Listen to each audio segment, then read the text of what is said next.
I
I don't mean it. I don't mean kill. I mean just stand. Hey, what you gonna do with the gun for your brother? Will you stand like a bull? Stand for his brother. Hey, what you gonna do with the gun for your best friend? Will you stand like a bull? Stand for his best friend. I don't mean kill. I mean just stand. I don't mean kill. I mean just stand. I don't mean kill. I mean just stand. I don't mean kill. I mean just stand.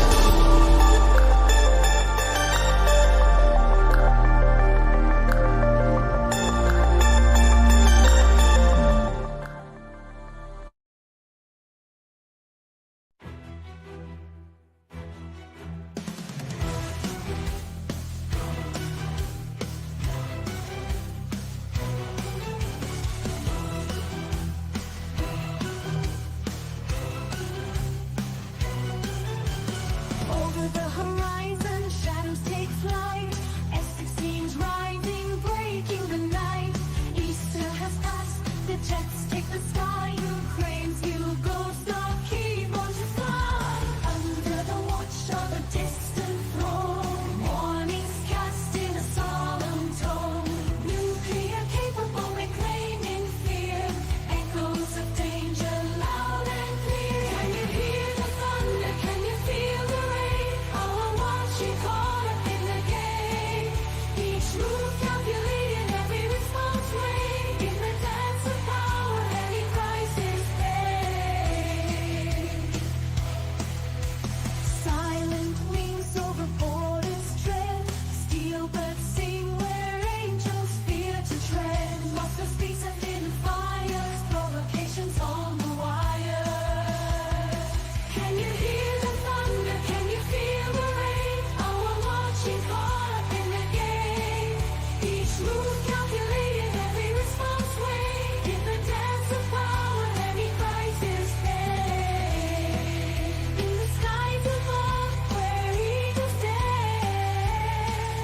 In the gaze of hawks, I learn of their stare. Peace or peril in the flight of the ghost.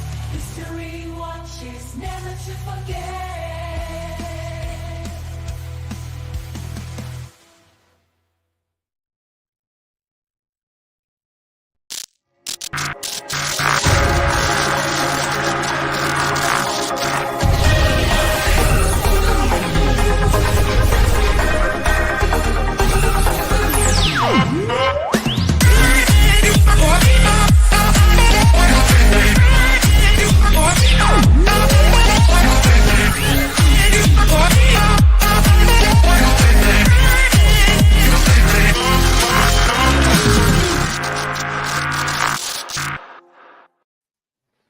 Hello everyone, welcome to DPA Open Mic episode 78, and the ghost of Kiev is coming back, man. And yeah, some people say the music sucks.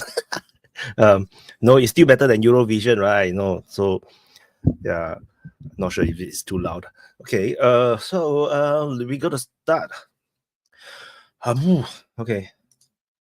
Sorry guys, I wanted to do this like a few hours earlier, and then I can't. I was awake for too many hours. I need to sleep. So yeah, so I went to sleep, and I thought that I will have a power nap. So I have too powerful a nap. So so that's what it is. Okay, so the nap was too powerful. So now I'm gonna drop the link to join. So not for me to go too much nonsensical stuff, and I'm gonna drop. I've dropped the link into the live chat, and I've pinned it because sometimes I do forget I forget to pin it, and also thank you to Iranian Putin for the 5 gifted subs. I think why it didn't appear on my screen here. Yeah, somehow it didn't appear on my. Oh, here. Thank you so much, and congratulations for those that won the gift. And hi guys. Hello. Oh man, I already forgot his mic was muted. Hello. Sorry, guys. Don't have to be sorry. It's okay. Stupid dick. Russia invading from the north is not your fault. Phone. I'll be back in a moment. Oh my god. Where is my audio?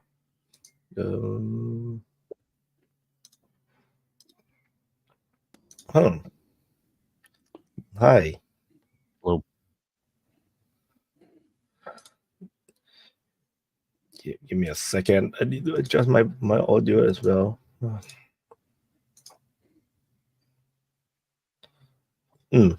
think it should work now. Hey. Goodness. Okay. Here. Sorry guys. No one is talking, so you guys just enjoy the handsome We are faces. waiting for you to give us a subject, a topic. I think that might be in the title already. Oh yes, it is. But I was waiting for everybody to be able to join. Where's my phone? Okay. I'm so busy. Wait. Okay, we'll do it that way. Fine. Sorry, guys. Do it that way. So the Russians It gets better invaded from the like north. this. Yeah, you can hear. Oh, nice. Is that a rice cooker? Oh, well, hey, it helps. Bad back. It's easier to work standing a lot of times. Anyway, guys, I got a question for you. What are you missing in the war? Final victory. Final victory. That's all. No, I mean, what tactical, strategic Shadowy poggers. thing you think you're missing? I obviously, would of like course, you're to not gonna know. that because Are you maybe talking about aviation? I don't know. I mean, tell me what I'm missing. I mean, what am I missing? Am I missing how much Ukraine's getting its ass kicked, like percentage-wise? Am I missing that by a few percentage points? Sorry, I had to move it. No. Actually, what's really interesting, that this really bugs me, is every single commentator out there is paying attention to the land campaign. Right? Is what? Paying attention to the land campaign. Well, I that's think what we we talked can- about what that's NATO part of the can third do dimension. NATO can't do anything on the sea, so I don't in the Black Sea, and what they're going to try to do up in the Baltic, Putin already warned them about. So if you're going to go that route, we can discuss it. But Putin already said what he's willing to do. No, I'm not talking about NATO. I'm talking about Ukraine.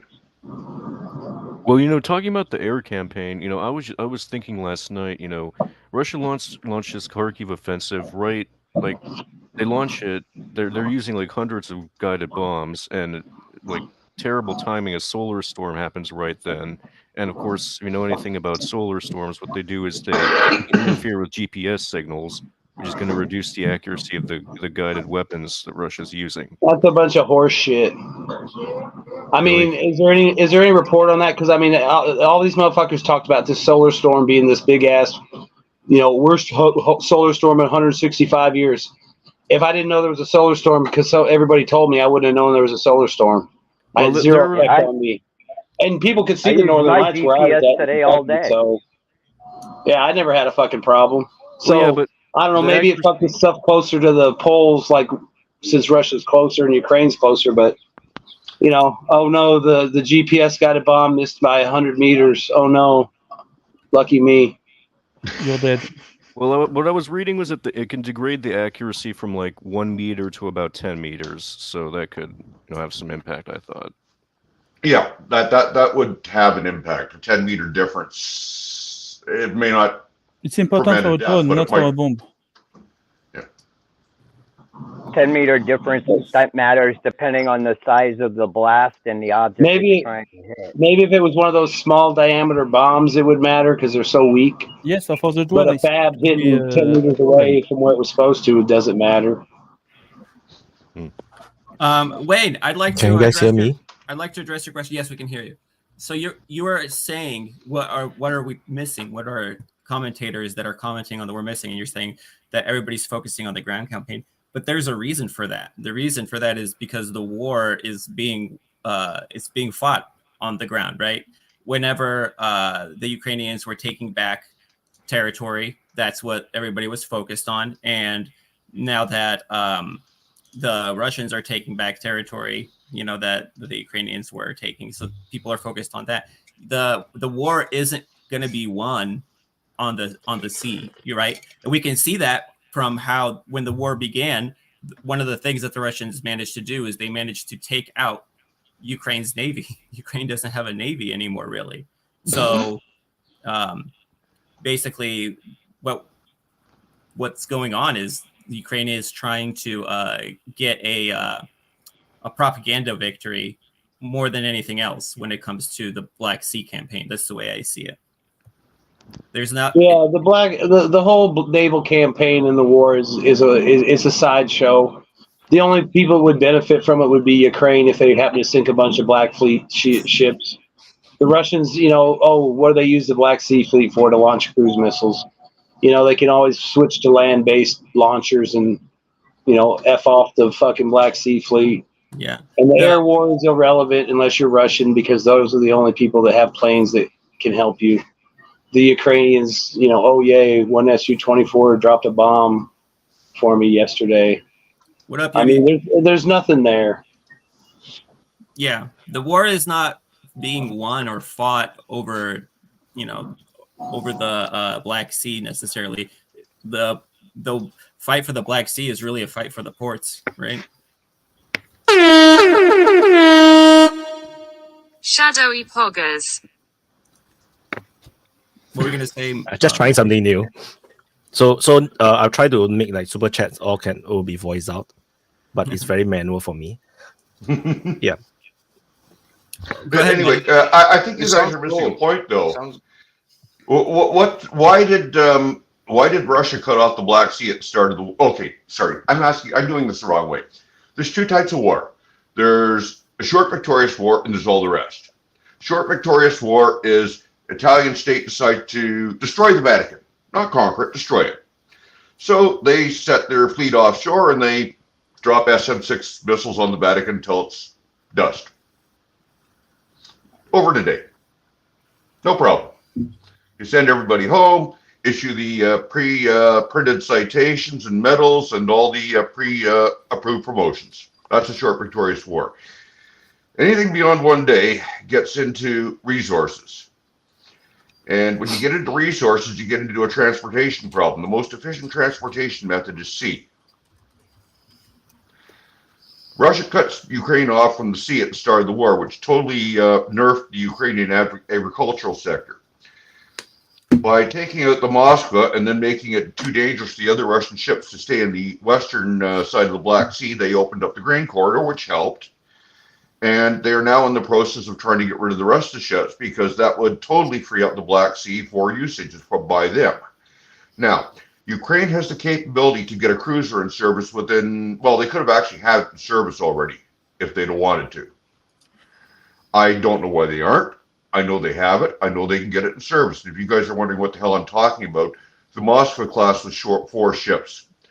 The 4th ship is sitting in Mykolaiv right now, and it could be put into service. They figured it was going to cost about $1 billion to get it up and running.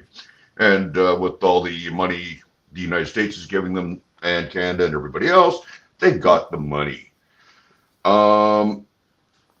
It's not about money.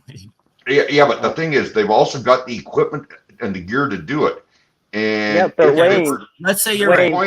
Hold on, Wayne, guys. just don't cut off. One second. Sea lanes are important. You know this information, so do the Russians. Where does Russia export its grain? All over the world. All right. Black Sea. I'm just going to... What? I'm going to repeat what I just said. If you know this information, so do the Russians. Do you think they would let that thing leave port? Exactly. You don't Do you think think they would can bomb stop the hell it? out of it? They could bomb the shit out of it like they've been doing with everything else. What happened to Ukraine's navy? Ukraine The started ship the war. was Wait, okay. Ukraine started the war with a navy, right? Yeah. What One happened ship. to the navy? One No, ship, which it was they not one ship. well, No, okay. it was- Sorry, I don't count anything below the size of a frigate as a warship. Oh, okay. Well, why? So why were you laughing earlier when people were saying that? Well, I was saying that Ukraine doesn't have a navy anymore. You thought that it was funny. Ukraine's quote unquote navy are sea drones. Because he The point doesn't is have Ukraine any doesn't other need a weapon navy. but the love. Right now, to He do has what they're only doing, love Ukraine as a doesn't need a weapon. navy. Okay. Sorry. Go ahead, Shadow. You've had your finger up for a while. Yeah, yes. The thing is that since World War II, everybody here understands that to control the sea, you need to control the air above the sea. And very sadly for Ukraine, they don't. So that means that even if the Ukrainian control all the sea at the sea level, you send two Russian aircraft and you could sink whatever you want on the Black Sea.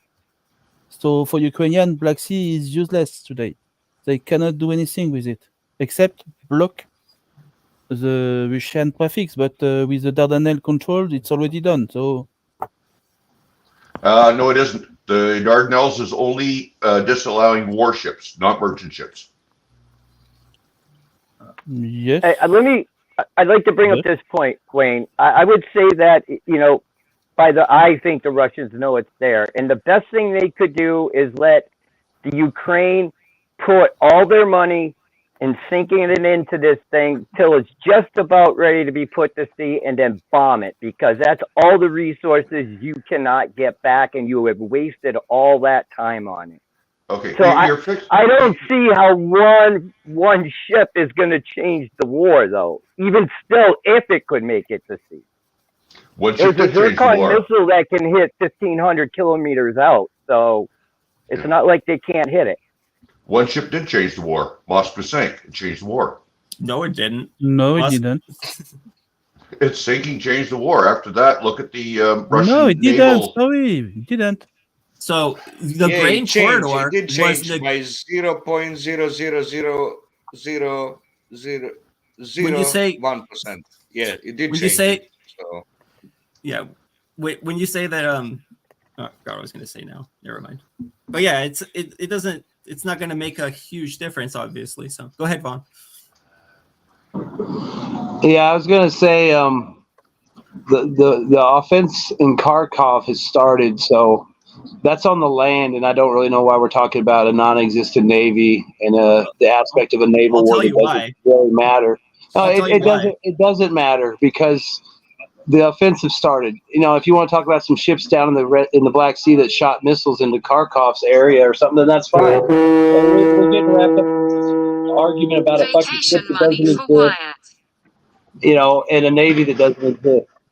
Ukraine's navy got wiped out. They don't exist. They're not a unless threat to Ukraine- Russia. Their unless drones are the only Ukraine's- threat if you're dumb enough to drive a cheap old patrol boat out there and get caught with your pants down. Yeah, You unless know- They Ukraine's don't going to do do some shit. kind of amphibious landing, then I don't really think the naval war matters all that much. Yeah. No. I mean, unless you're a Ukrainian Marine that has a death wish and wants to go hang out in Krinky, there's really, you know, I mean, let's be honest. At this point, there's probably more Ukrainian Marines at the bottom of the Dnieper than there are on land alive. Well, that's how they've been getting across the river, though, Vaughn. On the No, bottom, they haven't been getting across. That's the point. submarines. They've been using narco subs to transfer the Marines across. So okay, Wayne, the Well, even if they are, that's a stupid way to transport people to their death. the I reason mean, why the result is they die, regardless of how they got there. the reason why, like I'll go through and I'll listen to like think tanks a lot, and they are very focused, pro-Western think tanks like Atlantic Council type people. They're very focused on the sea war, right? On the battle over the Black Sea. The reason why they're focused for that is because that's where they think that they can get some measure of success. It's not about changing the game plan. Like the grain corridor was negotiated. The Russians allowed the Ukrainians to do a grain corridor. If you think if they didn't want to, we think they can't bomb the hell out of those ports, for example? You think they can't make it so that ships can't be insured? Of course they could, but they negotiated the grain corridor. That's first of all. Second of all, you listen to people like Mark Miley and what's his face? Who? Not Petraeus, Milley. Not Petraeus. Who's the other one? Ben Hodges.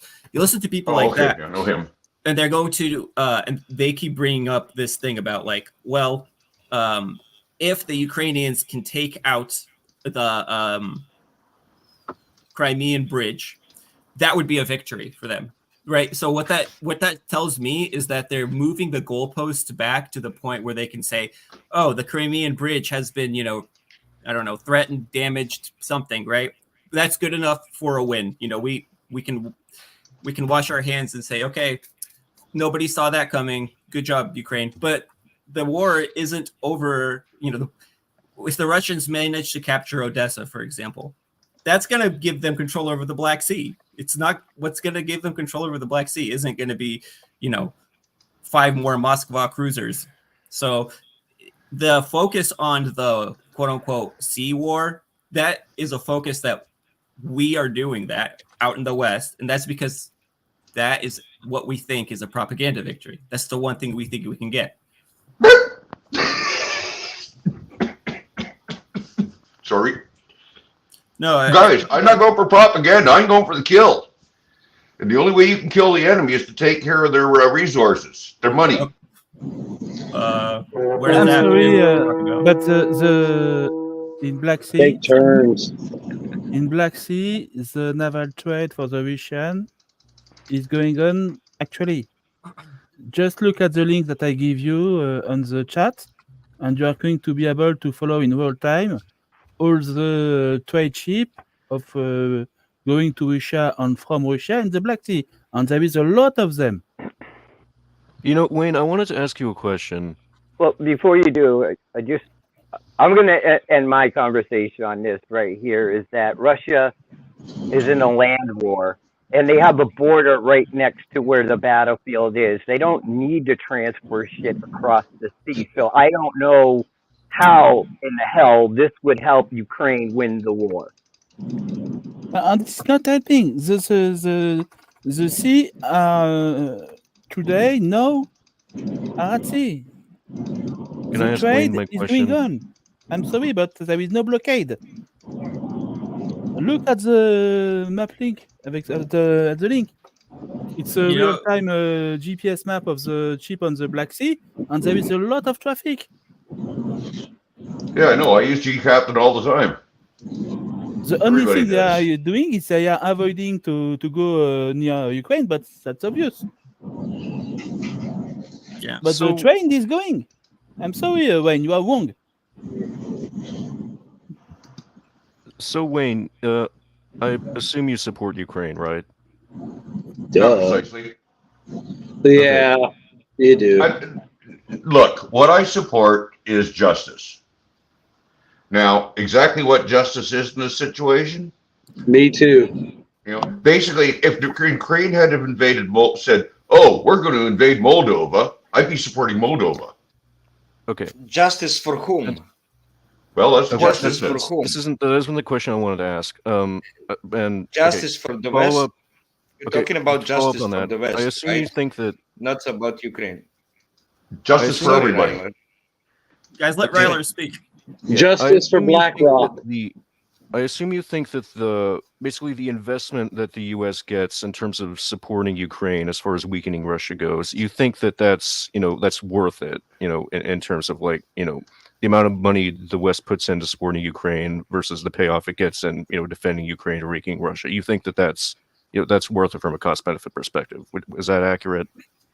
Fuck yes. Look at my Twitter. Back on February the 24th or 20th, whatever the day was that started off in 2022, I posted saying exactly that's what we needed to do. Okay. Now, this war's been going on for over 2 years now. The West has sent something like $400 billion of aid to Ukraine.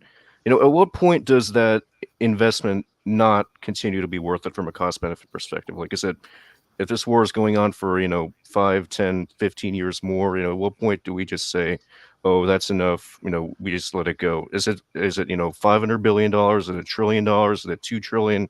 At what point does it stop? Do we reach that sort of break-even point that it just stops being worth it in your mind?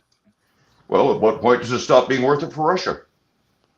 Well, Russia, I mean, if you look at the amount of money that Russia's putting into this war, the highest estimates are they're spending something like 8.5% of their GDP on the military, and that's not an unsustainable amount of money. During the Soviet Union, for pretty much its entire 70 years of existence, spending like between 10 and 20% of its GDP on defense. Justice for Des And now nuts. you have, countries in the Gulf that are spending like 10-15% of their GDP on the military, and they've been doing that for decades. So in terms of money, it's in no way unsustainable for Russia to continue this war for decades. And in terms of human costs, Russia's losing something like 50,000 dead a year. And if you look at World War I, Russia had terrible morale in World War I, and yet it's still something like 1.5% of the Russian population died before they ended up giving up in World War I. And 1.5% of the Russian population today would be something like 2 million people. And if you're talking about 50,000 dead a year, it's going to take you 40 years to get to 2 million people, 2 million Russians dead before they would even consider giving up the war. So I just think that it's not, you were talking about, a multi-decade long commitment of spending, hundreds of billions of dollars of NATO money a year to win this war for Ukraine. And I'm just wondering, at what point do you say, okay, that's enough? It's too expensive to keep this going. How many Canadian troops are you willing to send? Could you repeat that? How many Yo, Canadian Rich troops are you there. willing to send? Usually just watch the Are recap. you asking I don't Thailand see what that has how to many do with troops he this. is willing to send? Who Yeah. should be sending troops? Could you Canada. explain? What's the question? Whom you United asking? States, What do any you mean by country. you? Well, I The think point that's is, by sending money, we don't have to send troops. We're not Okay, but- losing Canadian, U.S., British, French, German, whatever why do- lives. So why Okay, not Why would that's you send? need irrelevant. to send Why what just troops? not send either one? Why not send either one? They don't need it. That's irrelevant to what I'm asking. And even so, I mean, Canadian citizens have died in Ukraine, fighting, volunteers and mercenaries and whatnot. And so I just think that it's, whether you're talking about sending troops or sending money, you're ultimately talking about, a cost to the country that's doing that. And at some point, that cost is just not going to be worth it anymore. And so, at what point But do you why say, do you need okay, to that's win the enough? war? We're not going to keep Why doing the this West? anymore. It's a more important Okay, question. Why the West need to win the war? Why You the ever hear of West need to Estonia? win the war? You ever hear of Estonia? No. Why do you need to West? No. This is the war. It's not the future. You don't know the future. Stop the bullshit about the future. Rizzy, Don't know the future. You're let him Why talk, the please. West now? Why the West now needs to talk to win this war? Now. Well, I don't care about the rest of the West. What I care about is Canada. And Canada needs to win this war because we help our friends. Simple as that. Hey, doesn't newsflash: need- Canada's Go not look at going to our win go this look at our war. military record. We've never You're not gone gonna into win this war fucking on our war. own. We You're not always going to go to win this war with fucking war. friends. Ukraine ain't going to win this war. You ain't going to win this fucking war. Your country is not going to do jack shit to win this war. You're Your country, sacrificing if your friends. country's in fucking Ukraine, it's because the United States flew your ass there on our fucking planes. And Wayne, You're not going to fucking win shit. You're not going to win shit. You got American stuff, and when you need to go anywhere in the world, we're your fucking taxi. You're not going over there. You're not going to do shit. If you went over there, you would just die. That Oh, would be the Vaughn, biggest- you have no idea that would how probably big be the one of the Canadian most- transport That would fleet probably be one of is. the most embarrassing defeats of the Canadians since World War II, as far as Okay. just getting slaughtered in mass in one day. We don't I mean, it lose. would be ridiculous. We don't It's lose. it's ridiculous that Why you do even you say that. sacrifice it? That's why You war call a crimes were friend. invented to describe the way Canadians fight. We don't lose. Wayne, you never answered my question. When You're talking about. I was talking about. There's X amount of money that the West is going to have to spend to defeat Russia and Ukraine. At Yeah. what point do you just say, okay, that's too much. We're not going to do this anymore? Like, is You it don't. again? Is it 500 billion? Is it a trillion? Is it 2 trillion? Like, what is it? Okay, first off, you're under a bad assumption there. You're assuming that Russia can keep on doing this. They can't. well, I'm not denying that, but I'm just saying Perfect that if you're prediction talking about, along. that number I'm talking about, that's assuming that Russia is eventually going to give up, and once you spend X amount of money, that's the amount of money you need to get them to give up. That's Wyatt, undeniable. But if 100 that quid number if you is, stop that noise. if that number is $100 trillion, is that still worth it, or do you just say at some point that's enough? We're not going to do this anymore.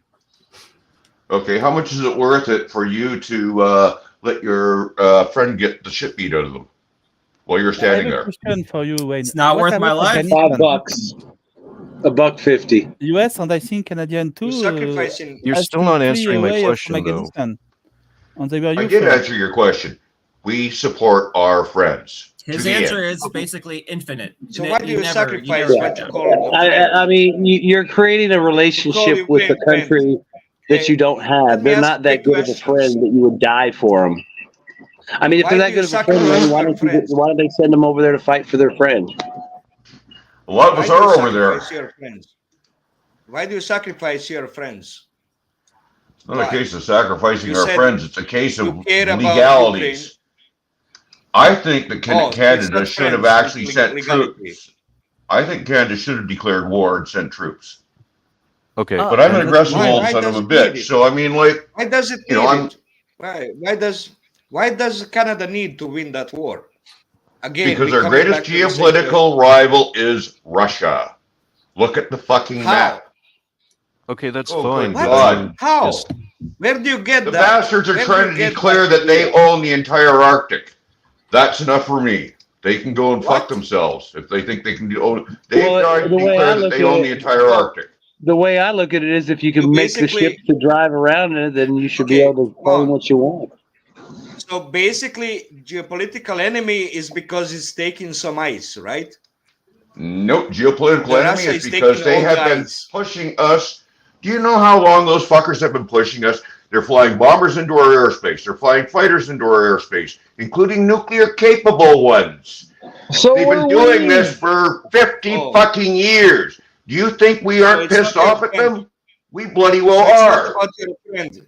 It's not about your friend, right? Now it's about. It is about our friends because our friends are supporting us by helping take out our enemy. Think about it. Don't well, if you worry. just think What NATO is should your invade enemy? Russia, I mean, What is your when enemy? Ukraine is going to fine. lose, they're Flying going to bombers be over to the stop to ice, be is the that friend your of enemy? USA. And USA is going to So leave if them let's alone. say Sweden, if Sweden flies the bombers over the ice, not the Arctic ice, is that your enemy then? Sweden doesn't. What decides your enemy? What bombers are flying over the ice, and that's your enemy? Is that how you calculate? When you have an aggressive country who keeps on, What's how aggressive? should I put it? What's aggressive? Wandering Where did you get over your aggressive? borders, it's like they're like a bad neighbor. How? Can we swap Wayne for Dennis Davidoff? How is aggressive? Where did you get it aggressive? Who told you that? What aggressive action Russia did against Canada? What is the aggressive For fuck's action? sake, I already told you, man. You're not listening. You said The bastards you said keep that on running their bombers- planes and stuff into our airspace without asking permission. They don't bother to do anything. They just show up. We have to.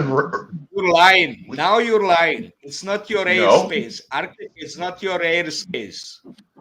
There is Oh, an right. Arctic Club It- agreement. The Arctic is hey Wayne, let me go. The Arctic is divided up, and they fly through there all the time. You're making And stuff they up. fly through the parts of the Arctic which aren't divided up. And here's So the that's thing. aggressive. Let me That's aggressive. let me go real quick. Here's the thing. There's a shitload of do that? resources. There's a shitload of resources under the ice. And the Russians have every right to go there and procure those resources. Not on You our know, I think- territory. Not You know on what? our territory. You know what? They're not doing it on your territory. They're just claiming unclaimed neutral ice, and the United States and Canada are all butthurt.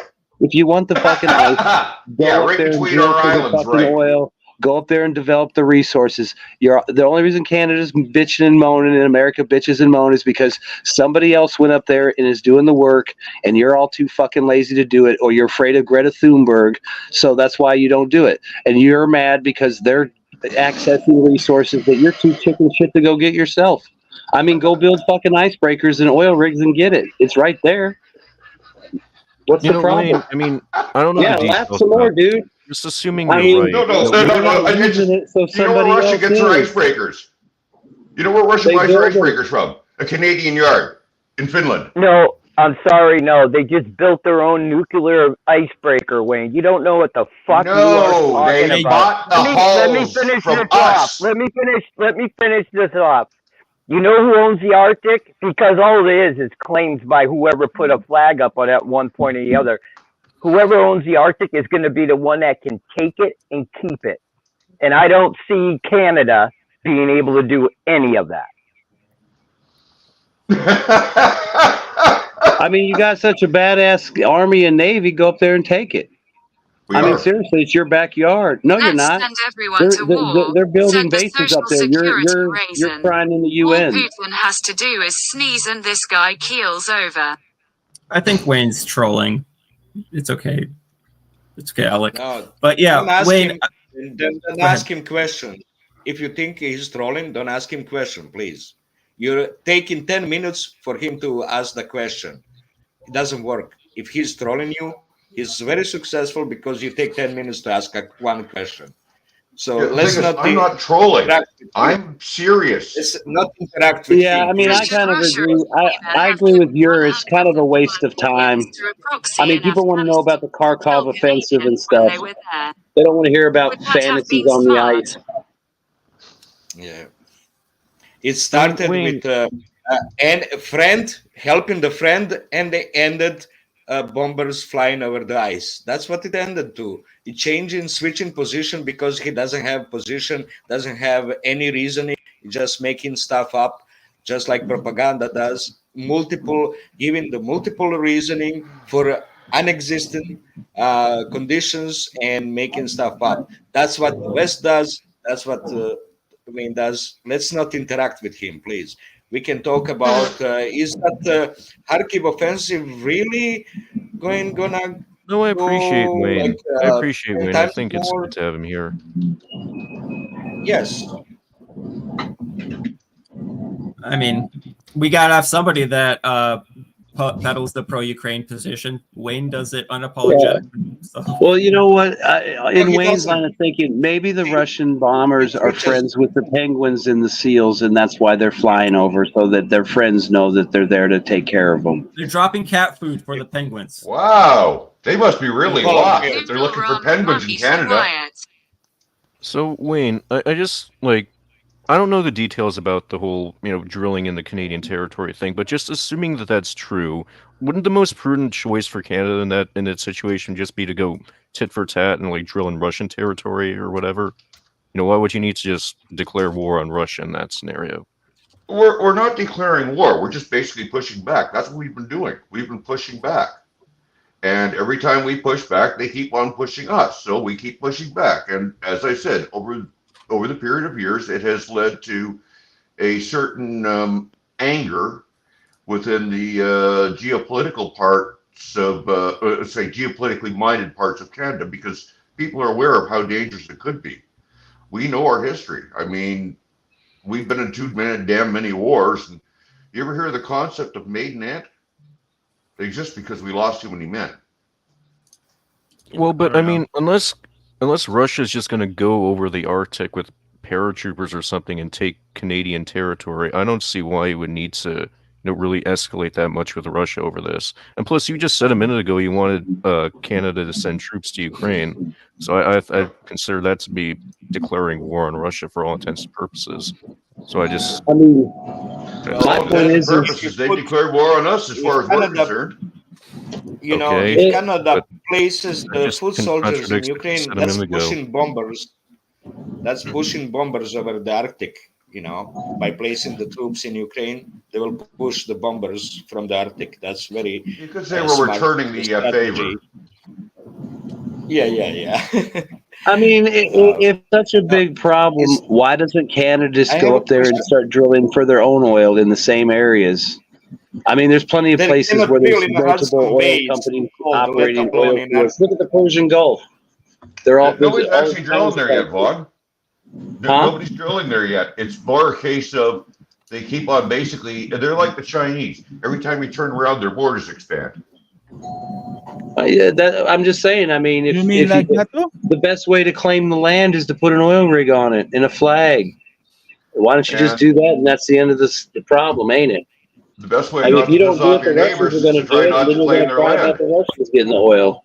But I guess So why that's a not little put bit a too flag hard. up on a rig first? It's closer for you to set up a rig than it is for them. So why not set up a rig?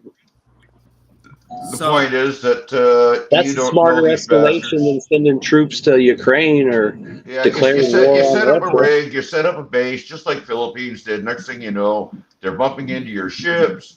They're saying, "Oh, sorry, accident." So yeah, I mean, really, all through the Cold best way War, to we handle had them is to ships. get rid of them at the All start. through the Cold War, we had Russian or Soviet and American and NATO ships collide with each other, chase each other, bump into each other. We had incidents along the border. We had aircraft, encounter each other. They'd wave at each other, flip each other off.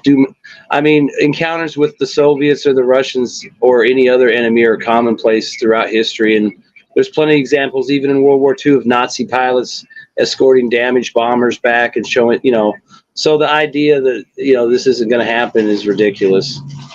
You've been listening to Sabaton, Vaughn?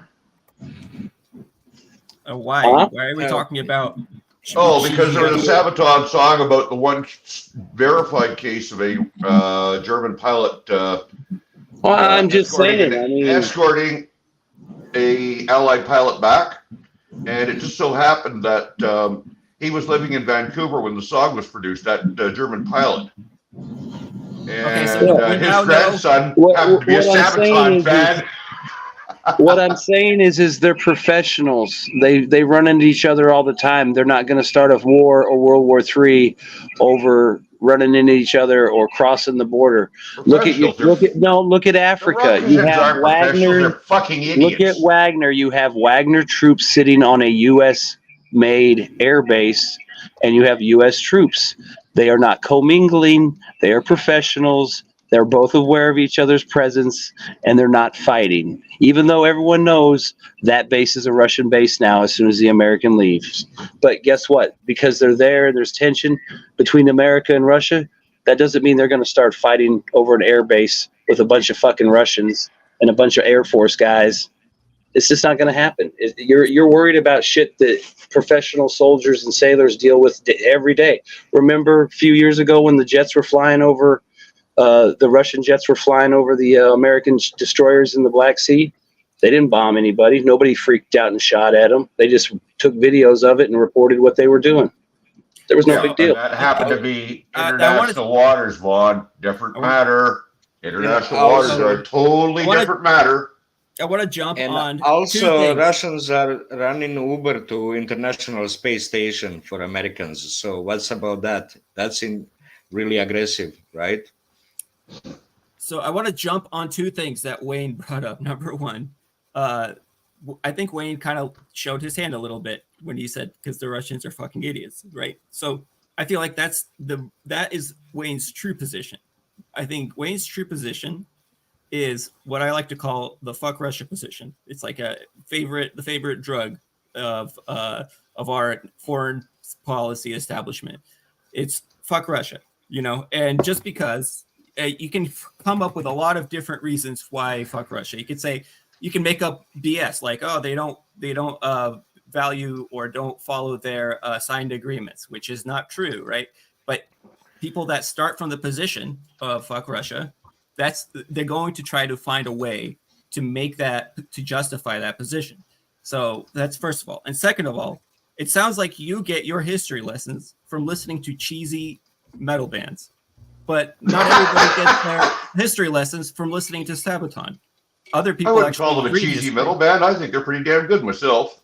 Thank you for proving my point. So you obviously listen to cheesy noob ass metal bands and you get your history lessons from there, but that doesn't mean that you can always find from Sabaton or from whatever books that you like to read. You could always, if you're starting from the position of fuck Russia, you can always find a way to try to square the circle. as it were. So that's what you're doing. Your real position is screw the Russians. Now, I want to know No, my real position why is it personal for you like that? Why are you saying that they're fuck Russia? Why is that where you're coming from? My real position is fuck anybody who invades anybody else. Well, we did that. We invaded Yugoslavia. We invaded Iraq, right? Canada was part of that. This is where you get into this is where you get into the fun part. Get into Because cope, you're right? talking This about I know whether he's or not getting into coping already. justifications. Come on, it's also invasion, right? You cannot just say, because they invaded, so I want to hate them. But NATO or US-led coalitions invaded more countries than Russia ever did. So go ahead, please, Wyatt. Go ahead. Yeah, I'm finished. Part of it. Yeah, it's yeah. a simple. So if your position is, if you start from the position of fuck Russia, right, then you can always find a way to say, well, our invasion was our invasion, well, it was a UN Security Council something, or our invasion, it was a human rights something, right? And the Russians can have these same exact excuses, right? Like, for example, they can say, well, there was an attempted genocide in the Donbass, right? Now, people are going to say, well, that excuse is illegitimate. But why? If it's legitimate when we do it, the rule should apply evenly, right? Like, I'm very anti-war. I wish that the Russian invasion of Ukraine never happened, but I also wish that Ukraine did not bomb the Donbass for 8 straight fucking years, right? Because I have a consistent position. My position is not, hooray Russia, and my position is not fuck Russia. My position is consistent. But your position, it's not consistent because you start from the position of fuck Russia, and I want to know why. I'm really deeply interested in this question. Where does all this Russophobia come from in the West? It's like a certain age of people, like I've spoken up to other people around your age, and they'll be like, you know what? Okay, I don't like Chinese people. Screw China. But the Russians, and it seems like it's emotional. It's not rational. Let him try to answer, from please. any policy positions. He understood the question. All right. Okay. It's hard for somebody who lives outside of Canada and isn't getting Canadian information on a regular basis to understand exactly what we are thinking. And it's hard for me, of course, to understand what somebody in the United States is thinking, because let's face it, they're just too bloody alien. But Canada has had a consistent position that we're willing to be friends with anybody, just don't mess with us. But he asked you, why do you have that feeling? VAUN. Why do you? I love you, smiley face. Not what Canada. Why do you have that feeling toward Russia? He's asking you. It's not a feeling towards Russia. It's a feeling of, hey, they invaded Ukraine. They're the bad guys. Bang. We're going to handle them. I mean, like, basically you're talking a situation where, from a Canadian viewpoint, Russia is in the wrong. And we don't like people who do things bad to other people. But what about when we invade? It's the same as if China invades Taiwan, we'll back Taiwan because we don't like people who invade other people. Okay, Wayne, Okay, Wayne, I always like to say, it doesn't matter what countries do in geopolitics. It matters what people think they do. Every country, when it, invades another country or does whatever, it thinks it's right. It's going to come up with all its own reasons for why, its invasion is right and the other guy's evil and and doing all this stuff. And one person's peace is another person's genocide and occupation. That's just how history's always been. And so I really think that you need to sort of, look at these things from an objective perspective and just go about it in terms of, we have our own priorities and we need to basically respond to make sure that our priorities are respected and not escalate things beyond what they need to and try and create moral hazards for other countries to do things they shouldn't do. That's just my perspective. And, you can have your own opinion on that. That's fine. But I just think that, when you're talking about, oh, this is justified, that's not, you're sort of missing the point of how geopolitics fundamentally works. Well, the other question is, do I really give a shit about how geopolitics works as compared to how I think it should work? Okay, but that's fine. Okay, But Wayne, that's just getting if into I what I'm may saying. ask When you you're talking something, about, okay, this is justified, Wayne. that's not. You're sort of you're just doing exactly what I'm saying. You're putting your own country's priorities over that of others, and just willing to escalate way beyond what you would ever reasonably need to if you assume that, okay, they're just gonna. They ultimately think about us the same way we would think about that if we were in their position, and ultimately sort of misunderstanding what you need to do in order to have, an effective international system and have useful relations with other countries. Wayne, what do you think It's hard to... if like a slave from 200 years ago ask a slave master to stop beating him, what would the slave master say? This slave is rebellious and it needs even more beating, right? Yep. That's what exactly Russia said the position to. of Unite. That's what Russia said to. That's exactly. Ukraine. That's what Russia That's said what to exactly. Ukraine. No. It didn't say Ukraine. It said NATO, because NATO invaded Ukraine by coup in 2004 and then in 2014. Of course. You claim it's a But that's coup. your I don't point. think it was. But anyway, there's a lot of people out You there don't who are think. quite certain it wasn't a coup because they were on the ground at the time, and I know some of them. So what's when democratically elected president is thrown out by force? What's that? What's that called? He wasn't thrown out by force.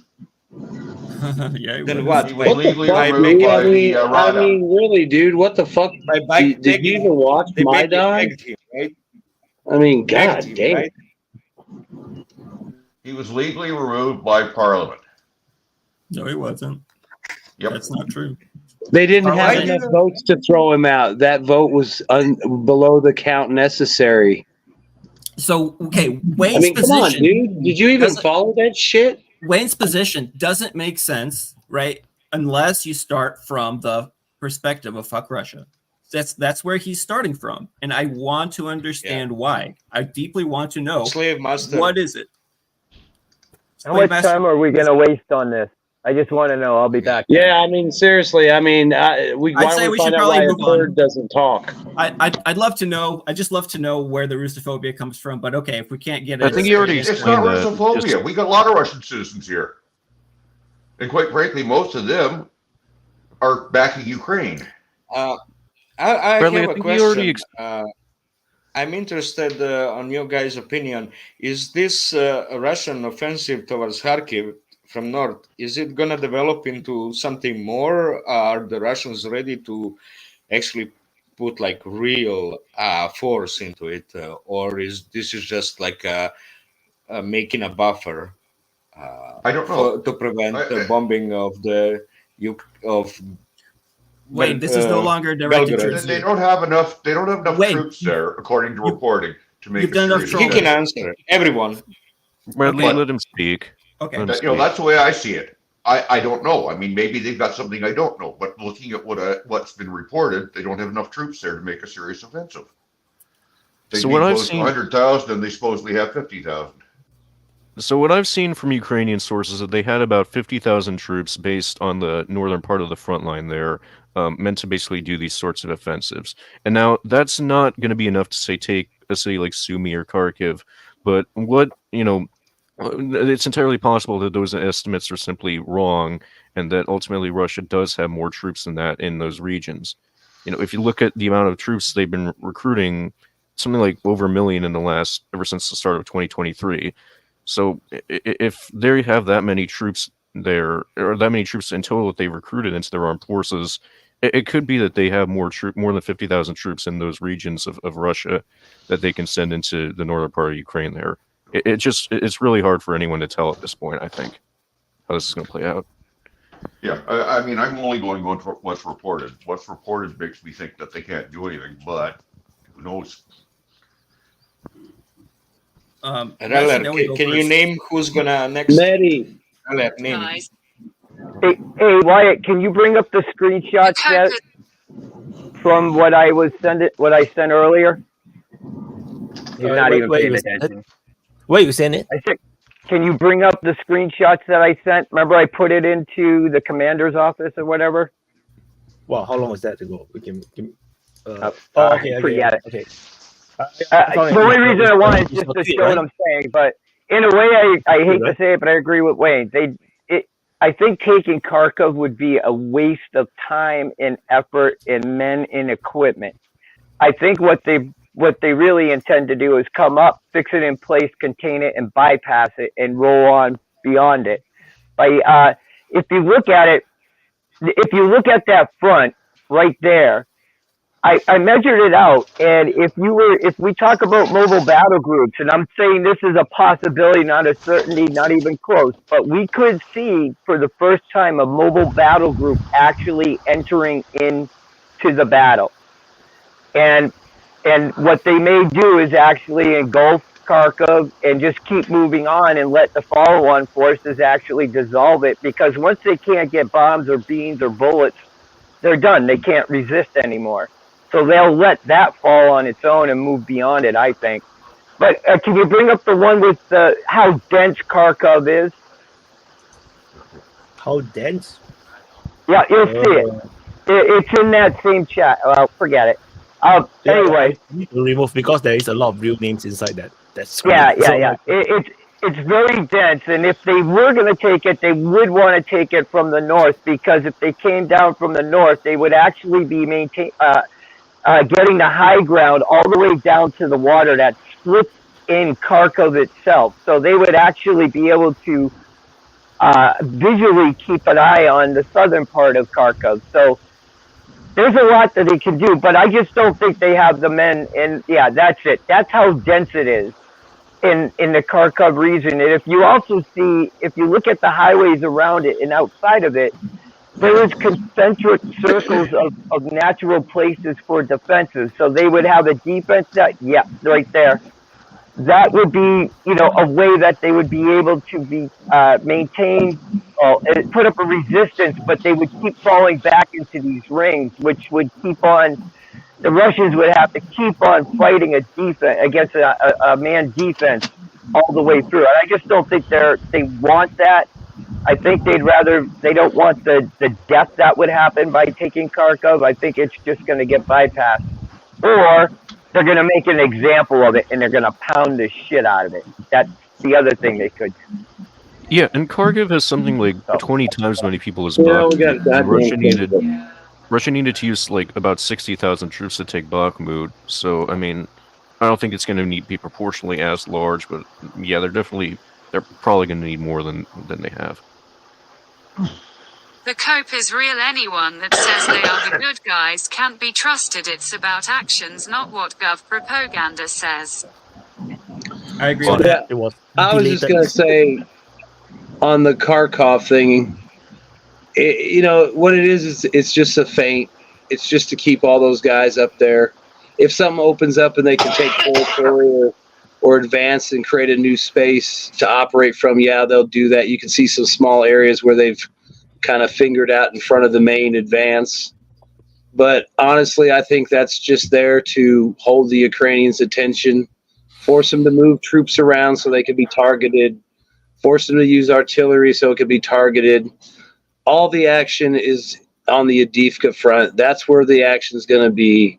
Yesterday, they had reports of at least 6 different artillery sites hit that support New York and the Pavlovka front, everything in front of it. They took out a SAM that protects that area. That's where the Russians are pushing. That's where the Ukrainians are weak. I mean, the Russians are going to probably start pushing on the Sumy and Chernihiv front. That's not another fucking offensive. It's just them probing, because you know why?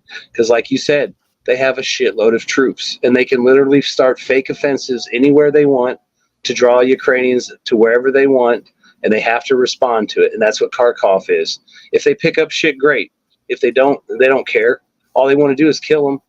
All the territorial pickup has got to be in the Donbass and all that shit towards the Dnieper. And that's where that's going to be, because that's where the Ukrainians are the weakest. So and there was no reason to waste your time fucking around in Kharkov with 30 brigades when you can go down south and punch through the middle all summer long fucking eat them Name the up. next speaker, please. Name the next Shadowy. speaker. One. Yeah, He tried, but I read Shadowy his is lip. next. He says Yes, and Shadowy is next. I think the Russian has several plans for this offensive. The first plan, I think you are right, is a small offensive, basically some kind of Matrovka to make sure that some Ukrainian unit leaves the main front to try to reinforce the Kharkiv area. That's the main plan. But I'm pretty sure they have a secondary plan that if the Ukrainians don't react enough, they have already designated some unit elsewhere in the front to move by way to the Kharkiv area to upscale or to upgrade the offensive to a middle-sized offensive, if you want. And if it's not enough and the Ukrainians decide to not react, I'm sure they have a third plan with basically the full Kharkiv offensive, and they are going to send a lot of troops for a lot of different places there. And all this unit has already designated. They are ready to move if they receive the orders, and they are just waiting, basically.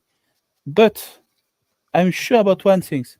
If they try to take the Kharkiv with a big offensive, it's a 2 years campaign. At least 2 years.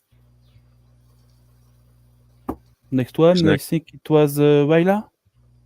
Okay. So there was a report on Telegram today from a Russian source, and it said that the 42nd Mechanized Infantry Brigade that was fighting in Chasiv got transferred to Vovchansk, which is where the Russian offensive is in Kharkiv. So I do think that this is partially a feint to try and get Ukraine to withdraw troops from the Donetsk front to Kharkiv so that Russia can advance more there. But I don't think those two are mutually exclusive. You know, it could be that Russia just has troops in reserve that they can send into a breakthrough on the Kharkiv front, while at the same time overstretching Ukrainian forces across the whole front line and having them move troops to the north in order to make progress there. So I do think that Russia could, if they have enough resources and troops, ultimately advance on both fronts. But again, it's difficult to say at this point. It's Yura. Vaughn? No, Yura's next, then Mehdi, then me. Okay. Okay. I'm gonna try to answer my question. Well, as I was arguing last time in last open mic, it's Putin's promise to stop or calm down attacks on Belgorod and all those UAVs being sent deep into the Russia, so there will be more active troops on the borderline to be more careful and watch over the sky, right? Whatever is flying over them. But if they're just sitting behind the border in some basements, they won't be so active, right? This way, when there's frontline, they're much more active against anything that fly over them, and so on. So this will be like more like creating a buffer zone of 5 to 15 kilometers from the border, or even make it more straighten the line deeper inside Ukraine. So for the purpose of creating a buffer zone, preventing the artillery coming up close enough and those MLRS that are shelling the Belgorod. And that's the Putin's promise. That's the initial plan. If something doesn't develop further, there's no real option for the direct assault on Kharkiv. No, Yeah, I that agree. would require Easy. really much more troops and much more activity, like too many fabs, too many shahids or gerans, right? But another option is to really get behind the Kupiansk front line, to get behind the third line of defense of the Kupiansk front line. That's very promising and very value-driven goal. Would be very eliminate a lot of troops, right, of Ukraine there. But those like rumors about 47th Brigade, Ukrainian 47th Brigade, that's most capable of all brigades, most best trained and best equipped. actually, I heard too many sightings of it's like alien. They're everywhere, while there's only in one. They're only in one position, right, in one area. But what I'm hearing is actually Zelensky ordering troops from the Odessa and Kherson region to go up and back up the Kharkiv area. That was just, I read 10 minutes before open mic here. I read about that. So there's kind of rumor, but pretty qualifying. Let's say 30% possibility of truth that actually Zelensky is ordering that. Because those in Odessa and Kherson, what are they doing? They're not needed there. And still not gonna allow Russian to do amphibious landing on Odessa. Still not gonna open that. But it's gonna speed up attrition of Ukrainian troops, right?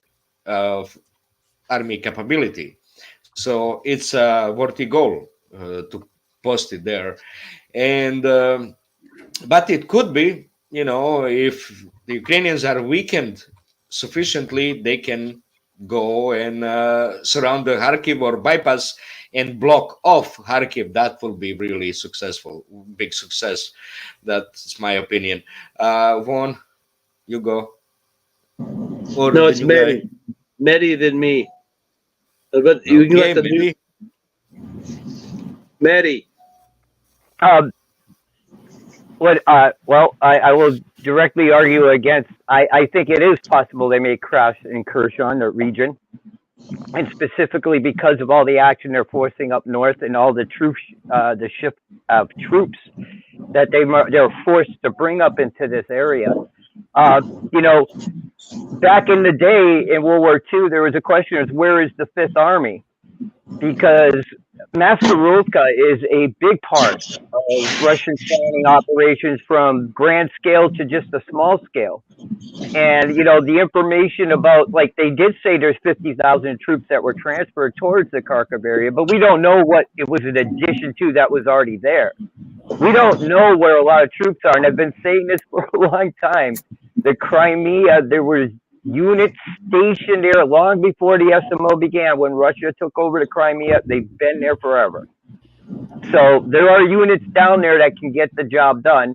Will they do it? I don't know. I just think that, we have to, this would be a great time for them to try to do it. If they're going to do it. If my little dream, I guess, I'm the only one that believes it comes true, it'd be now. Yeah, I mean, the way I look at the whole situation is it's designed to keep troops there and pull troops from somewhere else. And it's pulling troops from places they can't afford to take them. I mean, the only places they can really afford to move troops from is probably around Zaporizhia or whatever they've got stashed away around in the west in Lviv and shit. But if they're pulling stuff out of the middle, that's just going to create an opportunity somewhere else. And the best opportunities overall, period, are the Avdiivka front between Bakhmut and probably Avdiivka. And then if you want to be, then you go to that city to Kupiansk, that whole area in between is ripe. I mean, it's more, and Kharkov it's just too big. It's not worth it. You push through at Kupiansk and you just keep the pressure on in the north. I mean, why bother with Kharkov? Just let them, eventually they're going to have to leave or starve or get bombed. I mean, the Russians really don't have to do anything to Kharkov other than just surround it from some points and then just sit there. Same with Odessa. The whole idea of, they're going to do this. It's like they're going to fucking drive there when there's no one left to stop them. Or there's just a couple Nazis that want to run down the road and shoot AKs at them. They're not going to, they're going to try to go in there as easy as possible. They don't want to destroy everything and have to rebuild it. They will, but why not just fucking grind these fucks down for another year and a half at the most? Maybe it won't even be that one. If they have a really bad summer, it could be over by the end of the year as far as, the big territorial gains. But more than likely it won't be. But seriously, why not just ground and pound and save your strength? like you've been doing. I mean, everyone knows they're holding back because they're afraid of NATO coming in, and they're holding back, and they're still dominating the battle space. You know, some guy got lucky with an artillery strike or, you know, whatever, and killed some Russians, but it doesn't mean shit in the day-to-day fight. So, I mean, I just look at it as places like Kharkov and Odessa are just, those are pickups later on when it's pretty much a guaranteed pickup. They really need to focus on the Donbass and getting that cleared out, because the more they take of that, the worse it's going to look for Ukraine, and it's harder to hide. And I just feel like that's the easiest place to make the big gains, because that's the most depleted area on the battlefield. I mean, who knows? Maybe they say there's 30 brigades up around Kharkov. Maybe it's just the remains of 30 brigades, and the Russians will have a great time up there and make some big gains. I still don't think they'll go to Kharkov, but maybe they'll push close enough to shoot things at it. You know? Another thing I was thinking was that basically you have, you know, this war there's not a lot of territorial change in this war. And what Russia's done in the last few days in Kharkiv is capture something like over 100 kilometers of territory, 100 square kilometers of territory, which is huge in this war. I mean, there have been entire months where, multiple month periods where they haven't been able to do that in a whole month. So I think that just in terms of being able to do a land swap or something like that, where they exchange this land, they give it back to Ukraine in order to get more land, let's say Donetsk and Luhansk or Zaporizhia or whatever, that's going to be important to them just in terms of capturing as much land as possible and having a better negotiating position. Vaughn. Sorry, guys, I have to run. I have a dog who wants to go for a walk, and I can't stay in the chat while I'm walking him. So, all right, have a good one, Wayne. See you, Wayne. It's half cast. Half cast. You need to introduce yourself, and then you can go.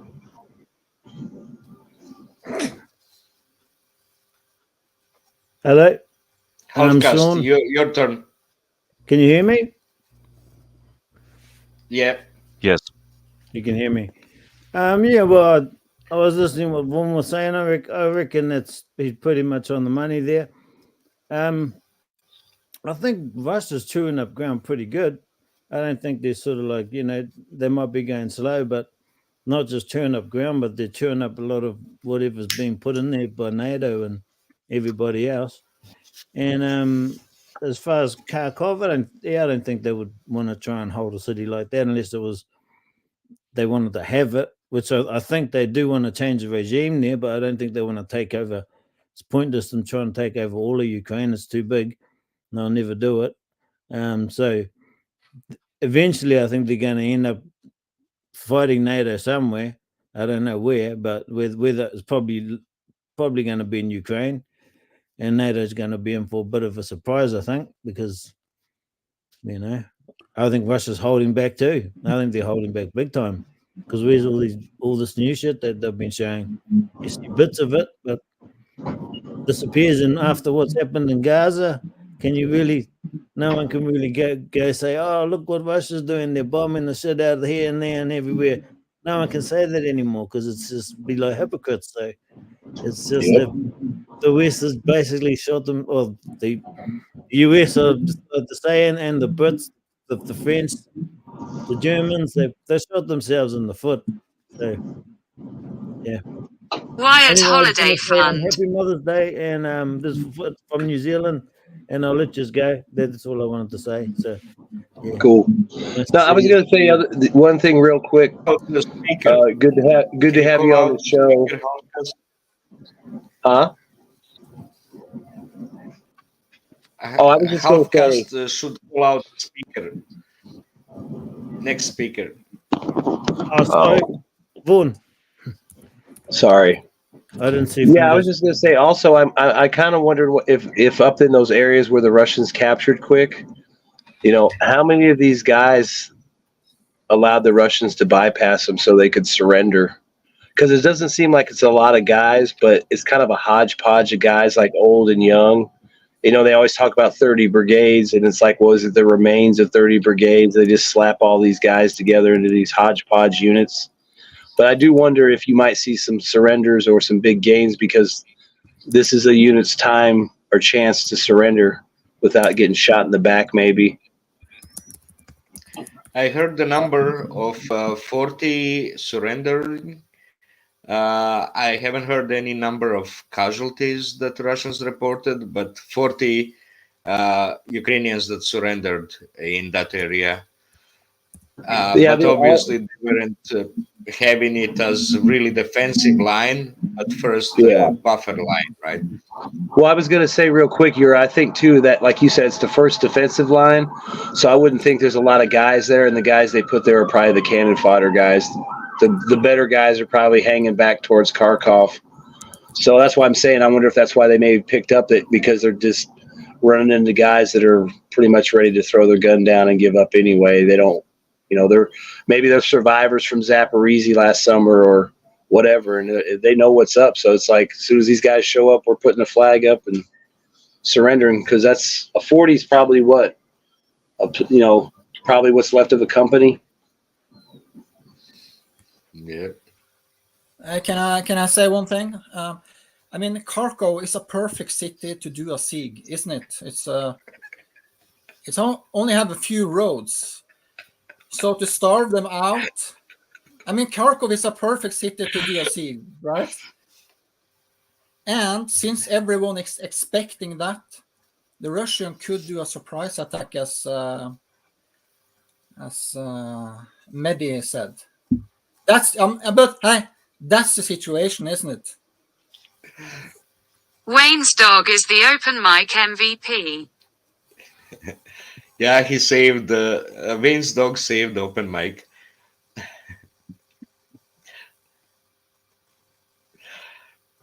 Yeah. Oh, I forgot to on my mic. Shit. Wayne's dog is the open mic MVP. Yeah. So busy, I mean, man. I could see your point, siege in Kharkov, but I just don't see them getting that close to siege it. And I mean, yeah, they might strike military targets, but there's a lot of people still stuck there. They don't want to starve them and bomb them. So I think maybe they'll just threaten it and kind of hold it in place and keep everything locked up in there. And all the real work's going to be down in the middle or in the south. And then they'll come back to that later when those people have maybe got to watch what happened to everybody else all summer. And maybe somebody will be like, hey, you're next. Or now it's winter time, we're coming for you. I just don't think there's a reason for them to get really heavily engaged with Kharkov other than just to keep it pinned down. Yeah, because it's a perfect city. Like and subscribe. Why? Notification. Good night. It's a perfect city to do a siege, isn't it? It's a perfect city to do a siege. There's no perfect city for that. But I would say it's a good choice because there's a lot of mobilization potential for Ukraine. So Russia should cut it off, right? If you block it off from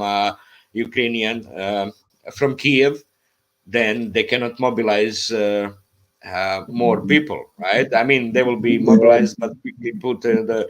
So I would do it in order to deprive Ukraine of the future mobilized potential. I mean, if you think about it too, if you look at where they're advancing on those axes, it kind of looks like they're kind of going around any kind of city or settlement too. So, they're just trying, like Yura said, maybe they're just trying to push down and cut roads and not really get heavily involved in any kind of settlement fighting or city fighting, because it's not going to do anything for them except cause casualties. And all they really need to do is, they get the road under fire control. They don't even really have to touch the road. They just have to threaten the roads, and that could be a couple kilometers, and they're there, and they don't have to go any farther. It looks to me like they kind of cut between places. They already bombed the bridge. Russians already bombed the bridge that connects Kharkiv with Kupiansk. So that's like a logistical problem already for the Ukrainians, right? And if they go deeper past Volchansk and go, let's say, 50 kilometers south, then it will limit logistics for the Ukrainians for the Kupiansk sector.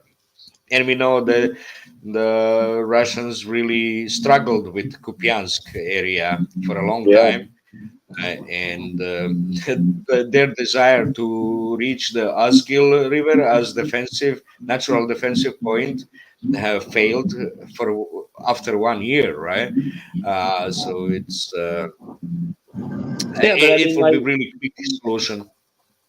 but like you're saying, I mean, like Kupiansk would be an ideal place for them to push through to the Oskol because it cuts Kharkov off from the south, but it's not really close enough to where they're going to get involved in a lot of fighting. They could just kind of, sit 20 kilometers away, and it's now you've got a pincher on the south side of your city, and then whatever pressure's coming down from the north, just sitting there. I mean, there's all, or even like further west, they can come down maybe and just sit on a couple roads. They don't really have to even get close. I mean, I kind of agree with you. Just kill it, hem it up, and cut it off, and just kind of keep them stuck in one area and keep them honest. They can't leave because you're there. Yeah, I'm bound to agree with. Could you display the map, Wyatt, please? Bound to agree with the Medi analysis that it may mean maybe, but I think they just kind of circle it around and go with that. Why waste all that manpower, especially if the Russian goal is to wear down Ukraine? Good job, they're doing it. I think the main idea of the Russian army has always been to destroy the Ukrainian army. It's not about taking territory. It's about, very sadly, killing young people. And you want to ask for the map, right? we have to read the Kharkiv Offensive with this way. It's not about gaining territory in Kharkiv. It's about making sure that they killed or destroyed more and more Russian Ukrainian assets. Here's your map, Shadow. Where are you going to show us? But Shadow, that was a strategy for 2 years. It might have changed, Maybe, I don't know. Because But of the I still threat, think it's a valid because of the- strategy, so why change? Here's your map, Shadow. What were you going to show us?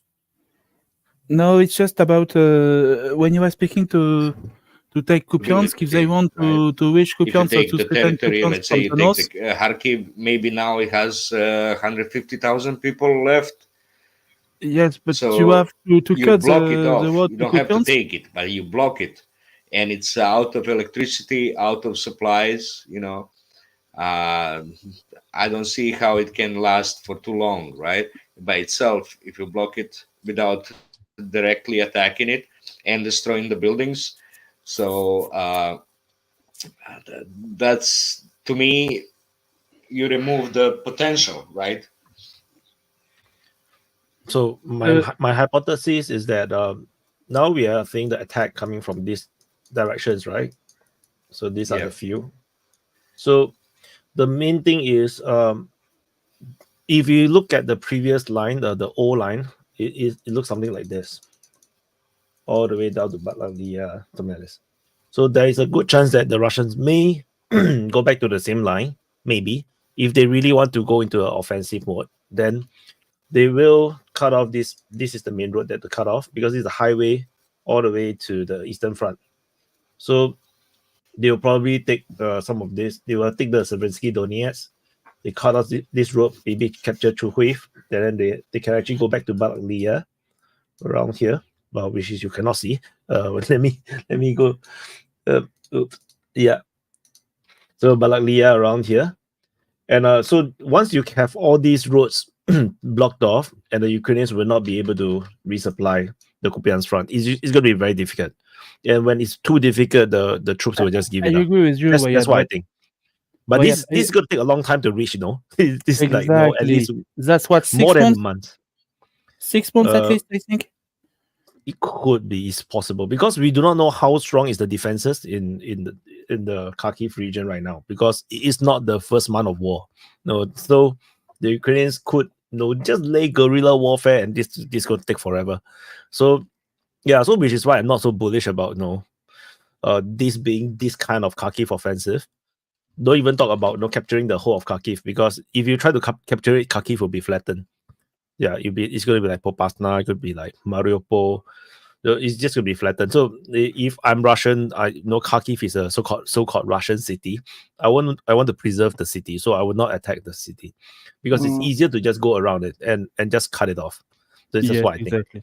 And don't forget, you always let one word to flee. I think it has a lot to do with diversion and humiliation. The What's up, Ukrainians Pravda? now have been pretty much humiliated by losing in just 2 days 5 village. It's nothing, but it's what it is.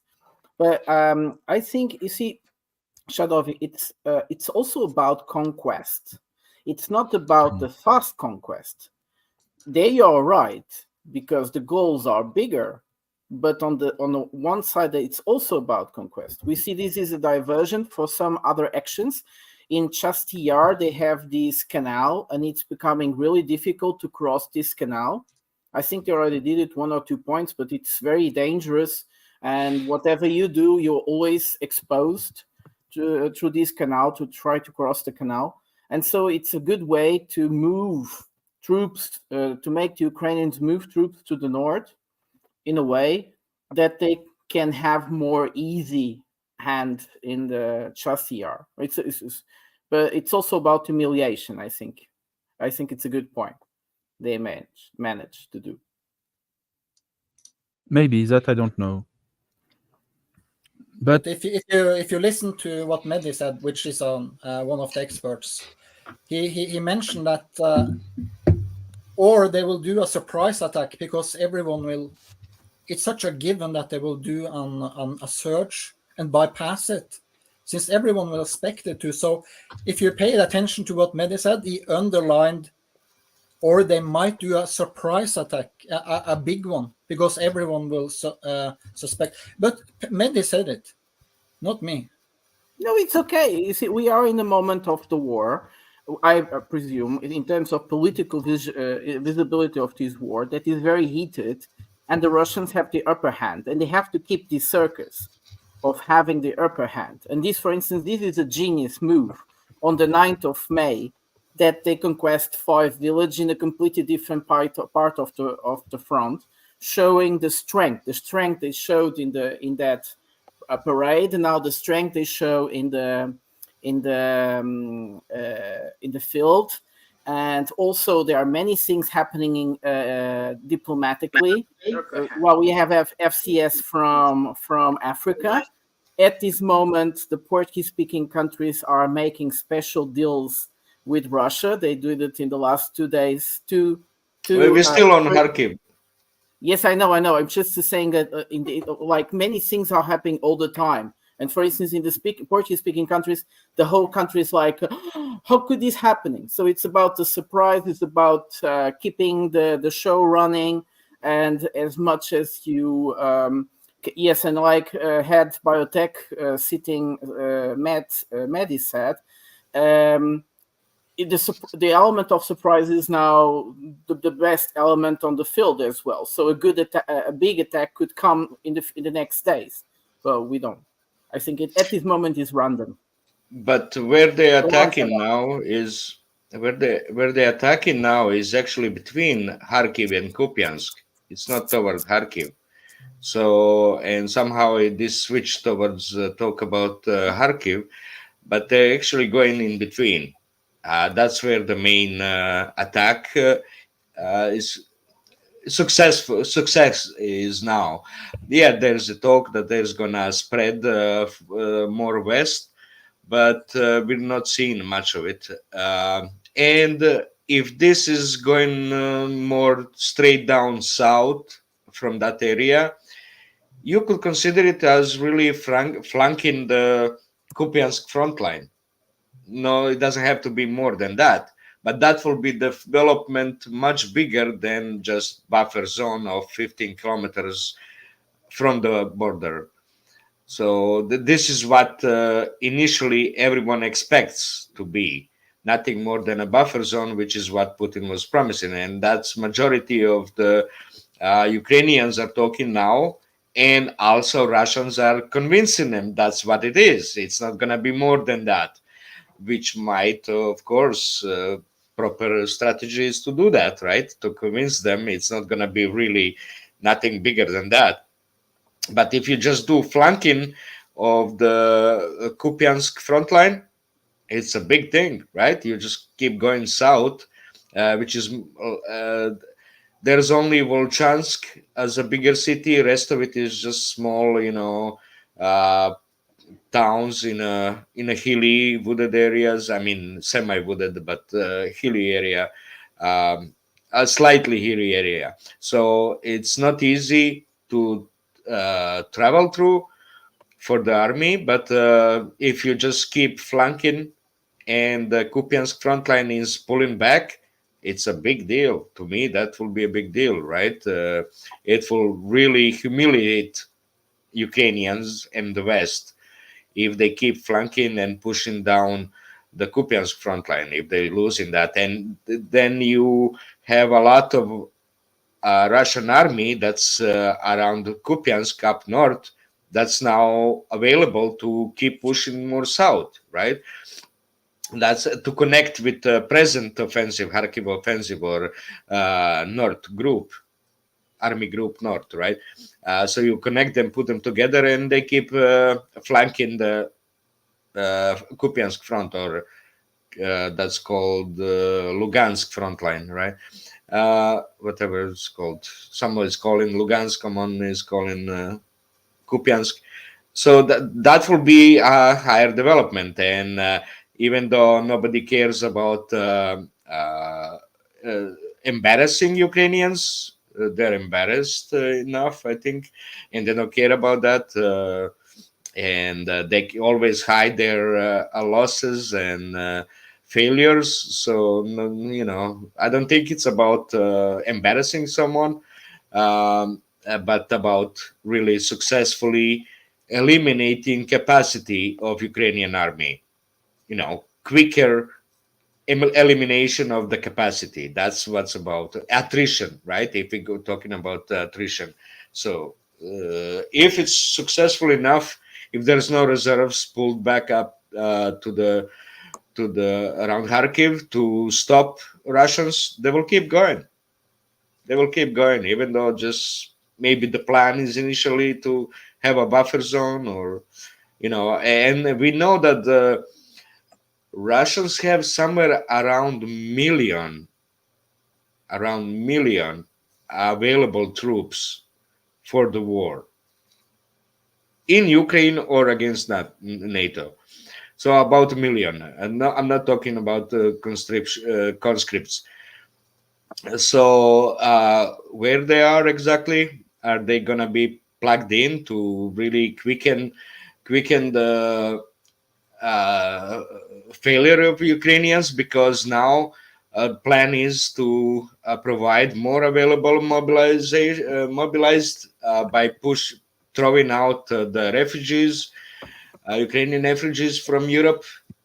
There's more troops for Ukraine, right? So you need to stop that, to finish Ukraine before that, and before the more supplies from the West comes in. We hear that now, last 48 hours, there's increased traffic from the West into Ukraine through Romania, through the Odessa.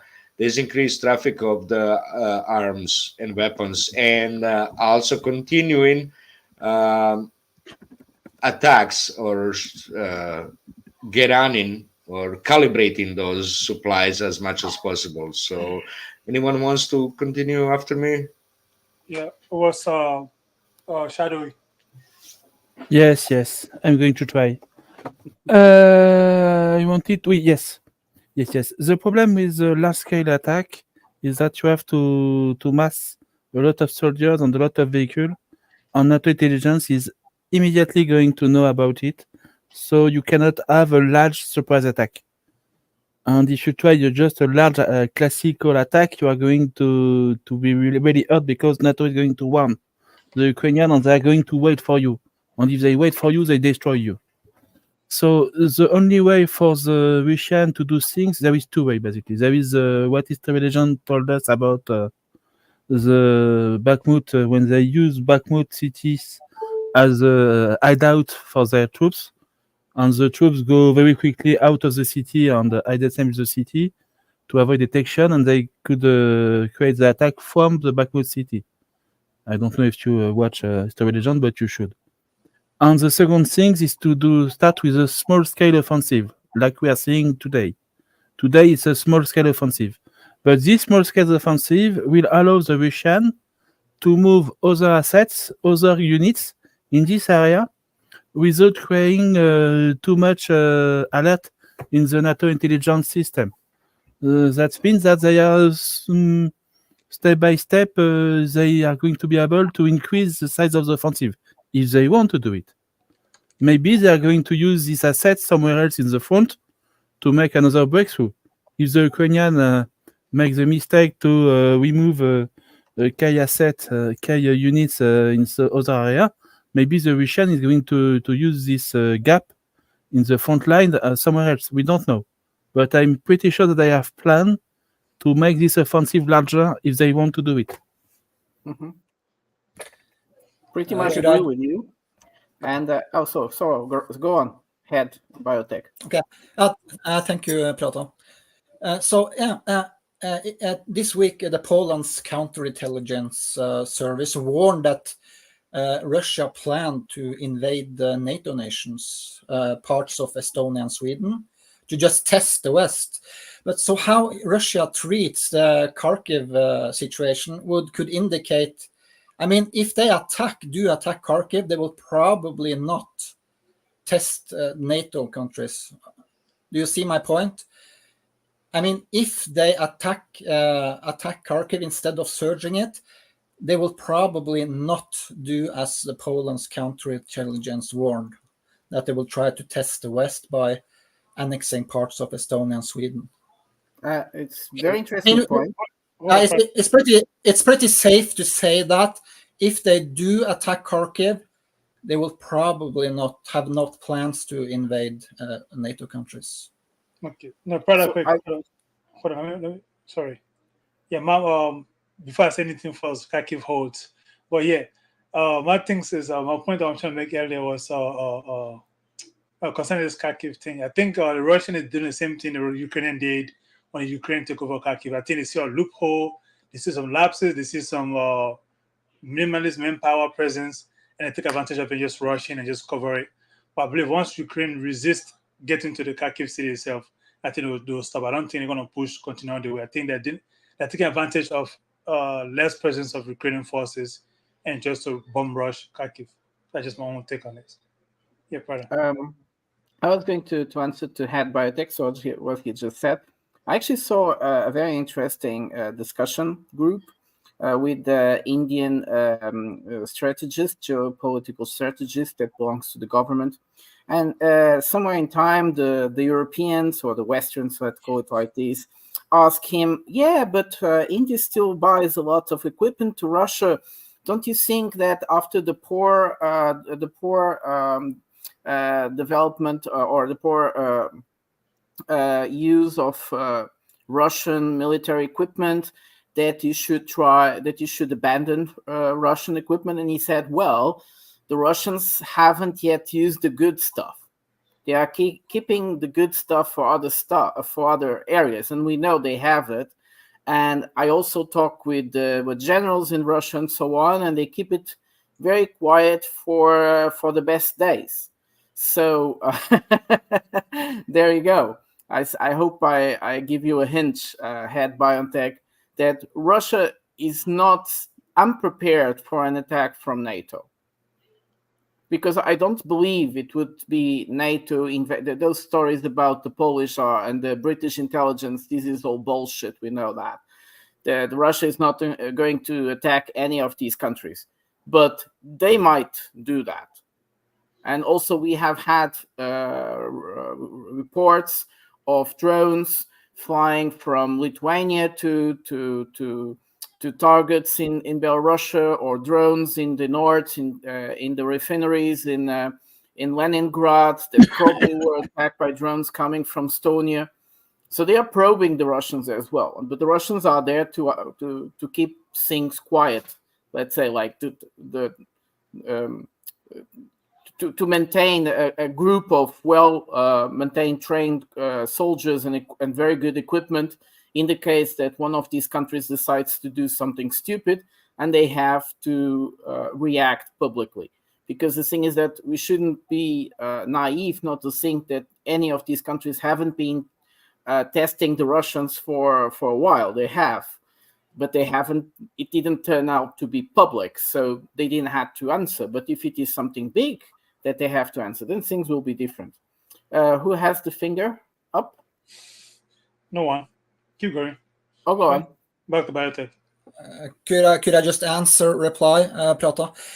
Yes, I think how I see it, I said this before, that I actually believe NATO is kind of hoping that Russia will do something like that, because for them to have an excuse to start a nuclear war, to be totally honest, because then they can actually start a nuclear war with a good reasoning. And then we're back to the global state thing. As I see it, if they feel they can't, I mean, that's why I think NATO has become so dangerous now, because I think that their real goal is to establish the global state. And if they feel now that this opportunity slips away, the plan B would be to nuke the whole planet and just come up from the bunkers and just start a new global state. Unfortunately. Where I didn't want to start this new state. You cannot start this new state. Wyatt, get some sleep fund. Because Europe will be nuked, so Europe has so much radiation, so you cannot start a new state in Europe. Where are you going to start it from? If you declare a nuclear war with Russia, there will be no Europe left. They can hide under the biggest bunkers. They have to come back after 1,000+ years. If you come back anytime after 200 years, they still going to have radiation here. So there will be no war to come back to if they start nuclear war with Russia. I don't ever see them ever going to war at that level with Russia. But this Ukraine, Belarus, proxy war, I think will continue for a very long time. It was what's his name? Euro. Shadowy, you wanna stay on it or no? John, do you wanna stay on the topic? Wanna say something? I mean, I have something to say about that topic, but it looks like Shabazz had his finger up first. Yeah, I don't necessarily believe that the NATO wants a nuclear exchange. If they did, from my understanding, Putin would give it to them, but I don't think that's too likely. But yeah, Wyatt's dancing. But I don't want to change the topic. But when we get around to it, I'd like to go back to the situation on the ground. I don't know if that's. Well, I kind of want to hit on the nuclear war thing. I think that the Marine intelligence analyst Scott Ritter, he had an interesting take on this. He says what would happen is the Russians would do something like bomb the hell out of France, bomb the hell out of the UK, and then he's like, okay, and then Joe Biden picks up the phone to try to call, Paris, and nobody picks up, and then he picks up the phone to try to call London, and nobody picks up. And at that point in time, it's up to us, like what decision are we going to make? Are we going to do the nukes? Are we going to actually launch them? And he says that we're not going to do that because the way that America has traditionally been able to hide behind the Atlantic, they're going to probably try to do that again. They're going to probably not want to go there, because it's not really a bluff at that point. And you hear this a lot. We constantly bring up the nuclear issue. People are like, okay, well, Putin is threatening the world with his nukes or something. But I don't think that he's threatening the world with his nukes. I think he's being just upfront. I think he's saying, listen, I will launch the nuclear weapons, right? What did he say? He said, in the beginning of the war, he said the decisions have been made. It's not like, oh shit, are we going to do this? They've already decided that if it comes down to it, they will do it. Go ahead, Head Biotech. I just want a quick reply to Shabazz. My point is, what I try to warn about is that they don't care if everybody dies, as long as themselves are down in the bunkers. That's why I've talked about earlier. Pay attention. Yeah, pay attention to if they have their loved ones with them down in the bunker.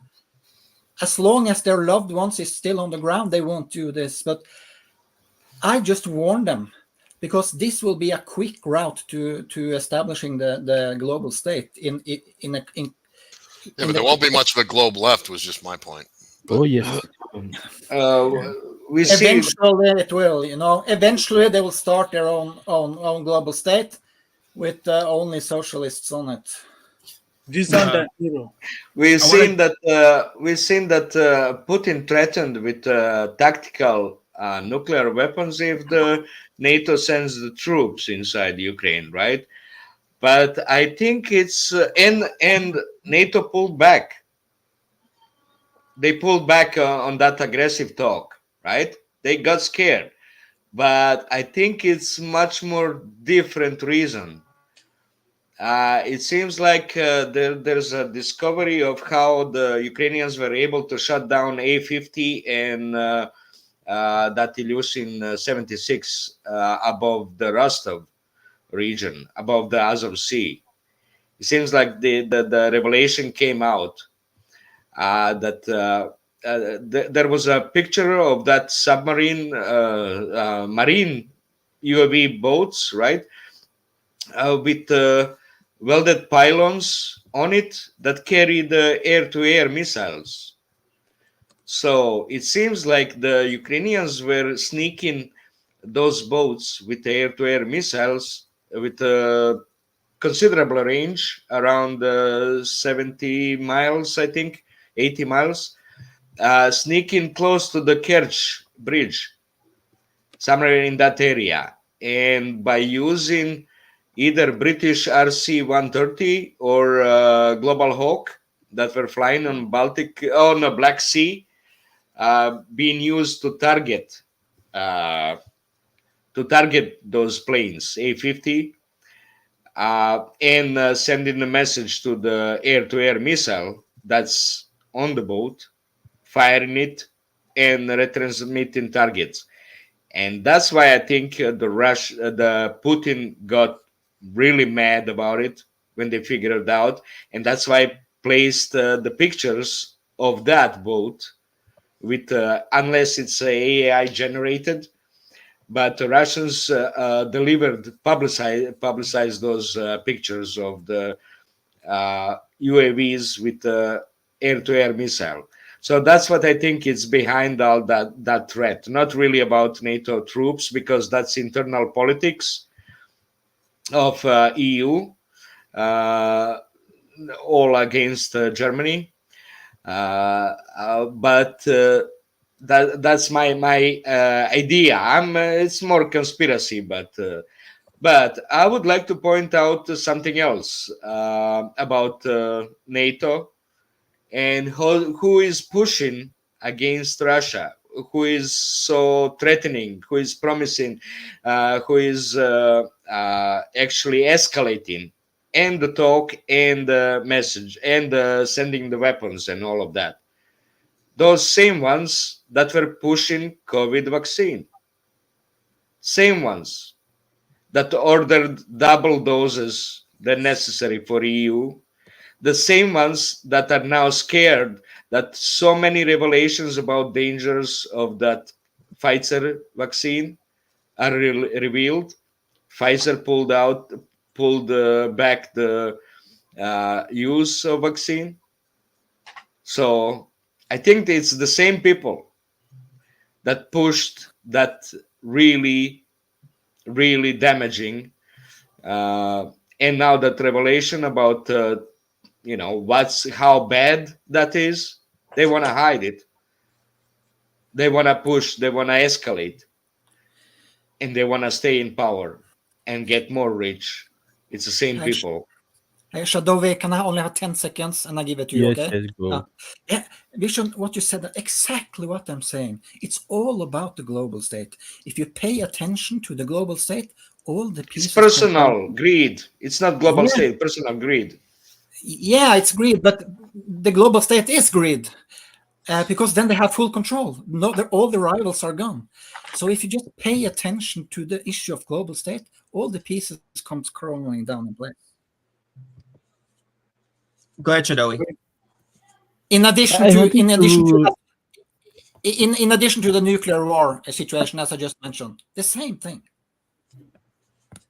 About the nuclear war, I wanted to speak about an interview that I listened past weeks about an old French general who was in charge of all the nuclear weapons in France at a point.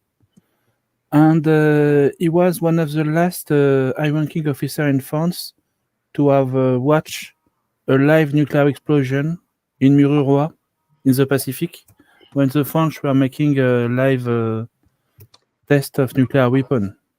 And he was saying very, very interesting things.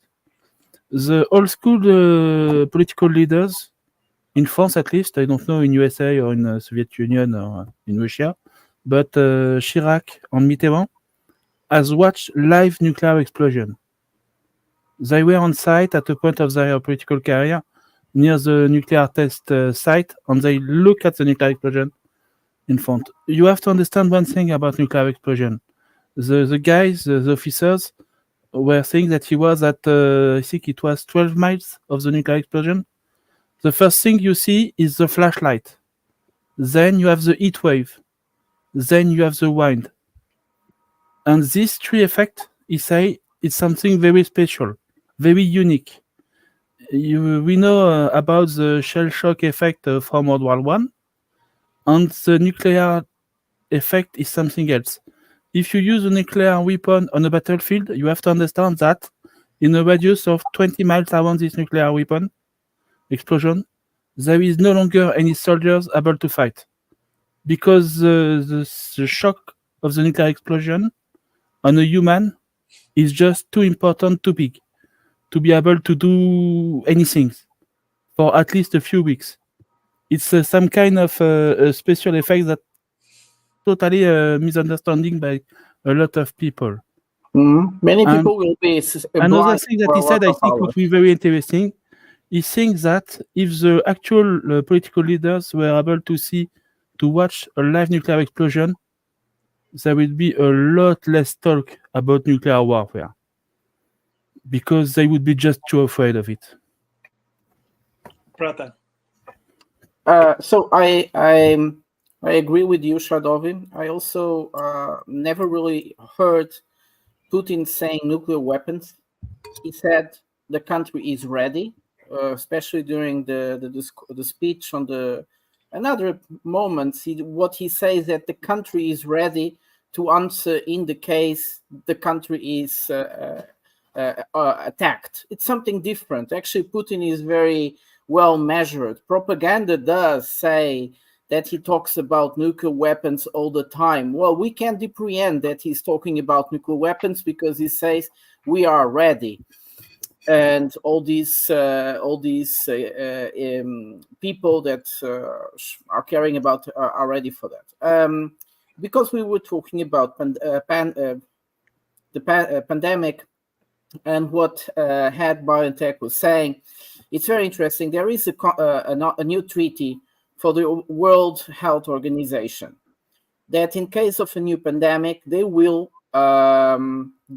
actually dictate the rules of engagement for all the countries that signed that treaty, meaning that a kind of a council of experts will dictate to all democracies what they have to do, who will first be treated in hospitals, who will get the vaccines, how they will do quarantines, and so on, which is quite interesting. This is the world government.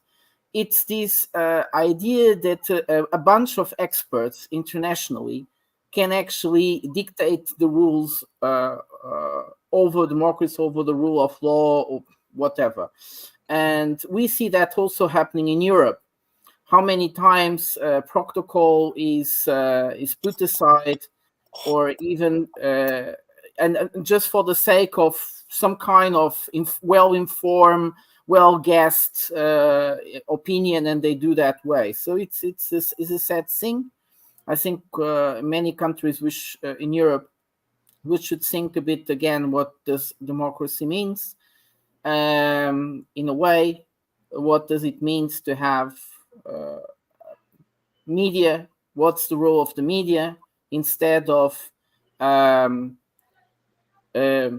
instigate for violence and all this terror and war mongering that the media should actually do something that most countries have in their constitution, which is to stand for peace, to maintain peace around the world. And these media needs to be exposed. These people need to be exposed. It's, of course, we know pretty much who are these warmongers, but there is a much more, there is a much bigger degree of subtleness on all the other messages that are transmitted to us all the time. So this thing about saying Putin talks about nuclear weapons, it's which is not even really true. Go on, Bradley. Before we move on, I'd like to just hop in on the nuclear question one more time. I think that the Russians would bomb the living hell out of the private islands and like the wealthy like coastal communities. Like there's a reason why they have that Poseidon nuclear weapon that it could just be swimming around in the ocean for months on end. And if it comes down to it, just activate. So I think that that's what they would do. I think the rest of society, like if there's a nuclear war, like the lucky ones of us will die in a nuclear mushroom like fire cloud, right? A firebomb, like fireball. It would be like the rest of us would starve, you know, as the world learns how to live off of mushrooms and bugs. And those wealthy people, they don't want to eat worms and live underground. Our plan for a nuclear war with Russia is supposedly to radiate and destroy their resources and cut off their access to, you know, stuff like that, to the steel and to the oil.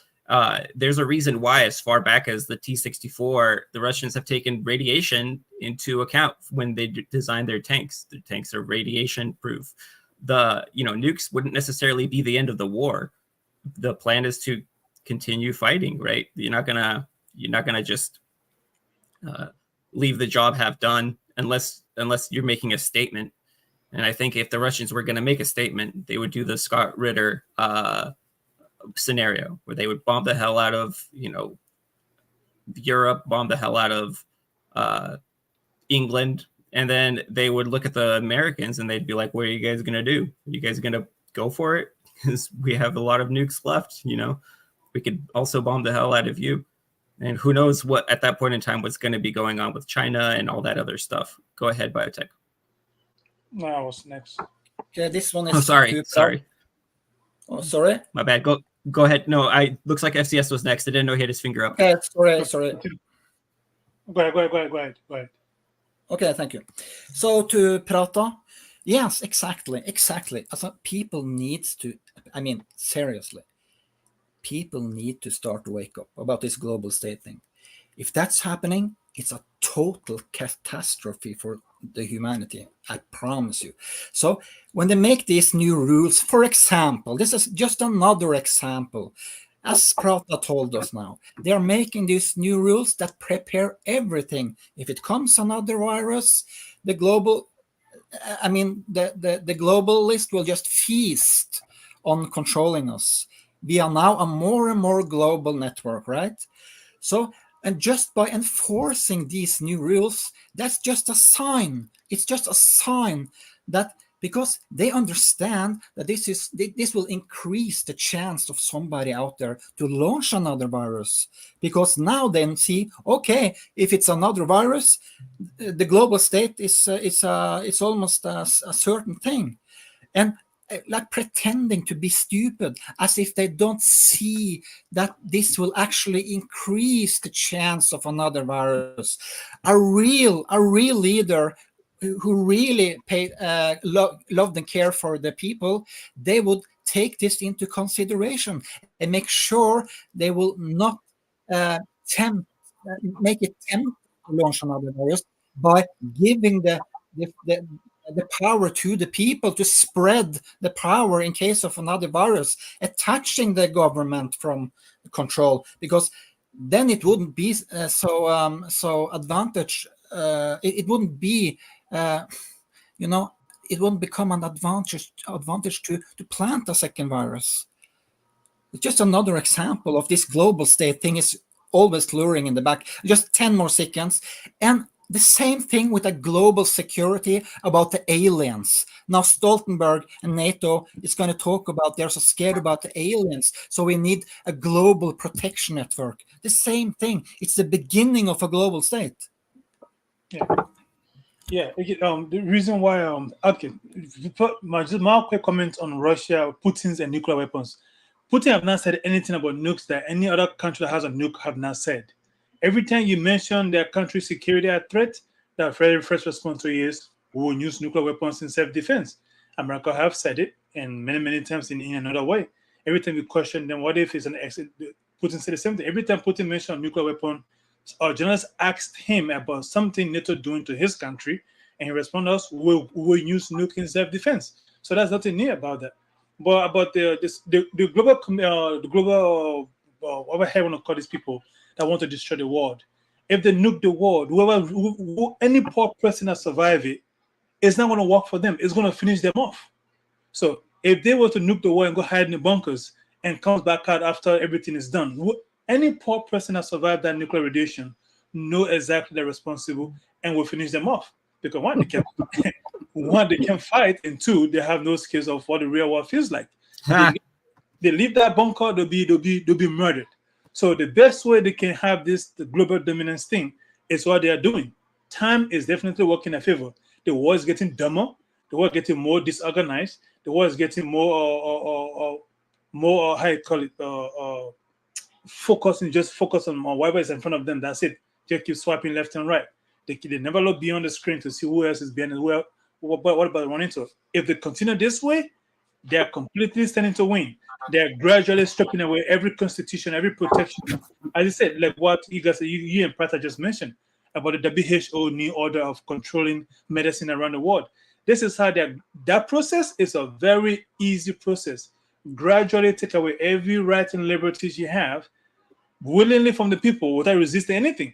In the US currently, now they're going to gag everybody. The very first articles of the constitutions, the free speech. Americans, politicians, the Republicans that are talking about our constitution are the one voting to basically suppress free speech in America. So this is how they start. They're not going to come there. If they kill everybody, they cannot run the world. If whoever survived after that killing will kill them in return. So they'll have to just do it slowly and gradually. Not them. They know their great-grandchildren will be successful enough to have my grandchildren maybe make it work very easy for them to run. So yeah, that was just one little take on this. So I don't see any nuclear war happening anytime soon. At least now. No. And besides, nuclear weapons are very destructive, but they wouldn't be able to destroy the whole population on Earth. Nevertheless.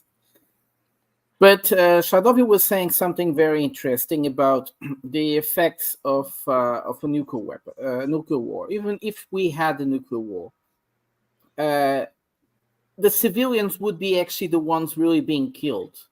If the armies would be outside of the big cities, they would be pretty much safe.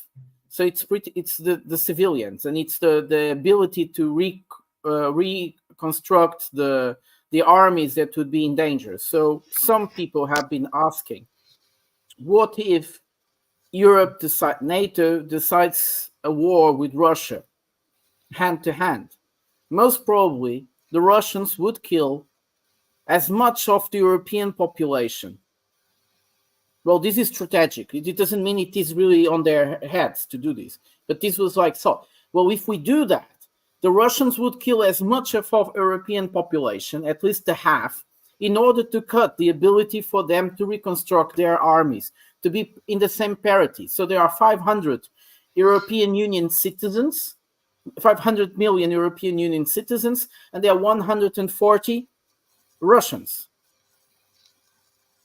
So imagine how many Europeans would have to die in order to have a fair fight. This is ridiculous. So, Shabazz Gay or Guy? I can't read. Is that JS? I think it's JS, right? Yeah, you can call me Jay. Shabazz Goy, by the way. Yeah, I would just wrap it about the nuclear thing. I think we kind of beat that horse to death. I would just say that the nuclear doctrine is actually not to take out the the population. It is the nuclear doctrine of both what was the Soviet Union and the United States was to destroy their military and industrial infrastructure, not the civilians, because civilians become irrelevant at that point. So that's not the way nuclear war is waged. And I think most people who, I don't know if Vaughn's still around, he can back me up on that. But anyway, I was wondering, I don't know, I would kind of like to hear a little synopsis from Wyatt about the current situation on the ground. And Yuri had mentioned he had heard rumors that Zelensky is redeploying troops from the Odessa region all the way to Kharkiv, which to me sounds, that may be true, but that's a long trip. So, you know, under fire, right? Because they'd have to be moving lots of troops, right? Not just piecemeal to make a difference. So I'd be curious if Wyatt doesn't want to talk on that, then maybe Shadowy would be. But I'd like to get away from the nuclear thing. Like maybe we can circle back to it. But can we talk about what's going on the ground in Ukraine? I second that. I don't have the information from the past, like maybe 20 hours because I haven't do the mapping. So only based on what I know previously and my own hypothesis is that this Kharkiv offensive won't go far because it's still not the right time to do it. And Kharkiv is, to the Russians, Kharkiv is a Russian city. So if you want to conquer the city, you have to flatten it. Basically, just like in Gaza. What do you think the strategy is? That's what I meant. Like what I have a similar. I was kind of thinking the same thing. I wanted to hear your thoughts. Like, then what is that strategy? Just to try to thin out the line, or is it that we've been hearing that buffer thing for a while? Or it could be just a diversion, just to they make it look really serious, like with the big offensive, and a huge gathering of troops in the rear, and then the Ukrainians have to make this guess. Is this a real offensive? Because you have to remember the same thing was being mentioned about the Kupiansk offensive. You remember during those like a few months ago, they were talking. They are dooming the entire Ukrainian sphere was like dooming with gloom about the Russians have gathered X number of troops in the Kupiansk. They're gonna fight all the way to the Oskil River. And you look at the front line of today, it's almost the same. So and then that offensive only lasted for 1 week. So that's why I keep saying in the sit rep, I say that you wait for 1 week. If it's going beyond 1 week, in the serious push, like in the Avdiivka front, maybe it's a real offensive, but it's not worth it. There is no reasons to force the surrender right now because it's not possible to force the surrender because Ukraine just gotten new weapons, new money, new ammunition, so it's not the right time. And Troopa man in the background, in the backstage, check the private chat. So Shadowy. Yes, about the Kharkiv offensive. I think you're right, Wyatt. Today, it's just a small-scale offensive to basically force Ukrainian army to move a unit to this new front to create a war somewhere else. But if Ukrainians don't react, I'm sure that Russian is going to add more units to this offensive to make something bigger. So Ukrainian has to react to avoid this offensive to become bigger. Because if we speak about Kupiansk, Russian Kupiansk offensive have been stopped by the Ukrainian army. Basically, they sent more and more troops to this part of the front line to block the offensive.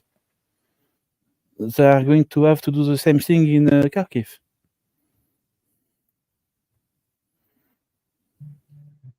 Yeah, no? I like the Medi approach. Way too few soldiers to take Kharkiv. Yeah, of that course sounds like I'm going to take Kharkiv with this. I'm going to say I'm not going to take Kharkiv this year. Don't. The audience has spoken. They saw a week. They're not attacking towards Kharkiv. Yeah. They're not attacking towards Kharkiv. Hello. No, I just mean they're attacking between Kharkiv and Kupiansk. Bolchansk is the biggest city in that area. They're not attacking towards Kharkiv. Why everyone keeps talking about Kharkiv? They're not attacking. the second biggest population center in Ukraine pre-war. I think that's why. It's still not attacking towards Kharkiv. It's because it's a Kharkiv Oblast. That's why. It might expand. Okay, that's different. Kharkiv Oblast. That's But not. today you are Kharkiv. right. Referring Today to the it's not about Kharkiv. referring to the region, Yuri, not the city, the region. No, everyone's talking about city. Mehdi Isn't it was called- talking about city. I meant the region personally. Yeah. Yeah. Aren't the Russians calling it the Kharkiv front? Yeah, Kharkiv region. Yeah. I think Kharkiv Oblast. Zelensky is trying to pull it down. Like it's not really something very important, and they are ready for the Russians. They plan everything. They have planned everything in advance, and they have an answer for it. That's the Zelensky proposition. So the Russian is going to stop in a few days. Yeah, and me, I believe that's why I'm going to go off of Zelensky's statement, because I think Russia sees some weaklings and they take advantage of it until they reach the Ukrainian buffers and they stop. That's what I can see happening, because I don't see that, because I don't think Ukraine have enough manpower to go on this counter-offensive against this movement towards Kharkiv. They're just going to wait for them until they come and run into them and they stop. And I see the Russians stopping when they run to the Ukraine. I don't see them pushing past, trying to force their way through the Ukrainians. So maybe Zelensky is right. He have a plan. The plan is so that they can take half of Kharkiv and come and stop halfway. So. Well, he lost too much things there. That was massive what they did. There was a lot of aviation. They destroyed a lot of big cannons on the Ukrainian side. So I don't know. But like Well, Shadow what- was saying, What is probably the will stand in the topography? way. What is the topography of that area? Would it be, if the Russians do take it, would it be easy for them to hold it, or is it just going to be more of an incursion and then fall back? Does anyone know? Fall back, I think it would be strange. I think Somewhere they are going between to the advance, take a few hills. village, and if the opposition is too strong, they are going to dig themselves here and wait for another opportunity in a few weeks to attack again. Yeah, and Like everywhere else on the front line. developing a lot of artillery right now. Like that's their main goal, is developing artillery. And America doesn't have enough artillery to send over there. Like we can't move them out their position. So even if what we send them right now as America is not enough to move them out, it's enough to stop them from moving forward, in my opinion. What's up, Troopa man? We got a new face, everybody. How's it going? Nice. Hey, nice what's to meet up, you. Troopa? Can you introduce yourself? Where are you from? Speaking, I was in an artillery unit when I was in the military, and I'm just speaking from experience. We don't, I mean, you're talking like maintenance and whatever that has to go into this. Like, I don't think whatever we sent over to Ukraine is not enough to push anybody out of any position. I think what it is enough to hold them back or maybe stop them from holding new positions. I don't think 60 billion in repairs. I mean, most of it's going to be repairs, new barrels, like new weapons, new barrels for weapons. Like, So you're also on the boat that we simply don't have the shells to feed them. That massive appetite. And I don't think we have the lives, to be honest. The lives, like I've seen, I've looked at other kind of news or the different kind of news that I don't really pay attention to, and I see a lot of Ukrainians fleeing.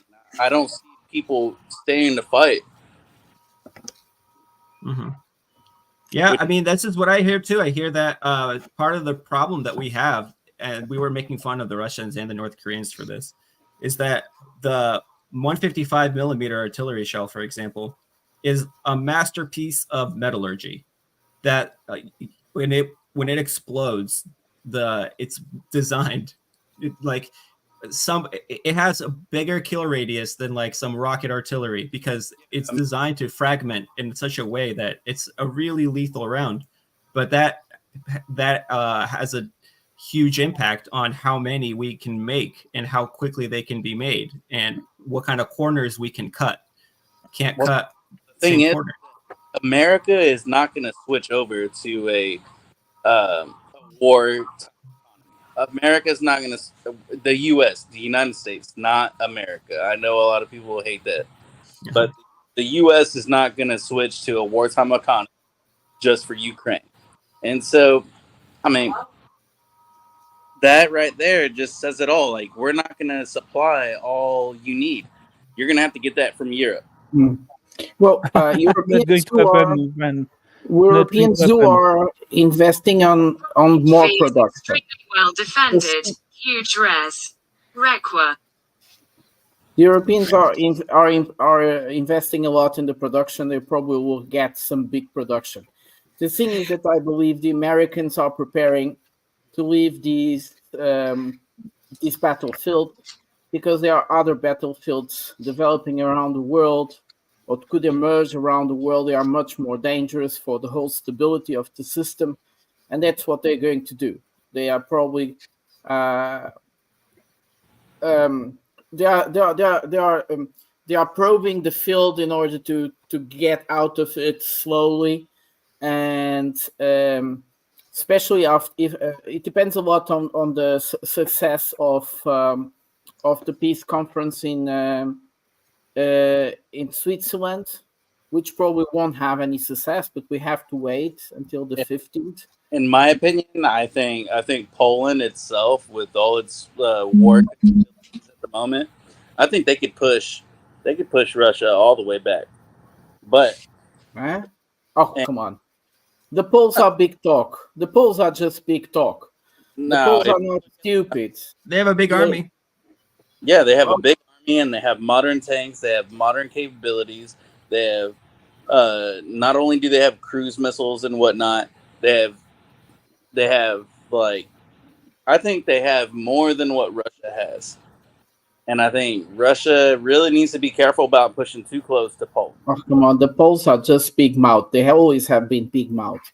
The thing about Poland is, this is the country. We have to look at Poland what it is. This is a country that left the communism not long ago. They made a huge process of conversion to free market economy, which is amazing. It's the most successful one, actually, and after the Czech Republic. And the Poles are finally living well. Their cities have been renovated just a few years ago. They really live well today. It would be the most stupid thing to destroy that everything after it took so much labor and time and got so much success out of it. They are big mouths. That's just the moment that Poles find themselves into dangers, they will back up. And we saw when there was this rocket falling in Polish lands and killing some farmers, which is quite curious. Why would a rocket fall into a farm out of all the wilderness in Poland?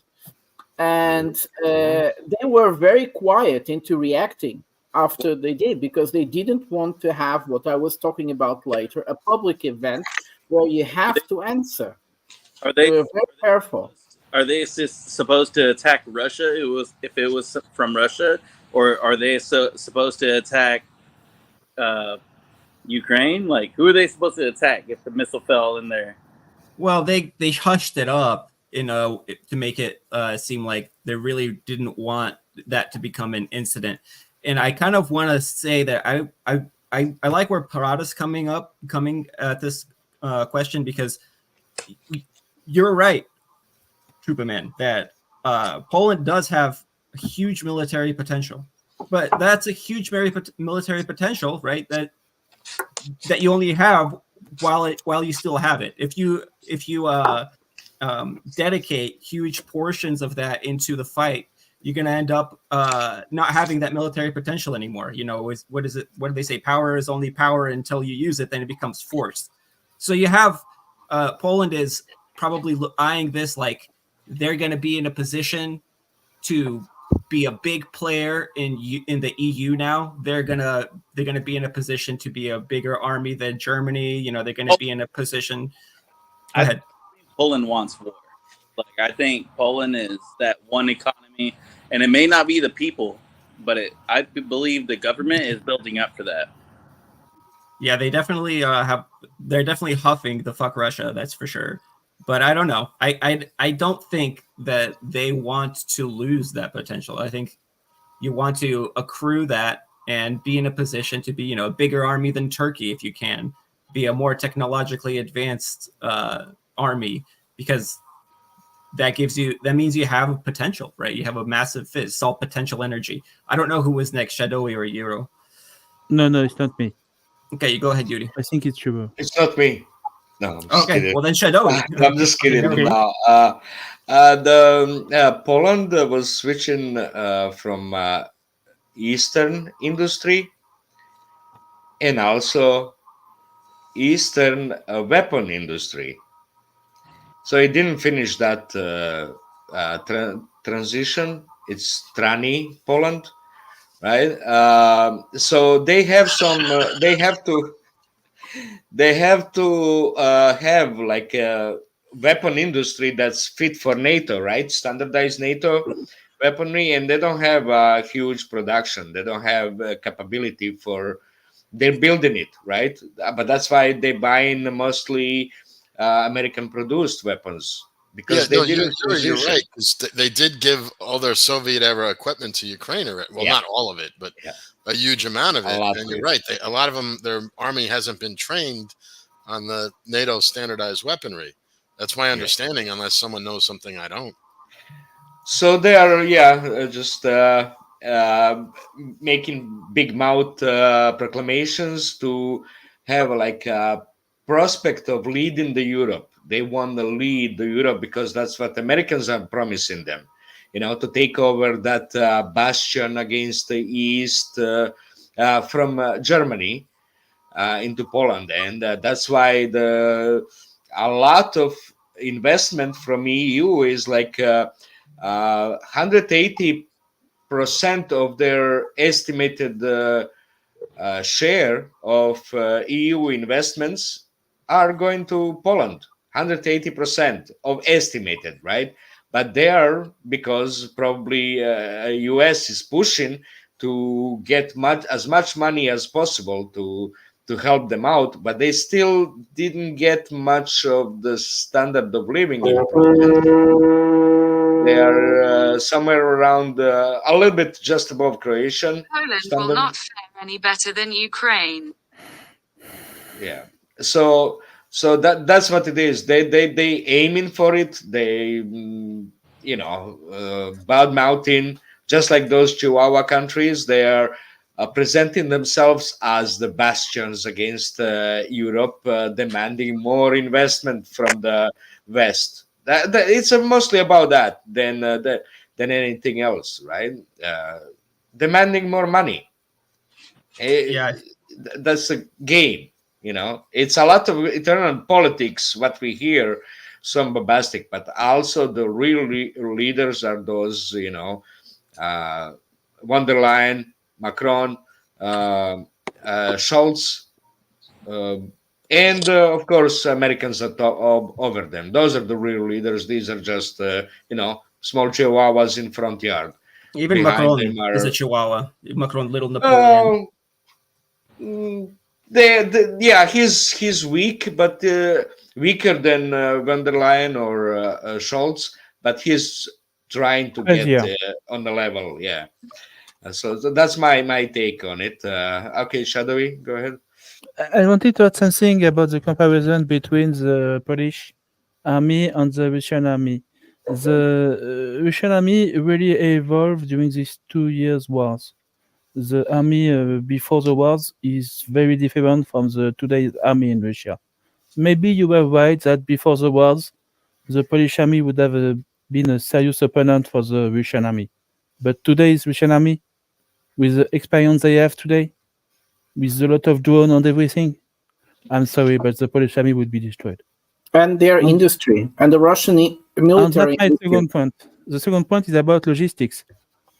In Europe, in USA, the supply of artillery shell or NATO artillery shell or NATO shell for tanks or of all tanks, all the supply is very, very, very low.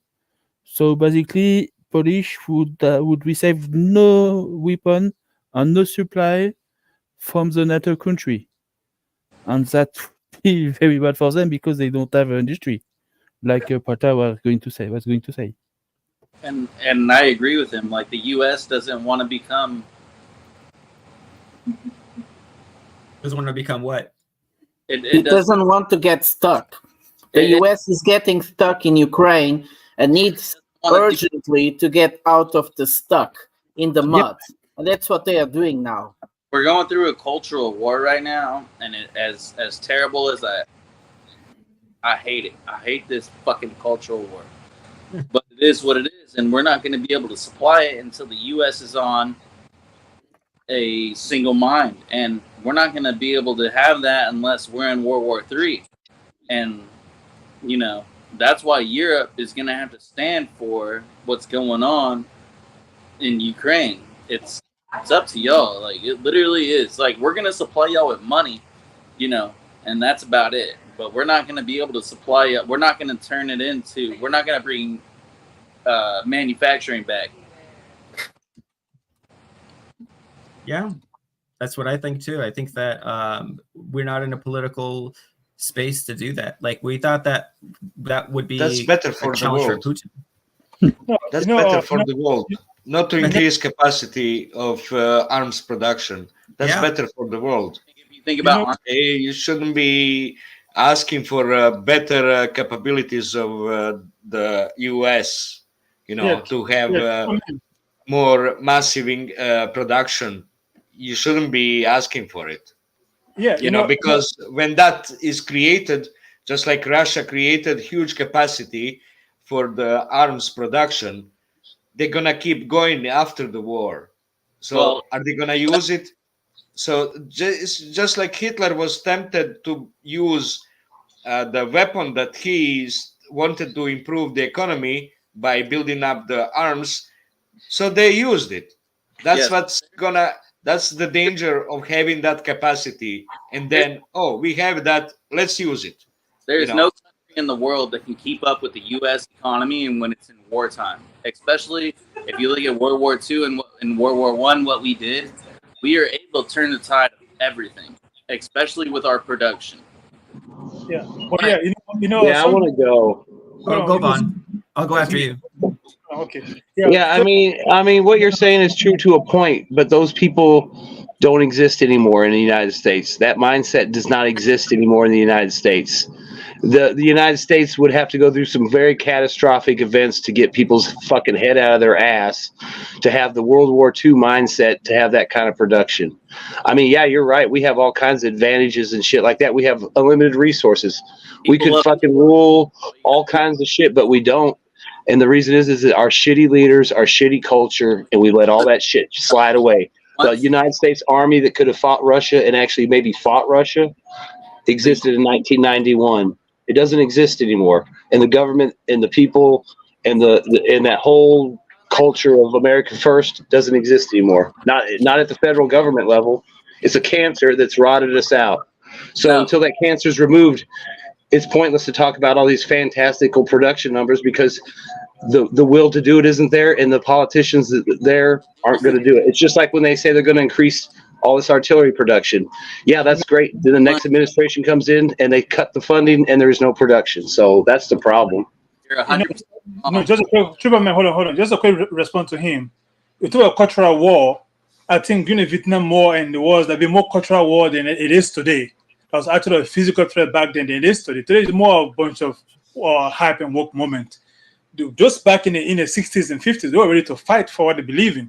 Not this new generation. So U.S. going to war, there's nothing that's happening today in America that can stop that. That cultural war, that woke protest, that is bare minimum. That cannot stop the U.S. from going to war. That's just my take on that. Sorry, it was Bradley.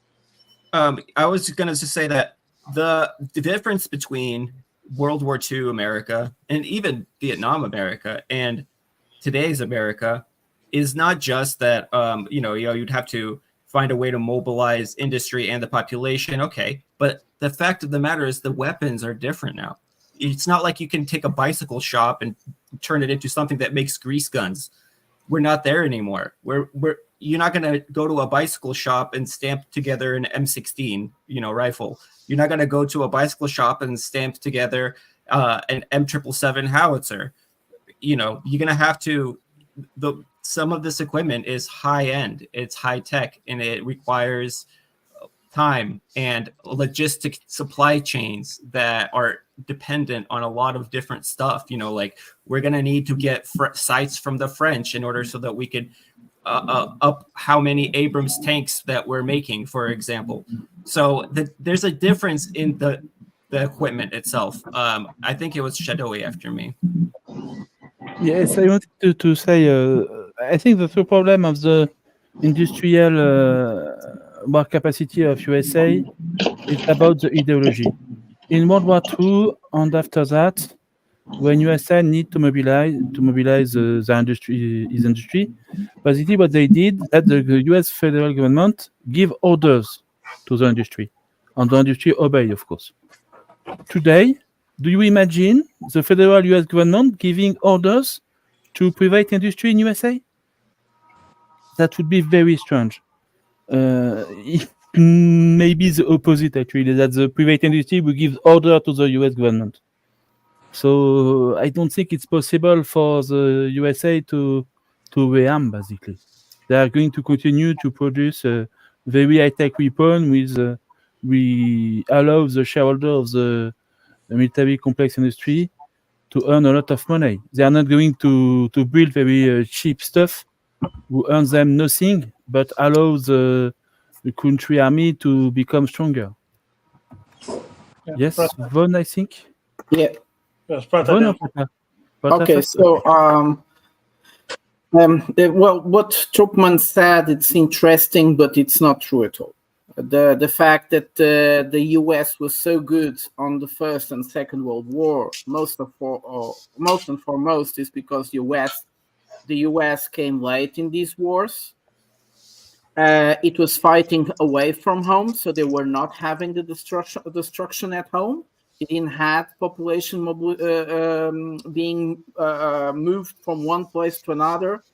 There was a strong heritage, especially during the First World War, but still in the Second World War, heritage of people offering themselves to go to war was very strong.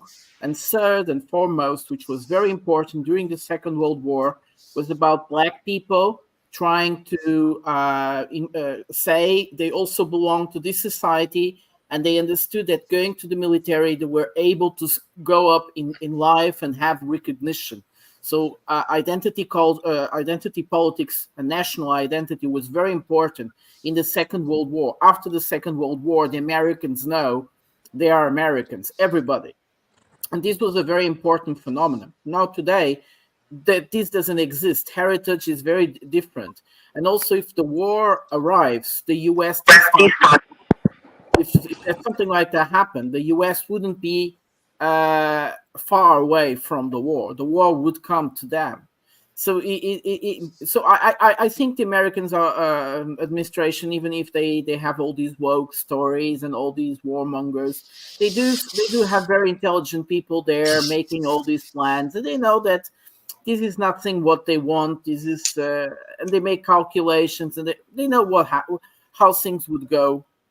And yeah, so Vaughn, sorry there.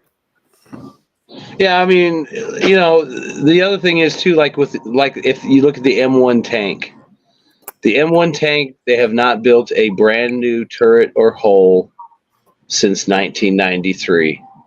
They have not built a Cummins 1500 turbine since 1996. So, I mean, every M1 tank, every one M1A2, A3, whatever, V3, whatever the fuck you want, it's a recycled M1. It's probably one of the only smart things the Army ever did as far as recycling a piece of equipment. But, I mean, even when I went, they were producing like 24 a month, and that was in the mid-90s, like 93. So I didn't know it at the time, but that was the last batch going out probably. So, I mean, even if they're refurbishing them now and pulling them out of the stockpile, I mean, how many are they doing a month? 20, 10? I mean, the problem is you've got, Trump dumped a bunch of money specifically into like the Lima tank plant and stuff like that. But then Biden came in and probably cut all that funding. So how much stuff got refurbished or built before the funding got turned off? You know, that's the problem. So they could have promised 900 new M1s refurbished, but maybe only 100 got done before the funding got turned off. Now that's all sitting in limbo and the money's getting wasted. Or, you know, I mean, like I said early on, if they wanted to send M1 tanks to Ukraine so fucking bad, there's like 5 foreign export variants that they could have sent. If you want to be very serious about this stuff, you need to create state company. Yeah, If you want to speak about Oh yeah, I mean that's what, yeah, we definitely need to nationalize because there's no incentive for these private companies to refurbish this stuff and keep it operational. It should not be about money. It should be about how to make your army effective. Look, the way they're bringing the war to America is through Mexico and through the border. That's the way they're bringing the war to us. They're not going to bring the war by, you know, running up on our shores on the east or west coast. They're going to invade our borders. They're going to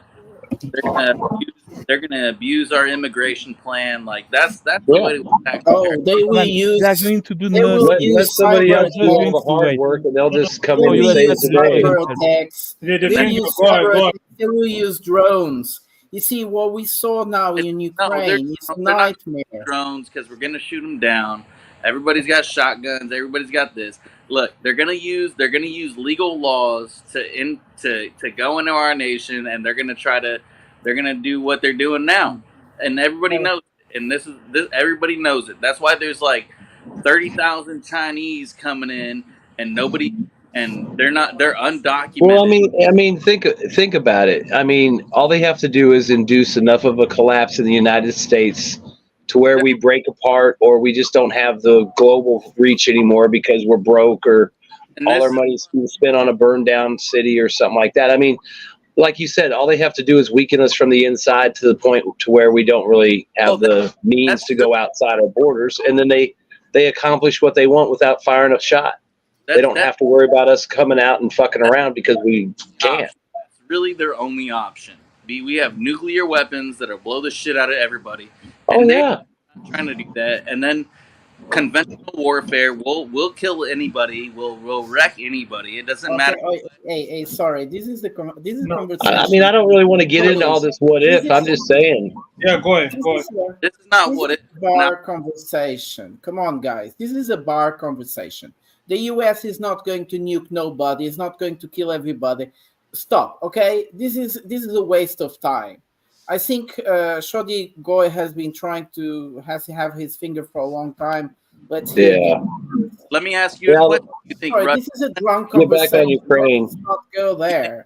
Nobody's going to nuke nobody. Wait. I want to try a button. Give me a You think Russia is going to nuke anybody? You all hear anything? Very bad static. Can't make it out. Brada de Pova. Oh, okay. Anybody? Whoops. Stop all sound. Oh, sorry. Okay, go ahead, continue. Shadi Goy, go on. Yeah, no, I just wanted to say I kind of agree with Brada. The United States doesn't, of course, plan to nuke anybody right now. I'm not sure that's what Troopman was saying. I do believe that the United States is in the midst of both atomization and stratification that's going on right now. We don't have. Prada was talking about the country that existed in December 7th of 1941 is not the United States of today, and you're 1,000% right on that. So our ability to wage war, I believe, is proportional to the amount of unity you have within a country. When you have a country as both divided and atomized as the way the citizens are in the United States are at the moment, we are in no condition to wage war. We can't even maintain law and order in our major cities anymore. Most people don't realize that, but I happen to live in one. So that's something that you also have. And also there's a lot of problems going on in the United States. I would argue that the immigration problem is something that's actually being encouraged by the uniparty in this country for a couple of different reasons, which I won't get into right now because this is not about that. But they're doing it for, usually economic reasons and their own little power struggles and stuff, but they don't really care about the average American citizen, let alone the average illegal alien. But I was hoping maybe we could kind of get this out of like the mental exercise of a possible nuclear war and maybe go back to things on the ground. Sorry guys, I like to just keep it real, man, because we can have these mental exercises in The voice voice chat, Yeah, open voice chat mic is perfect for this. Okay, well, I mean, we can say it's a mental exercise, but I believe that if you put factories and back in the United States, put money behind it with how much groceries are in the United States. Your voice is breaking up. Your voice is very Yeah. static. So Trupaman's audio, right? So if there's any sound from you guys, his voice will be muted somehow. So you guys need to mute if you are not talking. Yeah. So that Trupa voice can come out. Okay, Trupa, you try again. Okay, so I'm just saying, like, you put me on the spot now. No, okay. So what I'm saying is that, like, if we had to go back into like that World War II kind of phase where we're producing stuff, I believe it would actually work nowadays, because if you look at the U.S. economy and how much groceries and everything is, then it wouldn't matter what the ideals are. People like money, especially in the United States. If you build those facilities and you say, hey, I need people to build this stuff, and you're going to get paid pretty good, people will do it. It doesn't matter. And then they will find unity doing it. So yeah, I was next. Yeah. I don't disagree with anything you said, but that's not going on right now. So Yeah. For me, my take on that is this: if you go to where the US have to open industries for war, I don't think they want to care more about the precision of the M77 or all of those things. Anything that can kill anybody, they'll resort to that. Like even a bicycle shop, as Bradley said, oh no, they can go to a bicycle shop, to a mom and dad or wedding shop. Anything that can shoot or shell against any enemy, they will resort to that until after the war. They go back to precision. All these precision weapons were designed to fight terrorists in the Middle East and other places in Africa. They were not designed for a full-scale war. All this accuracy, all this 5mm target hitting, moving. All of that were designed for very concentrated war, not for a full-scale war. When it comes to that, the US will go to, if you make an AK that can shoot, that can miss 6 rounds and hit the 7th one, they'll take it. Anything that can kill anybody, they will go for it, and they'll go for it, and they'll invest in and making it. Why? Yeah, basically FCS said what I wanted to say, because if let's say if we're going to go to a real world war situation, there's a high chance that all these high tech bullshit, right, will not be produced. They will go for the simplest way to produce a tank. Like if you look at the Sherman tank wasn't even the most powerful tank in the war, in World War II. It's one of the is an okay tank, and then they have to make do with the Sherman tank. They have to flank the Tiger tank or the Panther in order to destroy it. They have to use numbers to beat the Germans. And there's a high chance that if we go into the World War situation where the United States need to go into wartime economy, they will be producing new type of weapons that is easier to produce. Because if they look at the FPV drones, the Lancets and everything, they realize that it is not cost effective to produce Abrams. They will have to produce something simpler. You look at the stupid turtle tank. The turtle tank works better than the Abrams, perhaps. So they'll probably come up with weird designs of the tank where will make all these suicide drones become very ineffective, and then it will look super ugly. You look like a durian, and then like a durian tank, and then and it will work. It will work, and then it will be easy to produce. And the technology will be used more like AI. They'll use AI. They'll have simple drones, but these drones maybe it will be swamped, and then they will use I think US will use technology in a very controlled way.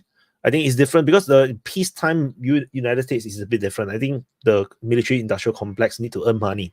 So they'll inflate everything, make everything unnecessarily high tech.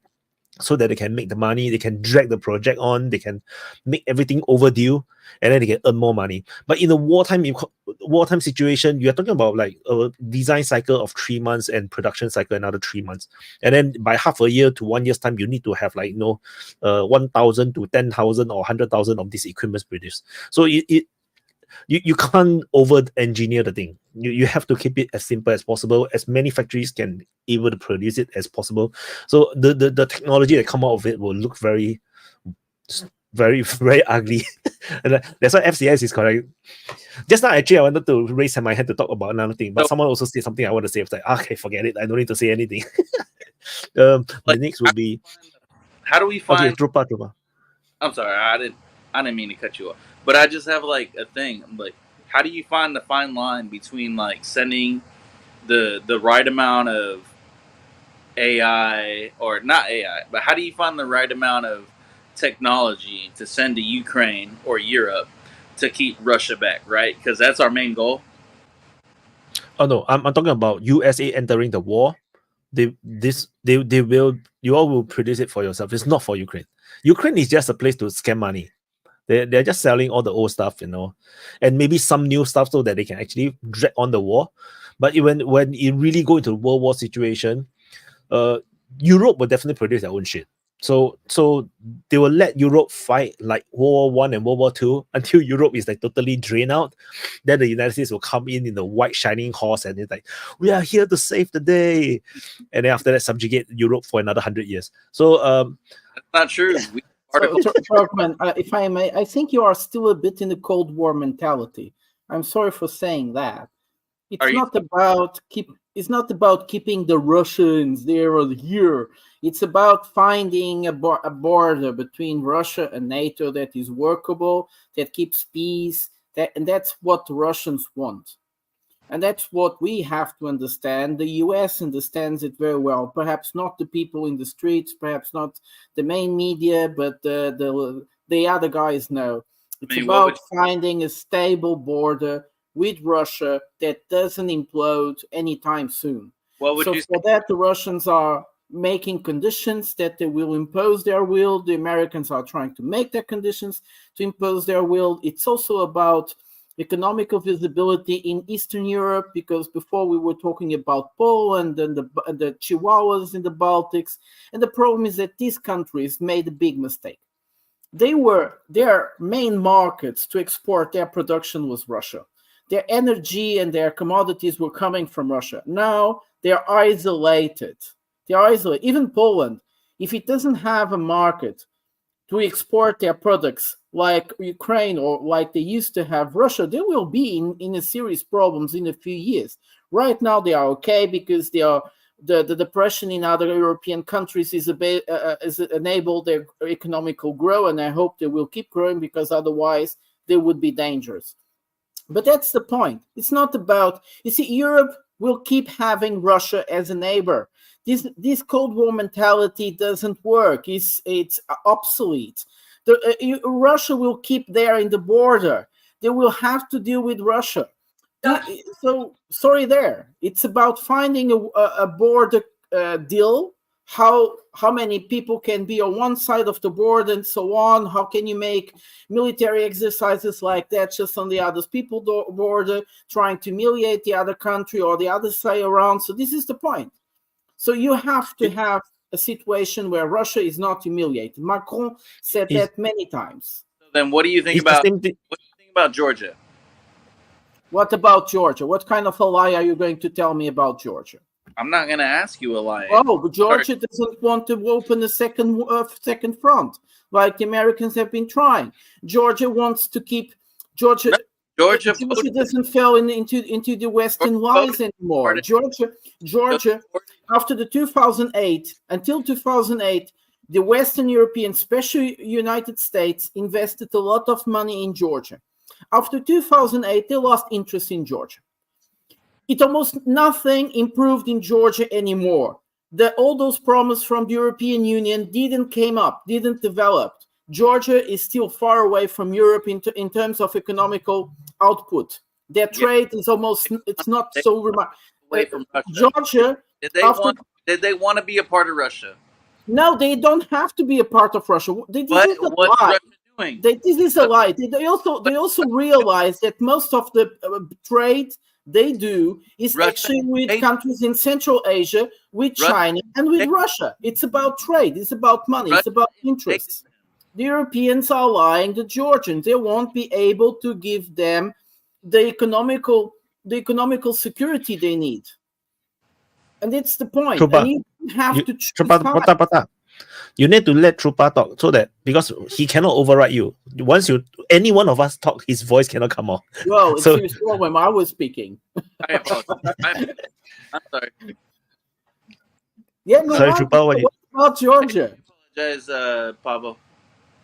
What about Georgia? Tell.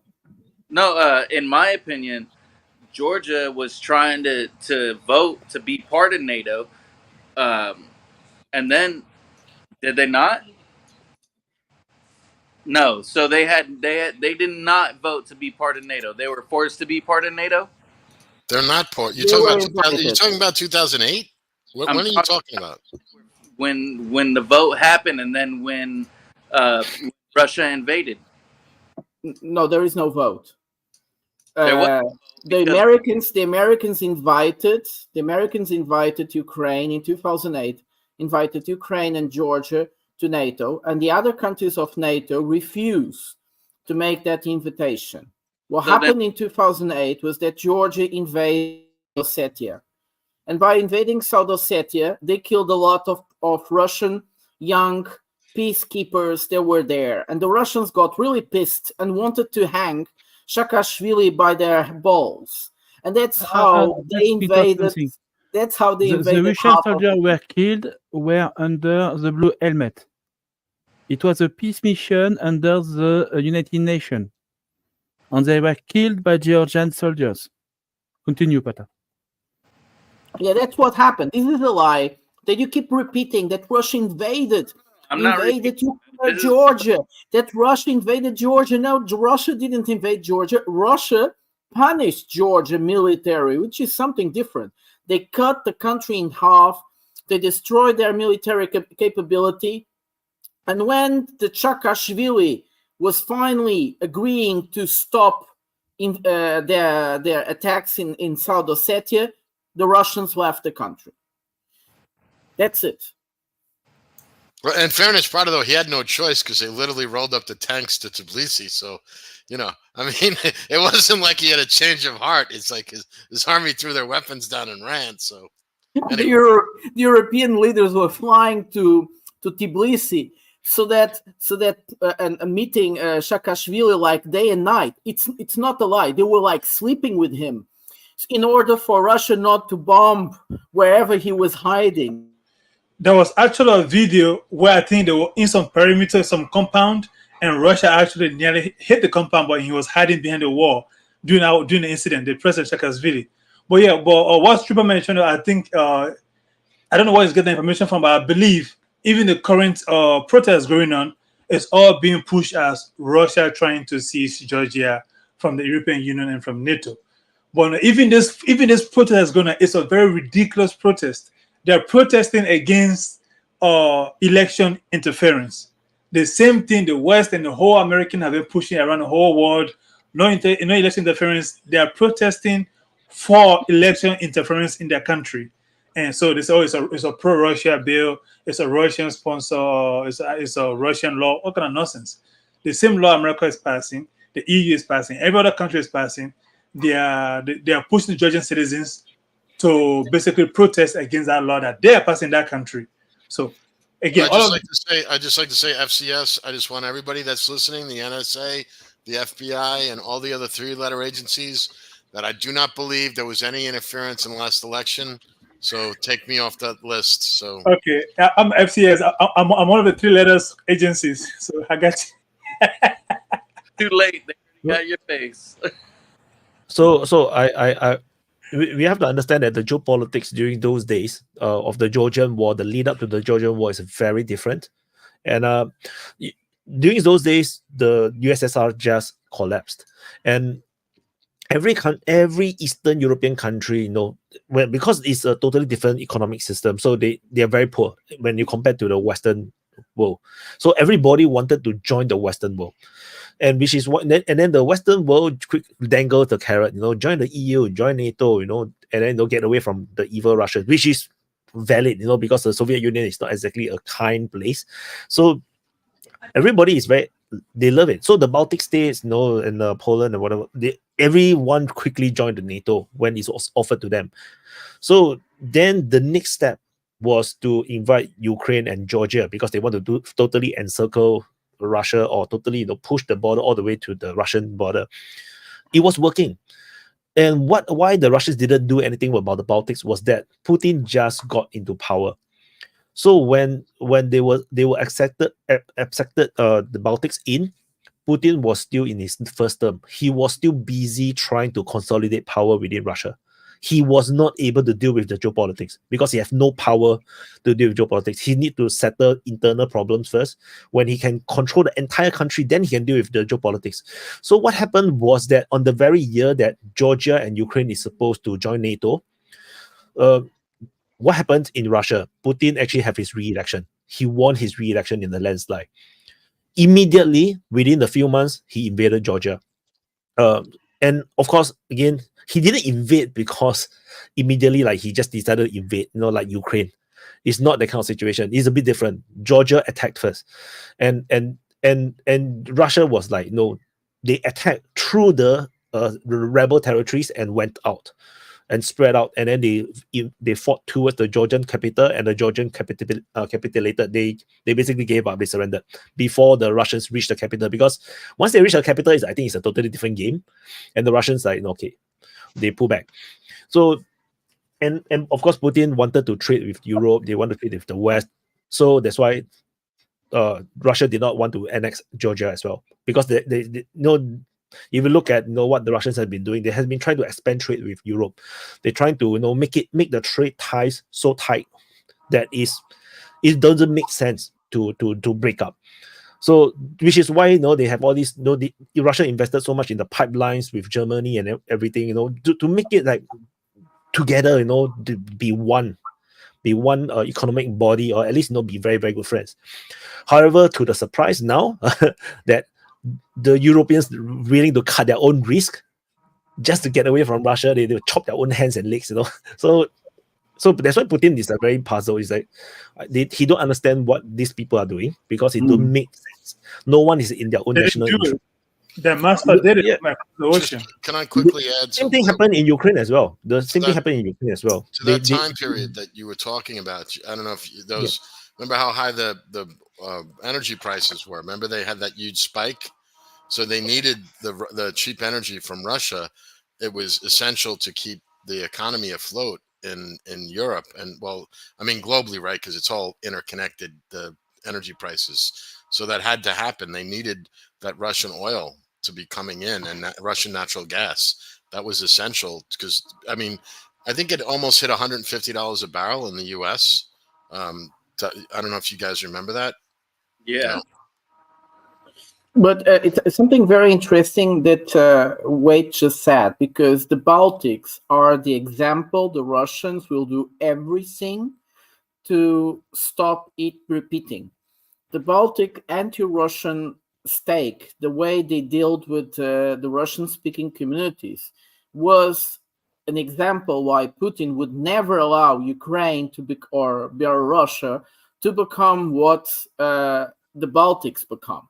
You probably know that 1/3 of both Estonia and Latvia are Russian-speaking citizens, their population, and they have been humiliated. They have been treated with no civil rights and so on for a long time. So Putin knew that if this happens, and it is true because it is what has happened in Ukraine, the whole process is about humiliate Russia in all this. It's a Cold War mentality. It's very sad.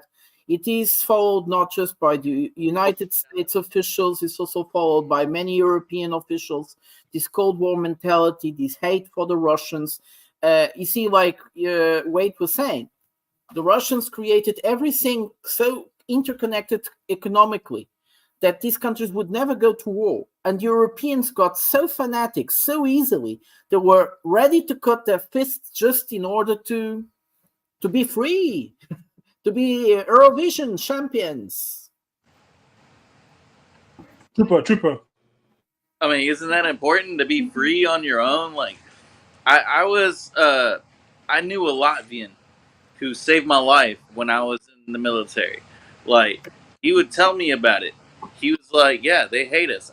I don't know why. I mean, I didn't ask too much, but he was a Latvian. And he was one of my boys. Like, I just don't. I mean, he wanted to be away from Russia. I mean, I don't imagine he was alone.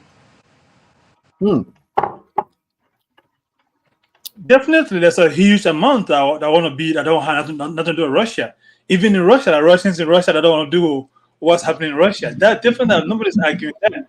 But Russia also is trying to protect its own interest in those countries. As Rafa mentioned, was the harassment that Russians are facing in Estonia and all these other places is exactly the reason why Putin wants to either do two things. Either we'll get so intertwined economically that hostility goes away, or we have a defined border where you guys are away from us. What's the noise? So someone was asking when I was the last time in the Baltics. I was in 2019 in both Tallinn and Riga. And I remember being in a bar in Tallinn, and some Latvians and then some, a guy from Finland came, and we were talking, and then suddenly the guy of Latvia of Estonia starts saying, "Oh, we have like 1/3 of these immigrants from the Soviet Union, these Russians, and we have to deal with them, and they don't go away." And it was like, why don't you put them in a concentration camp? That will solve everything, and then you destroy them forever. You know what? That stupid Finn that almost got a punch of me on his face, he was actually saying that would be a good idea because they are really bad. And this is this type of hate that is not acceptable, especially if you were a country in the European Union. We have the charters of minorities. These countries, in order to become European Union countries, they had to sign those charters. They have to respect the minority rights from populations that have different languages, different cultures, and so on. We are not in the ethnic cleansing mentality of the first or the Napoleon Wars. This is over. That is strange to get it come from Europe. So I just want to do a correction. The Georgian war, the precursor, there is an election for Medvedev, not Putin, but basically it's the same thing because he somehow become a prime minister. But basically it's still the point where he already fully consolidated the power to the point where he can actually become prime minister without being in the political party. So so just want to correct that statement. Somehow I don't know why I remember that wrong. So I forgot who is next. When Putin is president, he's more visible than the president. When Putin is prime minister, he's more visible than the president. During the entire war, that Georgia war, Putin was more present than the Medvedev. Medvedev, whatever the name is. Yeah. Medicine. Medvedev. Yeah. Dave. He's new. Do you want to introduce yourself? He's mute. You're muted. Yeah, hi. I'm Dave from Canada. I was listening to that other Canadian originally come speaking, and he was aggravating me. I decided to join this chat, but he left, unfortunately. I work in finance. I live in Canada. I have a father from the ex-Soviet Union, grew up in Yerevan. I watch the DPA all the time, and I like to look at this whole conflict through a financial lens. And the way I see this conflict is the United States trying to do whatever it takes to block Eurasian economic bloc, even before the Belt and Road project. This started years, even during the Soviet Union. It didn't want, you know. Sorry, I'm in my car. I had to stop my car when I was listening to this podcast. So the way I see it is that it's, you know, the United States through all its tools like the NED, SAD. Oh, damn. Come on, Canada. Sorry, Come on. again? Your connection is breaking up, sir. We can't hear you. We can't hear you. You have no sound. You have no sound. Trudeau is intervening. Trudeau intervene. Dave, you have no sound. Check your device. Dave, we can't hear you. If you can hear us, we can't hear you, Dave. Okay. Oh, no, he cannot hear Well, us let's move too. on. Since he can't talk, we can go back to him. Why is the Right, CIA? guys, involved? so I wanna jump on top of what Troopaman was saying. So the there's a lot of deep dislike in those like small, like what we call Chihuahua countries towards the Russians. A lot of that has to do with our excellent propaganda. You know, that we have really good propaganda. We propagandize ourselves to hate the Russians. We propagandize frickin' people like Wayne to hate the Russians, and we do a good job on propagandizing, you know, Latvians and Poles and things like that. Not that there isn't a lot of animosity there to begin with, of course. That's an issue. But that deep dislike and that deep hatred, that takes a lot of hard work to make that happen. So that's just kind of my point to that. Like, yeah, of course you're going to talk to some Estonian person and they're going to be angry at the Russians. Well, a lot of these countries were on the Nazi side during World War II, and they lost. They're upset about that. A lot of Germans are still upset about that. So it's there's a lot of historical reasons, and you have to realize that European history goes way farther back than American, you know, U.S. history. Our history here is like, you know, we're relatively young by comparison to those people that have had. I think you misunderstood my. I don't have any hatred towards Russians. Matter of fact, I'm a gamer. Hello? I play games with a lot of Baltic states, and I play games. You guys could hear me? Now we can. Now we can. We can hear you, buddy. What were you saying? You're coming across like the Africans. Now we can hear you.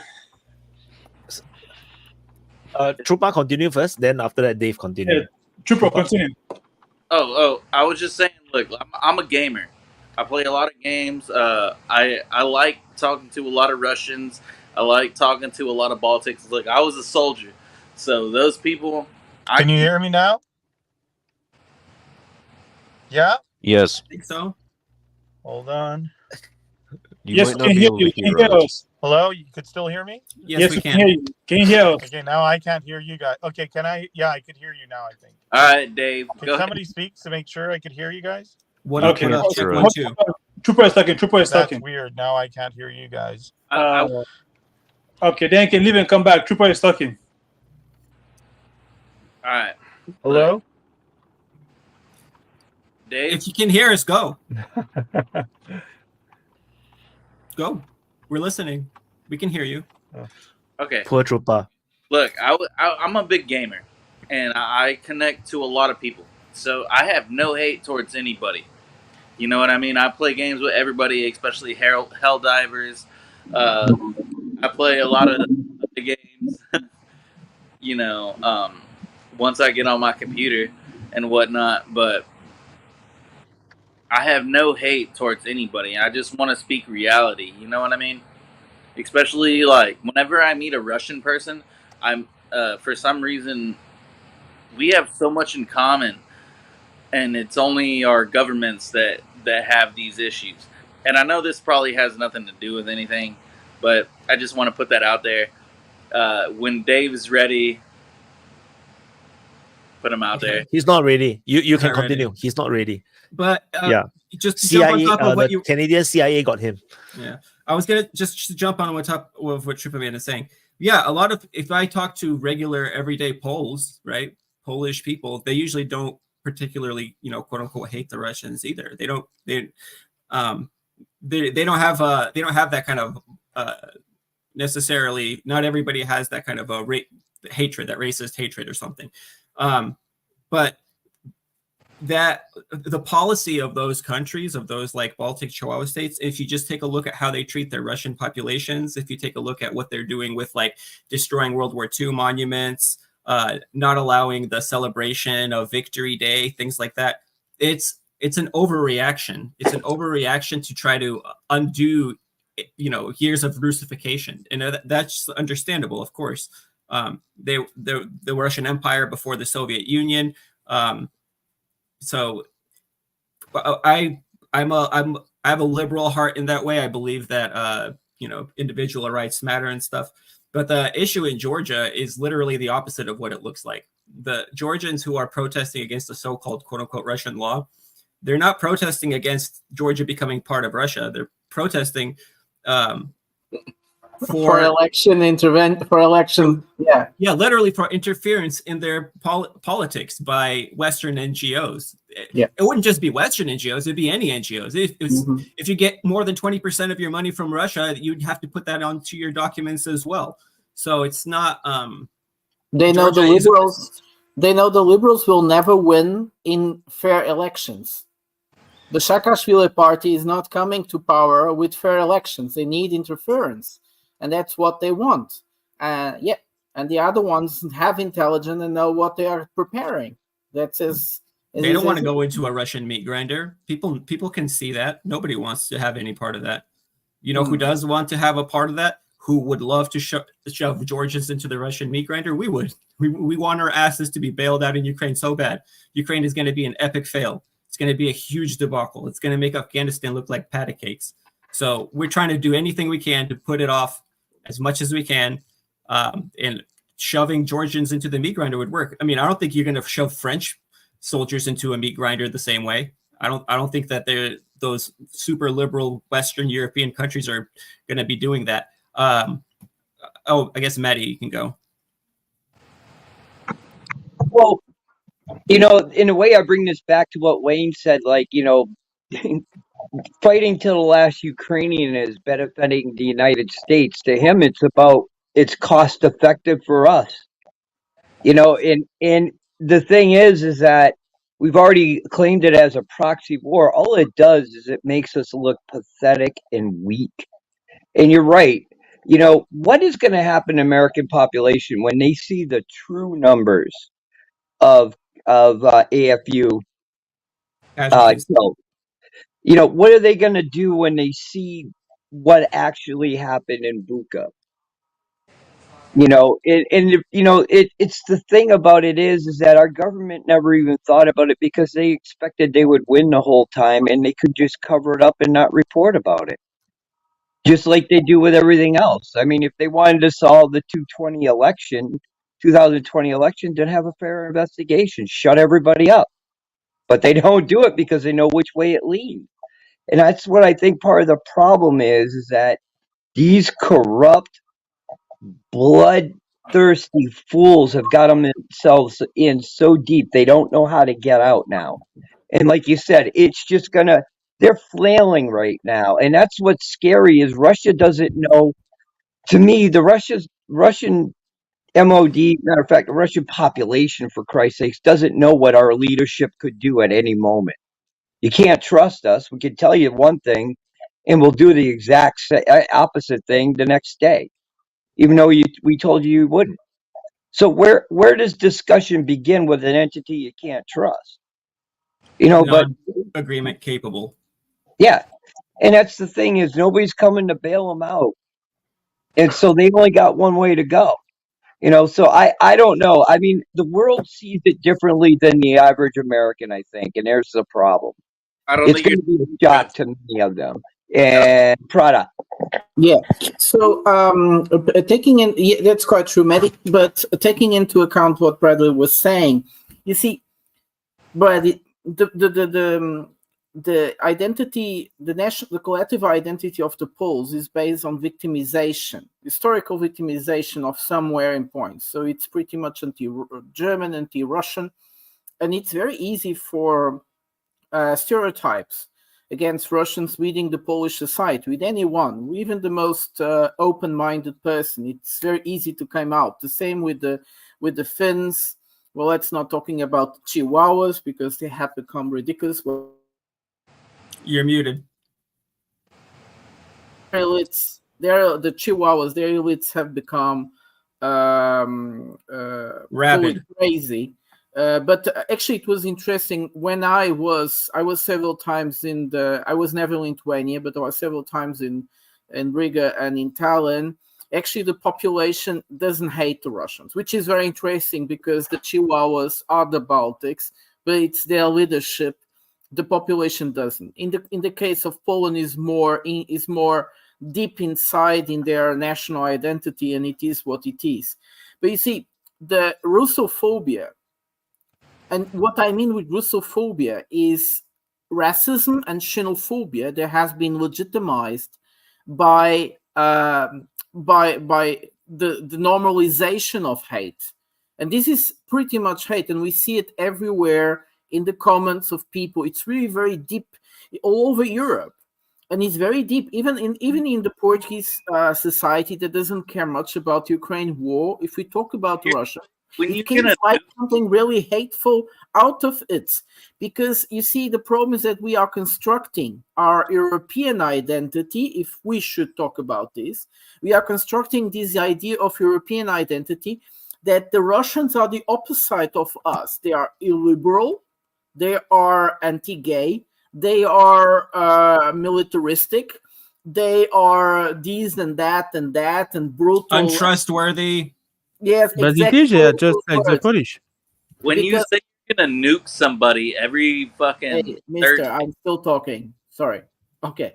And I'm finishing, but I'm still talking. So, anyways, the thing is that actually we have a problem in Europe if we keep creating these legitimized hate called Russophobia, which is very problematic, especially if we want to talk about the future. And I think it was Shadovi or maybe because I was not paying attention. Who do you guys had first? Or Vaughn? Oh, go on, Vaughn. No, it was me. Vaughn just came in. Go ahead, Sans. No, go ahead, Vaughn. Go ahead. Oh, I was just gonna say. I mean, I don't even know why any American who supported Trump or is at least conservative would support Ukraine. I mean, they interfered with our election in 2016. They interfered with our election in 2020. They're interfering with our election now. They're Nazis. I mean, I'm not really sure why anyone gives a shit about them. I mean, they attacked my country through these bot farms and crap. You know, they tried to get Hillary Clinton in and fuck my country. And then they tried to get Trump unelected. And then they got Biden in. I mean, high five, Russia. Take these fucks out. They tried to fuck my country, so fuck their country. I mean, sorry about your luck. My country could fall farther than yours. And you fucking picked your neighbor to fight. So, you know, I feel like they're getting what they deserve anyway. So I don't even know why anyone gives a fuck about Ukraine and America. They're a bunch of fucking scumbag Nazi thieves. Yeah, for me, my position. There's so many girls in Vaughn's background. My position is this: at the population level, almost every country population get along. Even Iranians, and you put Iranian and American in the same room, I guarantee you they will have more in common than the government at the top. But in the case of European grooming their population against Russia, of course, Russia killed their grandfathers saluting the Nazi flag. Of course, they will hate Russia. All of them, they're refusing to hang the pictures of their great-grandfathers and their grandfathers because it will expose their grandfather for being part of the Nazi officers. So this is what they have to retaliate. Everyone that killed my grandfather, I still hold horses against them. Everyone that killed my great-grandfather, I still don't like them. And I know what they are. So of course, if they happen to be Russians, why does the whole world have to teeter on the edge of nuclear war because Victoria Nuland's butthurt because some of her family died in a program in Europe, like literally tens of millions of other people, but you don't hear them prattling on for nuclear war, but that war does. For those people, they see what it is and accept it. But for a warmonger, for a maniac like she and her grandfather, they'll have to retaliate and they will have to get some justice. And justice is killing everybody again and trying to say, yeah, thank you, Grandpa, I finally get rid of the Russians. So yeah, Shadowy. Who is the only one to threaten people with nuclear war these days? We are the Americans. Americans. No, you're wrong. Americans. It's not. Americans. The only one that has done it is Russia. No, the United States has made that threat. They've suggested it. They openly talk about using it as a tactic. Exactly. I don't want to actually have a crack rule. I mean, they talk about it like it's no big deal. I mean, you have senators before the war started talking about using tactical nukes on Russian formations inside of Russia. I mean, that's just fucking retarded to say, I'm going to nuke you. I mean, before I log off, please address Troop on this point. This is an important point. Before I log off, I want to address Troop on this point. If you listen to American propaganda and you listen to Russian propaganda, and I do both, you can see there's a huge difference in the way that they treat the nuclear question. The Russians do not threaten to use nukes constantly. What happens is our mainstream media does it, and then they blame the Russians for doing it. Now, what did happen is that Vladimir Putin in the beginning of the war said, if things are going to go bad, if you guys join the war, we're going to use, he didn't say nukes, he said, we're going to use all of the weapons at our disposal. And it was an answer to a question. It was an answer to a question he was asked. Exactly. And you know what we've done? We've taken that clip and we've said that Putin is threatening to use nukes over and over and over again. Meanwhile, Lindsey Graham, it's a bunch of senators, bunch of House Republican reps, right? Constantly talking about the nuclear issue. The Russians don't do that. We do. But that's just how good our propaganda is. We can literally flip the truth 180 degrees backwards and constantly accuse the Russians of doing what we're the ones that are doing. So this is a mistake. Anyway, guys, I got to log off. It was a pleasure. I got shit going on, so have a great rest of the chat. Trooper Man, it was great to chat with you. I invite Trooper, although Maddie has one to talk. Gotta go. I invite Trooper to go find on any place whenever Putin or threatened to use nuclear weapons. I really invite him to try to look for. He will not find anything. You will find though. It's in Putin's speeches. Medvedev saying stupid stuff. Medvedev. I'm done. Tomorrow is Mother's Day. I have my wife, and I want to wish all y'all mothers a Mother's Day, and y'all have a great one. All right. I love all. Thanks, Trooper. Thank you. I will email you the link to join the lounge. Thanks for coming on. Trooper, I will send you the link to join the open mic speaker lounge. So check your email later. Maddie. Yeah. I just put in the commander's office something. Can you bring it up on the screen? It's an answer to what we're talking about right now. You've seen it a billion times, I'm sure. But what I'm talking about is something that was written in 1983. It's what we knew when I served during the Cold War as a tank commander is that this right here is what Russia is concerned about. We acknowledged back then that we could only fight up to about 5 days, and then we would need to use a demonstration nuke. It's right there.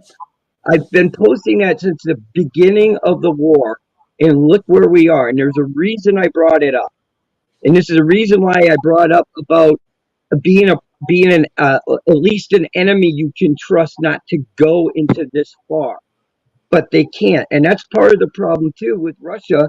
Has to be concerned if these idiots, if they send a large force forward, will these idiots actually resort to the demonstration nuke and take it out?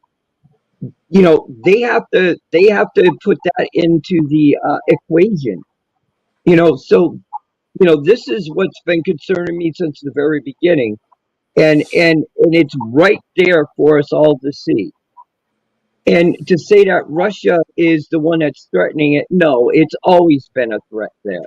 And it's always been us that would be the ones that done it, because there's only one country that has used one. And that is us. Don't the US have I a think- first strike rule or with a nuke? I think they have a first strike rule. Like they don't have to have if they feel any imminent threat, they have the right to use it. Now retaliation, but basically they will strike first. China and Russia say they will retaliate as a strike. But anyway, something. If I'm not wrong, well, a few years ago there was a discussion about that. The US basically changing to preemptive strike, as they call it. So, sorry, what are you saying? But to me, the when you're looking at nuclear powers, it's always going to end up in the nuclear war if they cannot survive the war. So it's a foregone conclusion. Like the discussion whether will there be a nuclear war is pointless, because it will end up in the nuclear war if they are threatened, like they can't win the war. The conventional war they can't win. That's nuclear weapon work. If they have nuclear weapons, losing the war, they'll use it. Simple. The US I lost wonder civil wars. The US lost civil wars and didn't nuke nobody. The French, because the country is not threatened. Once the country is threatened, like it will collapse. Then but the who nuclear will weapons will attack? be. Who will attack a country with the nuclear war with nuclear warheads? A country with Ukraine. nuclear weapons. Ukraine did it. Ukraine launched a Belgorod offensive. You probably could, in theory. I mean, yeah, I think you could win a nuclear war, and that you could have two countries where, with that have nuclear weapons can. But no, because in Vietnam, the U.S. dropped something like 7 million tons of explosives on Vietnam, and that's multiple. That's like dozens of nuclear weapons, modern-sized thermonuclear weapons, on a little tiny country, North Vietnam, and yet they still managed to ultimately win the war. And so when you're talking about nuclear weapons, I feel like, especially with modern air defense, ABM systems, you could probably get to a point where you have enough oil refineries and farms survive and defense plants, that you could actually have a country go through it and occupy the other if they're strong enough and fight effectively enough in a nuclear war. If you're talking about, say, India and Pakistan, I feel like that's a realistic scenario. India has pretty good missile defense, and Pakistan obviously has a lot of ballistic missiles on their own, but if India can intercept enough of them and enough of their military can survive, I think India could occupy Pakistan in a nuclear war. And I think that's sort of how things are going to end up being in the future, where you have advanced enough missile defense that they can intercept 80-90% of the nuclear weapons you fire at one country fires at another, and that country preserves enough of their military industrial potential to ultimately build up a capable armed force and occupy the other, or at least fight an industrial war like you saw in World War I or World War II. Mehdi? Yeah, Mehdi. Well, I'll say this: Poseidon kind of puts that all to the side, because it could be sitting somewhere off the Atlantic, off of New Jersey right now. It explodes, wipes out half of the Northeast, from the tidal wave. So not everything's coming from above, and that's what I mean. Once that conflict starts, it spins out of control, and I think that the United States, and just this outlook exchange rate, seeing how the Russians have a better defense, we're more than likely to come out on the short end of the stick on this shit. And that's the whole thing. We have idiots in charge that think they can do whatever they want, and are looking to do whatever they want to save their asses in Ukraine, and they're running out of options. And the Russians have to see this. So I'm not saying it's going to be used. What I'm saying is it's always been in the cards, and that's the problem. NATO is weaker now than it's ever been, and the only true response they have to anything going on the ground is to use a tactical nuke, which I do not think, in the end, the American people will support at all. Yes, and I think also we talked about nuclear wars before today, and I think Shinobi made a good point. We have to take attention that the immediate side effects of nuclear weapons are immense, very bright, and secondly, the long side effects are so disturbing.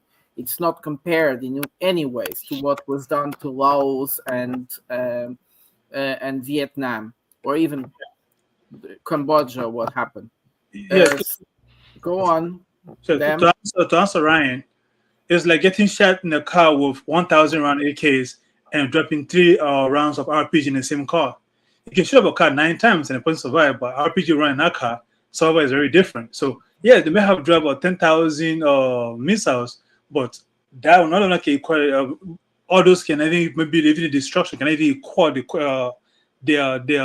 force of the RPG rounds. The same car will be destroyed by 100 rounds of AKs, but the destruction compared to 1 round of RPG in the same car is a whole different destruction.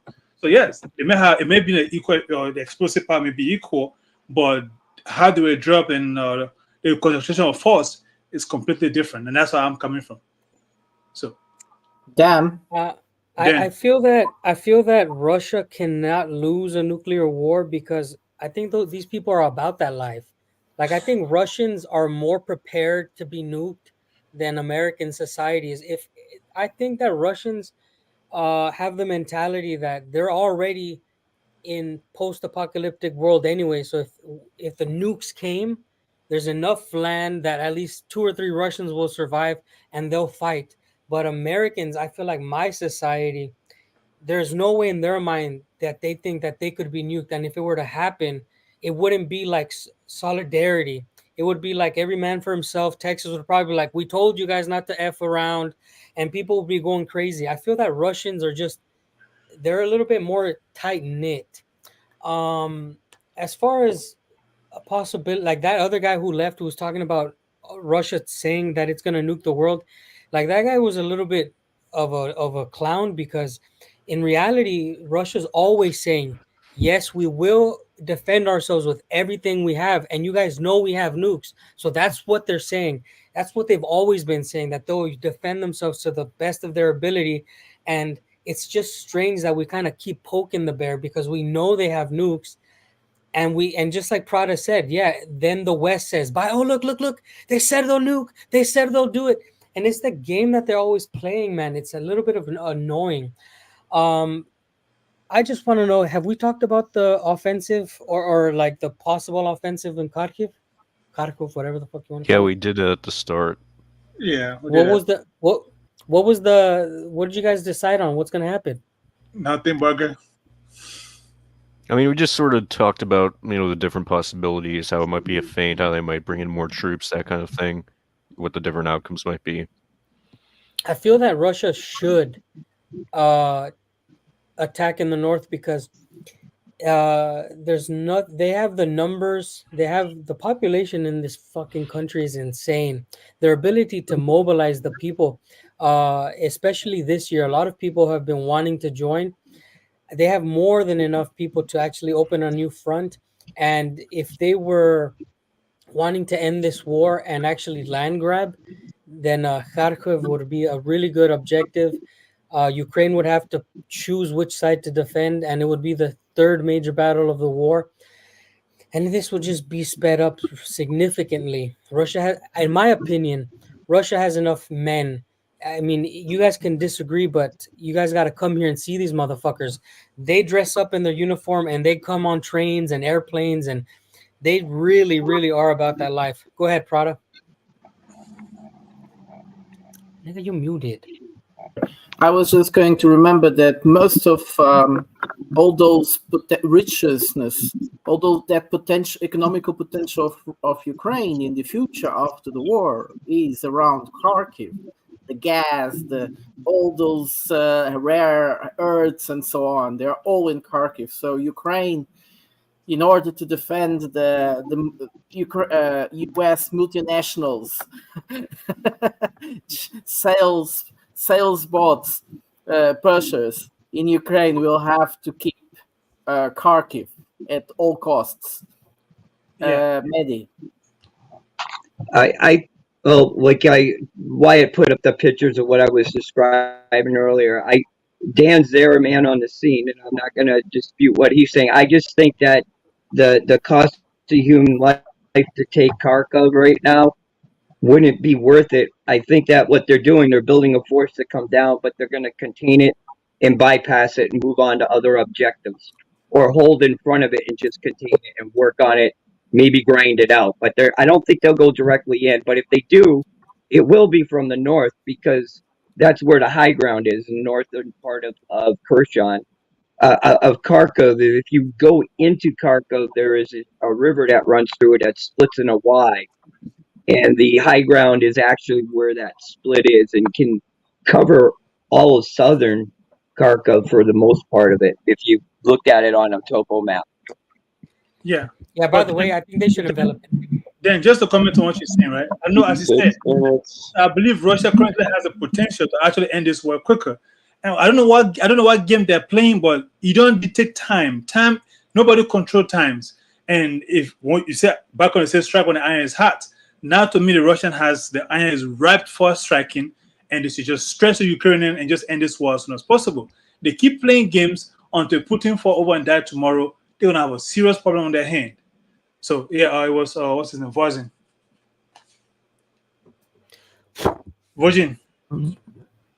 Is it frozen? Hey guys, do you hear me? Yeah. Yes. Regarding Kharkiv or Kharkov, I don't think that this will be a big arrow offensive. I think the guys already agreed upon that here. And for me, the reason is the success what the Russians have with the grinding is just still too big to change it to mobile warfare. And if they extend the front lines by having an additional front line, this will just accelerate the attrition, which is in favor of the Russians, obviously. Sure, they lose stuff as well and guys, but the ratio is in favor of Russia. And this might be the reason why they could also open another front further north, where there's still a lot of borderland, which is not the front zone, which is kind of strange since the beginning. You know, you have this front line in the south of Ukraine, and then an additional 1,000 kilometers where there is basically nothing happening. And if you want to do a war of attrition, I always thought you want to extend the front line to increase that attrition. This is my reasoning for it, but I'm kind of asking also into this round, how would we recognize a big arrow attack nowadays? How would they place troops and lots of weapons near the front, and this would be recognized? So they would need to do it in a piecemeal kind of way, in my opinion. But how would they do it anyway? A surprise attack is not possible. Is anyone? Sorry. Medi. No, half cast. You know, Dan. Oh, he just disappeared. I was just going to ask him one thing, probably about more to do with the Russian situation, and when's it going to get to a point like they are losing troops? I know they're losing troops, and they got massive amounts of people in the country, of course. But I was just wondering, when does it get to a point where they get so frustrated with what's going on?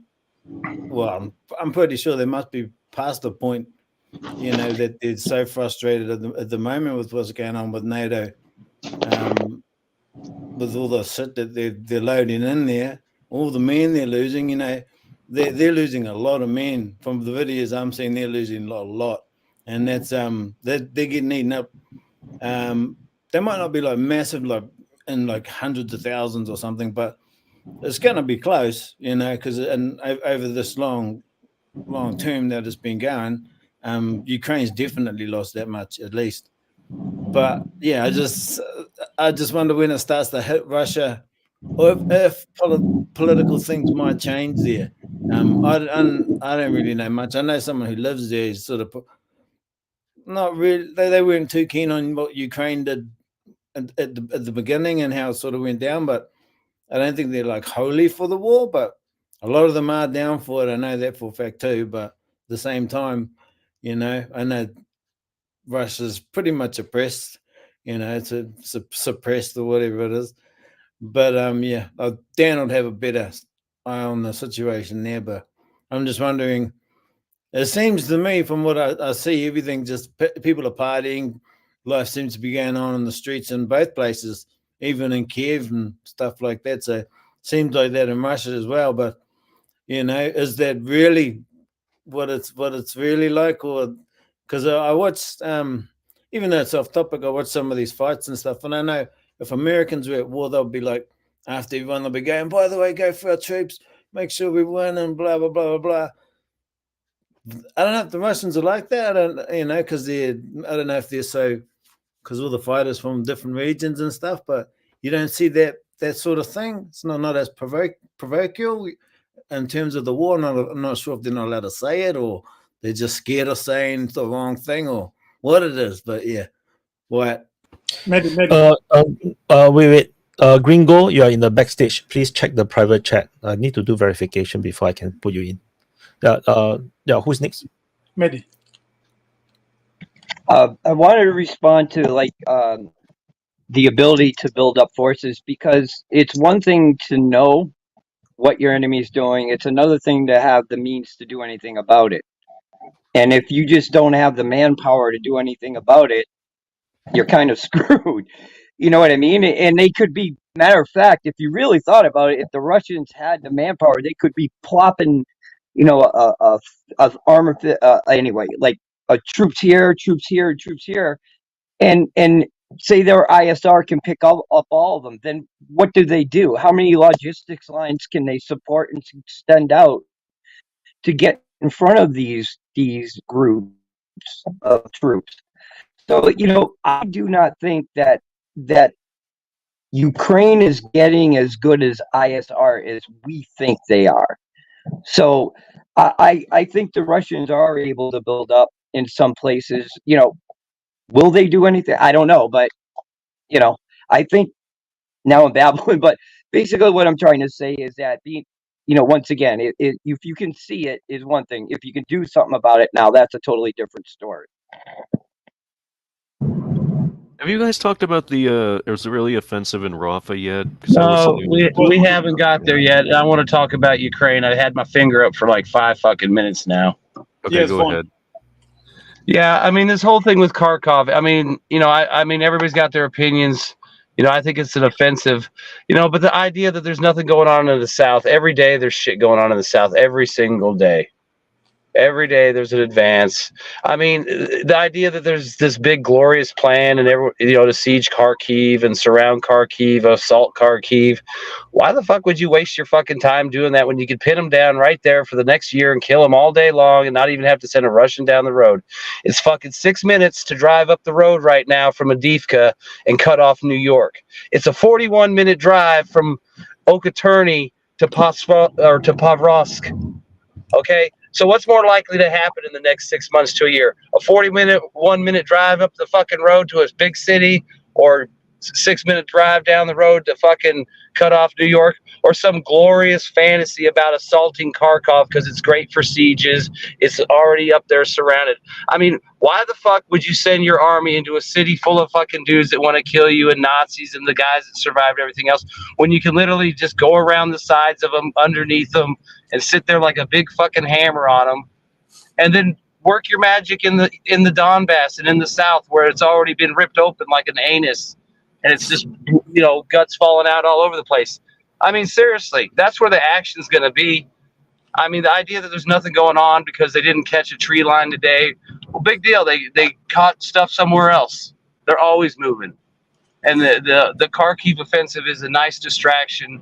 It's a way to suck up units and hold people in place while they continue to just completely dominate down south. I have no idea what a rip-up anus look like. Anyway, I can the vision can't come appear in my brain. Gringo, can you introduce yourself first? Gringo, introduce yourself. Yes. My name is Gregory. I am from Russia, and I was invited by Wyatt in the chat. I just wanted to say that I basically agree with everything that all of you saying here about how West is pushing its agenda, how it's trying to dominate the world. But I starting to notice that a lot of people just don't understand something, and it's the fact that Vladimir Putin is not exactly representing Russians, and people talking here about how Putin trying to prevent Ukrainian genocide of Russians or something like that, and other things, and trying to not differentiate between Russia and Putin, basically telling these things. And I don't think that it's a correct way to see this, because at one point, at least we Russians hope that Putin will be gone. It doesn't mean that we want to join the West, because we all can see what West is doing. But definitely we need to remember that Putin is not a good guy, and he is robbing us, our country. And I can understand that from the outside you can see only the good thing, that he is in a position to the Western countries, but inside of Russia, people don't think that he is a good leader. Just because we have all this. That's very interesting. So you are one of these guys that went to Kazakhstan or Kyrgyzstan to flee the war? Is that what you're telling us? Because I know a lot of Russians that find Putin amazing. Just his opinion. That's his opinion. Of course, there's a lot of people like that, because a lot propaganda of working. You people hate him too, bro. Heaps of people hate him. You say that Gentlemen, you say that Putin doesn't represent the Russians, but then you also don't represent the Russians. You represent yourself. It's your, you shouldn't say that, because I also we're know talking to him Russians, at least. and they all I think that Putin is a great guy, and others don't. What the Come on, hell? let him finish. I haven't even finished what he's trying to say. I do not represent the Russians, of course. I am just one person. I represent myself. But when people talk about Putin trying to defend Russians, or he don't try to defend Russians in Ukraine. He just uses Russians as just how to say it. Basically, for him, it's just casus belli. He uses it.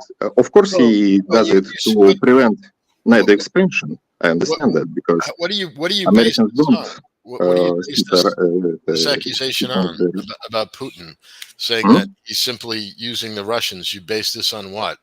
And as opposed to which leader in Russian politics would you prefer to be in office over Putin? Who do you see as a better option, if any? Or do you believe that they're all bad? I mean, I'm really curious. Yeah, Gringo. So because we are all outsiders, so we don't understand the internal politics like in Russia. So it would be good you explain a bit, because it's not like they are like pro-Russia or whatnot. Maybe some of them are, but just explain a bit so that we being understand. pro-Russian is great. I am also pro-Russian because I'm Russian, of course. But just one thing, I will explain it, because I don't really know who can be leader of Russia today, because Putin at one point did a monumental job to eradicate opposition, and the only positions that left is that are pro-West, because they received money, they have their support. And basically what we have now, if not Putin, that this pro-Western opposition will come to power, and it will be absolutely the same. Right. So that's my question. So you're saying that you would prefer Putin over these pro-Western, all these pro-Western options, yes or no? That's what I'm trying to narrow down, because you're saying Putin is not good, So I'm trying to, because that's a subjective term. So I'm trying to understand, who would you prefer? I mean, can you name anyone that you would prefer? He just told you about how the party thing goes over there, man. Who do you think's going to be able to get in over there? No, I didn't ask if they could get in or not Get get in in. North The question was for him, Hellcast. I know, but still, I'm just saying that's pretty obvious. Yeah, but hold on, that just it's let him okay, answer man. the question, please, sir. Yeah. We just don't know He about did it. answer it. That's why we want to hear from them. Because a lot of the ones who told something against Putin, they are either in jail or already outside the country. And Well, of these people that are in jail or outside the country, which one of them would you have preferred to see get elected to office, is my question. well, Navalny is already dead, but he also was a questionable person. No, And, we understand, but you're saying there are all these questionable people. I'm asking who the good ones, because all you're saying is all these bad people. You're not giving us a single option of one person because that's any good. the only influential people who could run the country are already dead. There's nobody. Unfortunately, Nobody. There's no living politician. There's no Okay, living let him politician talk in now. Russia that you would want to see in office. Well, already answered your question. A lot of people already dead who can run the country, but Yeah, they're Putin's country. there is a lot of people. There are a lot of people who can do something in Russia, but Name they one. cannot raise their voices because government will do it very well. Putin's a gangster, man. He's fucking Yeah, gangster. so I think Gringo. I Gringo's just point is wanted basically that. wait a second. I just want to understand that. Really show outstanding support for Putin, and even the elections, more or less, they don't need to be fake, like people say, because he actually is supported by most of the population. Now, you can tell me. I accept that you want to make a point. I'm a bit skeptical about such arguments. That people don't support Putin. I don't see how this is possible. I remember traveling in trains. I remember talking to people. I even talked today with many people from Russia, and most of them actually support Putin quite a lot. Some are indifferent to politics, which is very typical from the Russians. They actually don't talk much about politics, but on the end, they actually vote for him. So I'm not sure what you're talking about. He just won an election. You were talking about that people are dead. This is a lie. Because, sorry for telling you this, because there is enough people that makes demonstrations in Russia and have been doing it, and they haven't been killed. And when the first mobilization was announced, all those rats left the boat, and there was almost 1 million of them. And they were alive. They didn't die. And you know what? Because the lies that the West was giving them, they were going to get big refugee status in the European Union, didn't happen. You know what happened? Half of them already in Russia again. And they are not being killed. And they are not being forcibly mobilized. No, Prata, that's not his point.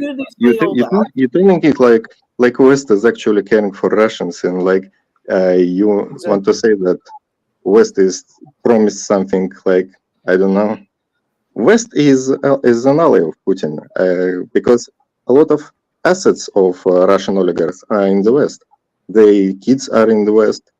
They supported Putin because they can make a deal with him.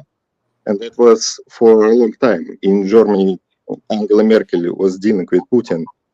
And they can say whatever they want, but Putin is their ally, basically, so to say. No, if you honestly know what to expect from him. If you honestly believe that the U.S. Don't government interrupt them, bro. as his You're ally, speaking, bro. So no, hold on a second. I'm not going to allow this. I explained. U.S. I government. explained Gringo's point. Right, your show. Gringo's position is very similar to basically citizens from most countries which have a so-called dictator. It's very common. Like Singapore 40 years ago is the same. when Lee Kuan Yew is alive, he's the prime minister, it's the same thing. People complain that no, he is not a good guy, but he leads the country to a certain position. But no, he will eliminate a lot of these oppositions or competitions. It's normal. It's normal. His position is not wrong. And he say that all the credible oppositions has already been wiped out or jailed or killed. And it most likely is true. And it's not wrong. So he's basically saying that the Russians don't have an option, and he's not necessarily a good guy. He is in power, but he loves his country, but that's what it is. I think that's Gringo's position. No, but he's actually making the accusation that Putin doesn't love his people, that he's not actually a nationalist, which I wholeheartedly disagree with. That I don't know. I never trust any leaders. Well, Gringo, you saying you don't believe that Putin is a nationalist? I'm asking you directly. Yes or no? No, he's not a nationalist. Ah, you don't believe he is a nationalist. All right. Now we know what you're saying. Thank you. Oh, because it's a semantic problem. Nationalism in Russia. If I can respond to question. Sorry, thank you.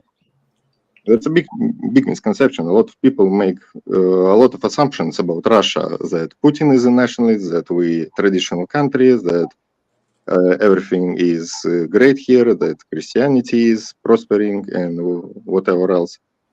But yeah, a lot of people in Russia are gonna say say these things because they want to believe that. But saying that Putin is nationalist, it's just not true. Because do you think Zelensky should run Russia? Zelensky would be a great leader for no, Russia. Please, thanks, but no.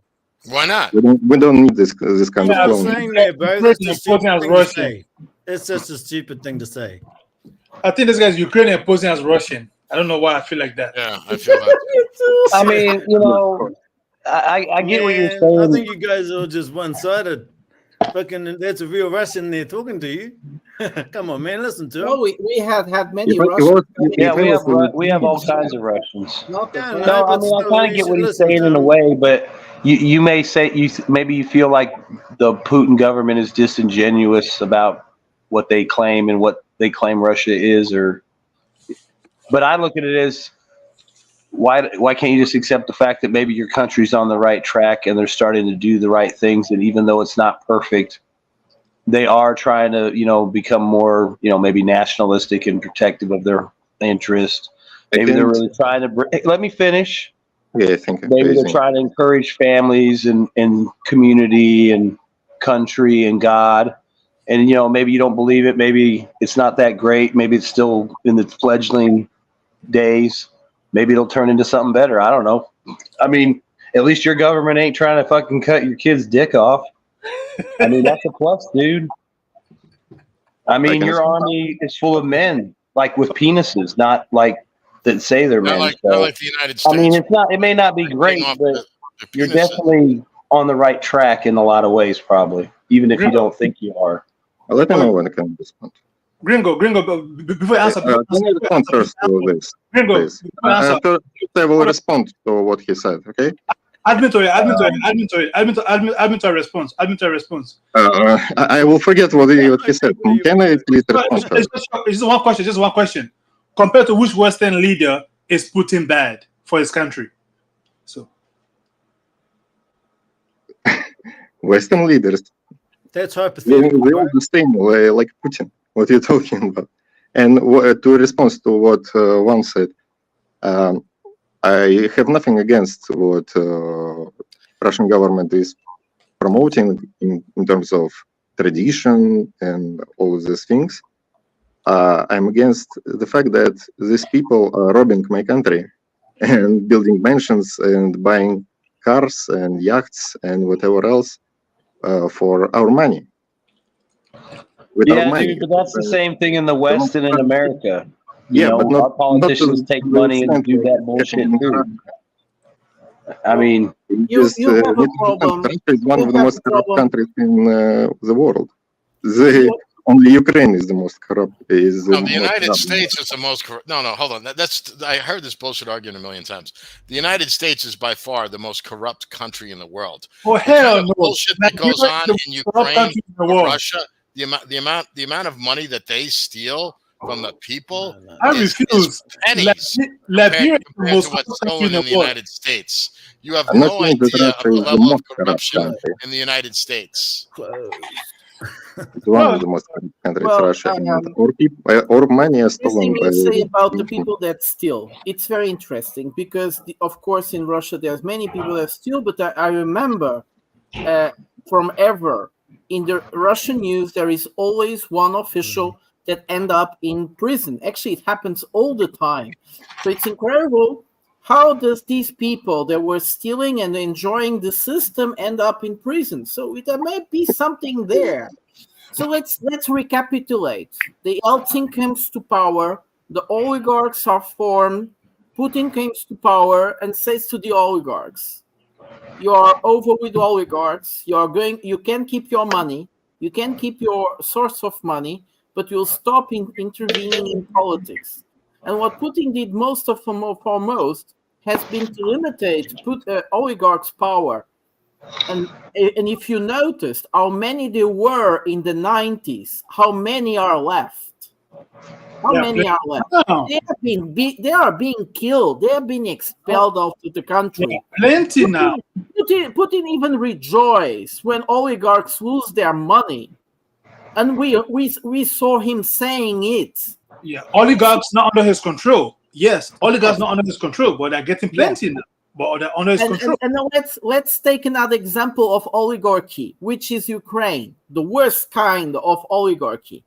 In Ukraine, when you have all these oligarchs, they never allow you, a normal person, to become rich and earn your money. And there are so many examples of success stories of business people that had a good idea and got rich in Russia. There are so many products, of course, the blackberries and so on. There are so many stories in Russia of people that have nothing to do with oligarchs, which have nothing to do with the process of the 90s, where the oligarchs become oligarchs. So they are talking about people that got really rich and made money by themselves. And you have to understand this is a normal process in an open economy like Russia, which is a huge country with it's a huge market with 140 million people.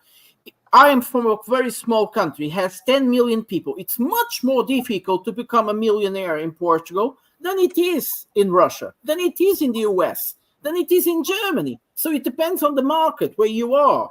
If you have a good idea and you have a big market, great, you're going to get rich a lot. And that's the good thing about Russia. You're talking about the oligarchs. What Putin has been doing is putting the oligarchs out of business, slowly and carefully. The ones that play by the book keep in power. The ones that don't, poof. Is that a bad thing? I don't know. I mean, the other thing, too, with your corruption, I mean, your buying power is very, very high. So, I mean, you're really getting more bribe for the buck. So you're actually saving money on top of your corruption versus our expensive, high-end, fancy, overpriced corruption. So, I mean, there's definitely positives. I mean, the whole idea that politicians steal money and build shit, dude, I mean, that's everywhere. I mean, it may be more noticeable to you because you're from a communist country and maybe people remember how everything was supposed to be shared. But trust me, everybody notices who these fucks are and what they're stealing and what they're doing. I mean, your phonies in Russia are just as nasty and scummy as the phonies in America or Africa or Europe or China or wherever the hell they're at. Our phonies are the worst. And he's right. Our phonies are the worst because we're usually the ones running everything. So. And Forrest was going to say something. Can we let him go, please? I just wanted to respond first, and then I'm not denying the fact that it's everywhere, but it doesn't mean that Putin is a good guy. It just because you said all of this, just because, and by the way, a lot of oligarchs are friends of Putin, Abramovich, the rest of them. So I don't know what we were talking about the oligarchs that expelled in the 90s, like Kharkiv, or I can't remember how do you say the Jews that he got rid of in the 90s. Well, not everyone is a friend of Putin, of course, and he will get rid of some of them. But I just want to to understand the that. Yes. Jews, I'm talking about the ones that went to Tel Aviv and London. Those that all left. I don't know if you heard about them. You can look it up. I heard about them. Yes. Google Russian oligarchs Jews. No, don't waste your time, man. Jews is very important. Don't waste your time. Why always Orange juice, purple juice. Like, it's always about the juices. No, it's always about I'm a Shabbos goy. I can talk about the Jews. I've We'll worked for ban the them. channel soon if you keep going on about Jews. What about the Jews? What did you say about the Jews? Dude, can we keep Wyatt out of trouble, please? Just let him keep his Forrest, please speak.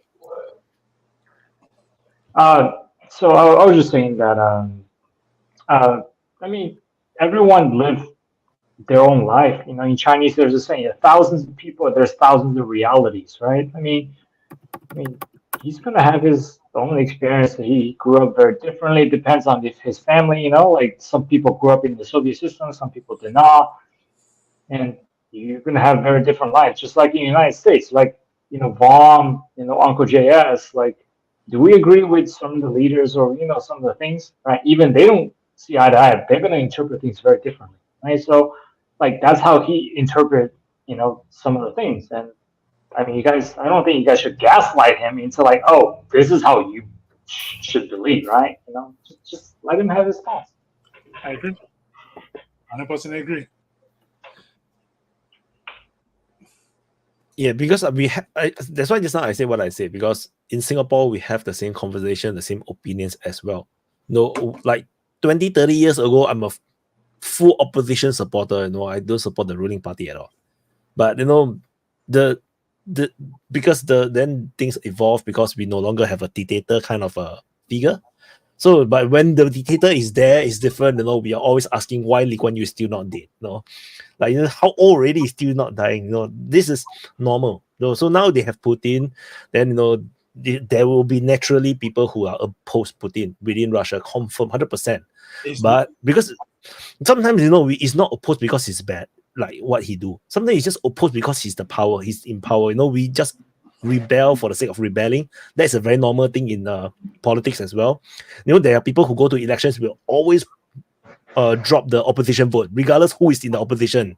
They just want to rebel. It's a natural thing as well. It's just a matter where, you know, when Putin die, you know, then he will be held as a god, like later, you know, in another 30 years time. Like, you know, now Lee Kuan Yew is looked back so positively. Like, you know, during 30, 40 years ago, you know, so many of my friends are asking, you know, why he's still not dead yet. You know? so it's a normal thing. It's a normal thing. You know, everybody have their opinions. And evidence of Putin not being the majority favorite, he did now win 100% of the vote during the election. So of course there'll be a huge population, you know, that doesn't want him, that doesn't like him. Under those circumstances, if you have 100% of the vote, that'll be fraud. The only person that have the highest vote in history is from a country. Out of 20,000 voters, he had 200,000 votes. Go figure. But again, No, North Korea. Oh, yeah. He got 100% of the vote. There you go. See? Then again, he ran against nobody. So, of course, he can win. But my country, it was 20,000 registered voters, but he had 200,000 votes. Go figure how that happened. But yeah. So of course, people not everybody gonna like Putin. Not even Putin household. Not everybody like him in his household. There's somebody in that household that can stand his ass. So obviously, if yesterday, I don't know if he have any relation on Putin. So of course he can have his objection against Putin and everything. I'm not against that. But I mean, we don't have to get hung up on Putin. There is also a very interesting phenomenon, which is, for instance, Xi Jinping was never really elected, and most Chinese, I hope Drew comes online, make fun of him, but they do like him actually. On the end, their lives improved a lot with Xi Jinping, but the thing is that most Chinese have like a funny name for him, like not to talk about him but not naming him, and they make fun of the situation. But on the end, he's actually a very beloved leader. And there's very little opposition to him inside of the Communist Party, although it looks like he also kind of cleaned the house in the Communist Party so that nobody was against him. No? That's very important to also mention. So You have to consolidate power. I'll share about China. China is a bit different in terms of politics, is because they are always has been in the empire. It's a dynasty, always been like this. So the people's thinking is a bit different. So you have to imagine Xi Jinping or whoever premier it was. They are so high up. They are so far away from the common man. They are like emperors. They're basically like emperor. And nobody criticizes the emperor unless the emperor do something very significant. It's not because they don't or they cannot, but it's just a matter that whatever is happening around them, they can point to the local officials, the leaders, the provincial leaders. There's so many so many people within this hierarchy that they can point to as the asshole that causes corruption or caused the problem. So then they will hope that emperor will come down and punish these people. It is the kind of different mentality. It's not that they love or not love or they hate because they're so far away. There is so many in between. There is so many assholes in between that they hope that this godlike figure will come down and smite them. And this is exactly how the emperors in the past usually controls the country.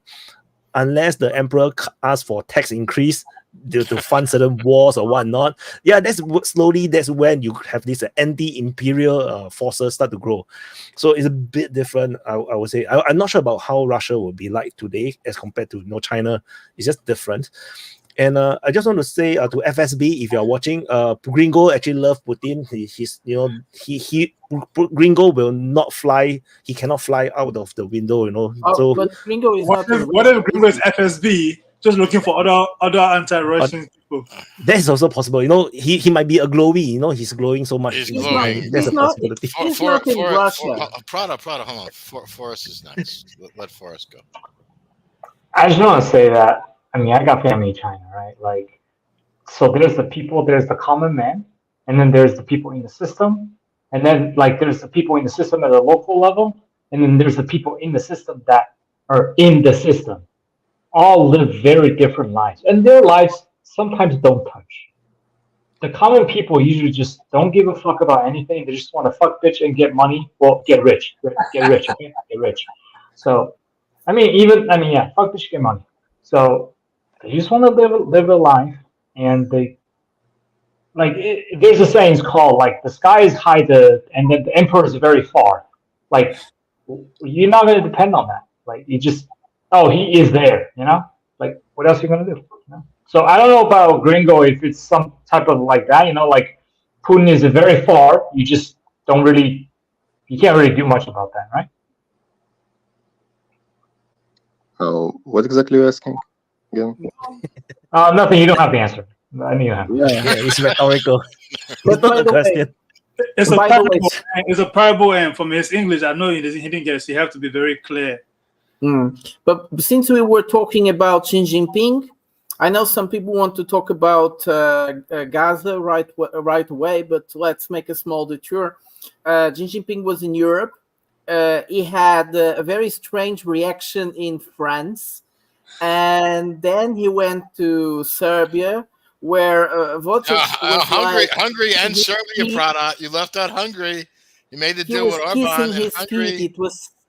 It was so humiliating in Serbia. Vučić was like, "Oh, I love him. You have to come and help us." And then he went to Hungary. And it's very interesting because in Hungary, he actually had Orban making business and talking like something new is going to happen and so on. So it's very interesting how Xi Jinping had a very strange trip to Europe. Go on, Wyatt. I wanted to ask you guys a question. Why is the Ursula von whatever her name is in France? Is she invited or she just she probably invite herself. She goes everywhere. It is very it's weird, from the lie. She invites herself. Where is so Xi Jinping comes to Paris, and suddenly on the table, meeting with Macron, there is Ursula von der Leyen in front of Xi Jinping. It's so strange. That woman is a parasite. There is no other word for that. It's a parasite. No, Vaughn, that was good. That was good, Vaughn. That was good. That's a new one. I I'm gonna use it. I cannot keep up with the voice with the I find it very disruptive, so I didn't do it for the last few ones. But yeah, but I know that I like whatever. it. I like it. It's a good one. Never heard it before. I want to use it. Oh, Gringo has gone. Gringo dropped. He'll be back. Oh, Yeah. we were talking about China. Maybe the answer to the Yeah. question it doesn't fit. That's why he left. He'll be back. Yeah. No, I'm very happy to have people with no different views to come on. Don't scare people away. Come on. Don't scare people. Don't scare people. Don't gaslight them, okay? Don't gaslight like Putin. Well, but No. His look, my position is just like my position about China is the same thing. Like I think like China, yes, they do a lot of good things in Africa. That doesn't mean that China is a good country. It's the same thing. He's saying the same thing. Putin might do a lot of good things, but it doesn't mean that he's a good guy. Yeah, everybody The problem here knows. was that he came online just to say that Putin is a bad guy. All he That's what it wanted to seemed like to talk. me.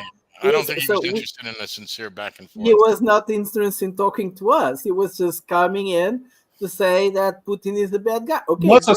suspicion is this a native Ukrainian posing as Russian trying to. I don't know. Okay, but the thing is, depends, right? If someone whose entire family has not benefited from society or from the system, right? That person is going to hold certain view towards the society or towards the system, right? The same thing. Not necessarily, but yeah, I understand what you mean. Yeah. Well, Forrest, I think I agree with your overall point, but at the same time, as human beings, we have cognitive ability that we can like realize what is our fault, what is the government's fault, and what is what is beyond what is controllable. To simply just blame somebody else for all your faults, that's what children do. No, again. Yeah, I agree. Just like these Americans, it's always the deep state's fault. No, not the deep state. It's all Wyatt's faults. I don't forgive you, Wyatt. No, in America, somebody's always responsible for everything except them. In America, someone is always responsible for something. It's never. Well, in Europe, for instance, when Xi Jinping was here around making his tour, it was very interesting. It was very interesting how they were blaming Orban for receiving Xi Jinping so well, for wanting to make business with him, for Orban and Xi Jinping talking about peace, because they wanted to talk about war. And then suddenly he was talking about peace. So, and they were trying to blame that Orban is a dictator, and the whole speech we know from these people.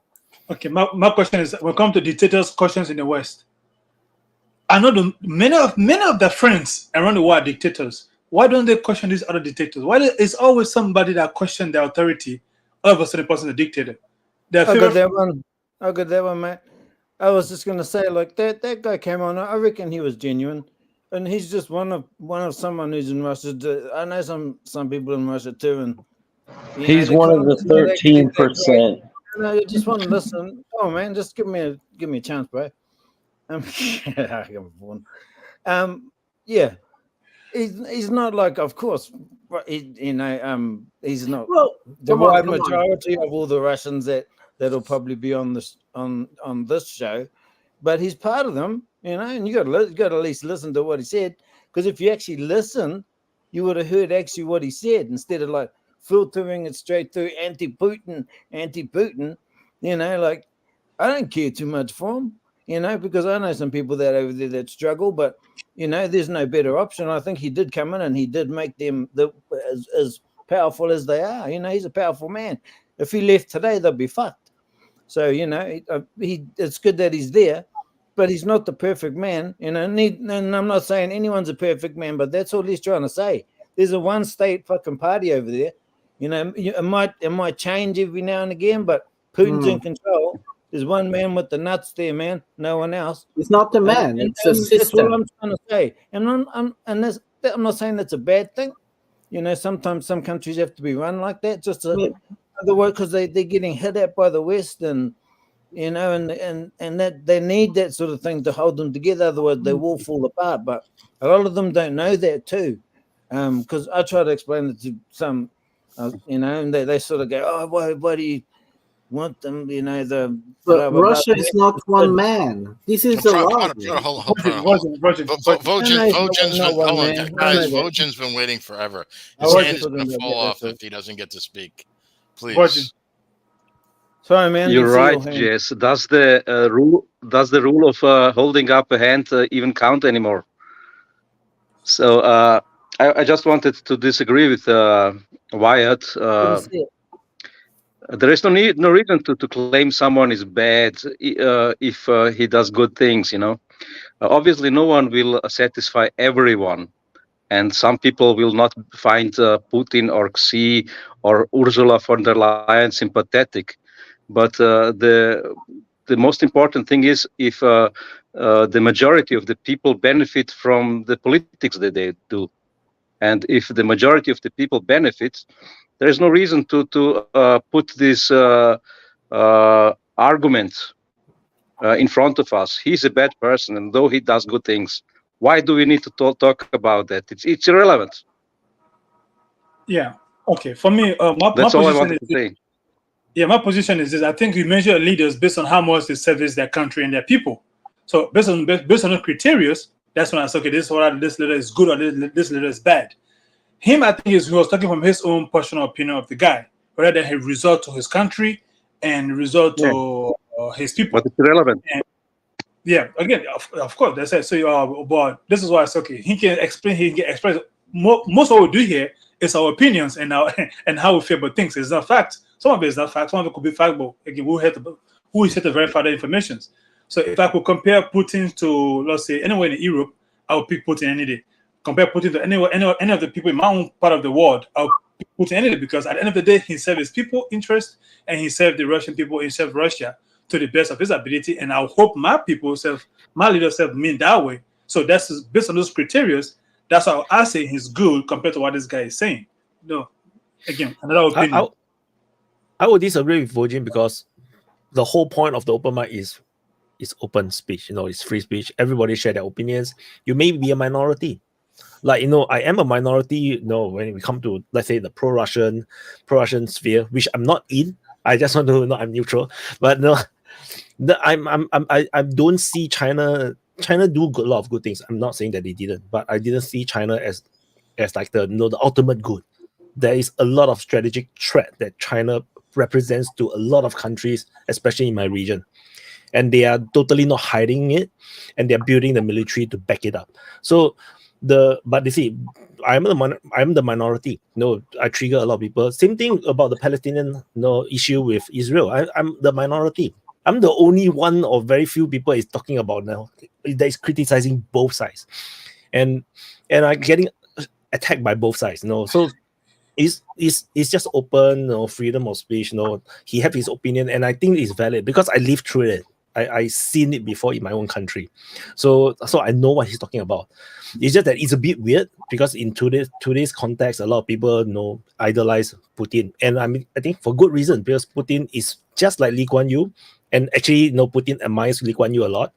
And they are very similar because they sacrifice their entire life to build the country, and then they will try to extend as long as possible their stay. It makes sense because you can only trust yourself, to be honest, to get what you want to do. Similarly, you see, DPA, I will do the same thing. It's very hard for me to release power because I don't trust anyone. So it's the same thing. Vojin, you want to react back to me? Yeah, British anti-imperial movement against you. Obviously, a lot of people idolize for good or bad reasons some politicians. I agree with that, but I don't see a personality cult around Putin. Maybe about Xi, I'm not very into it. But the thing is, obviously, most countries which are smart will try to get as strong as possible. And China will need to do that out of own interest, even if they don't have any malicious interest to rule over others. They need to do it. It's just the name of the game. It's real politics. It doesn't make them bad for that. That's my argument. I think there was some kind of cult around Putin in the beginning. when he was showing himself half naked in a horse or in the submarine or making holidays in Siberia fishing. But that's over actually for a while. Didn't pull up more. But so I agree with you. But there was some hint of some personality cultivation there. And that's also one of, but we have to understand that our image of Putin is produced from the West.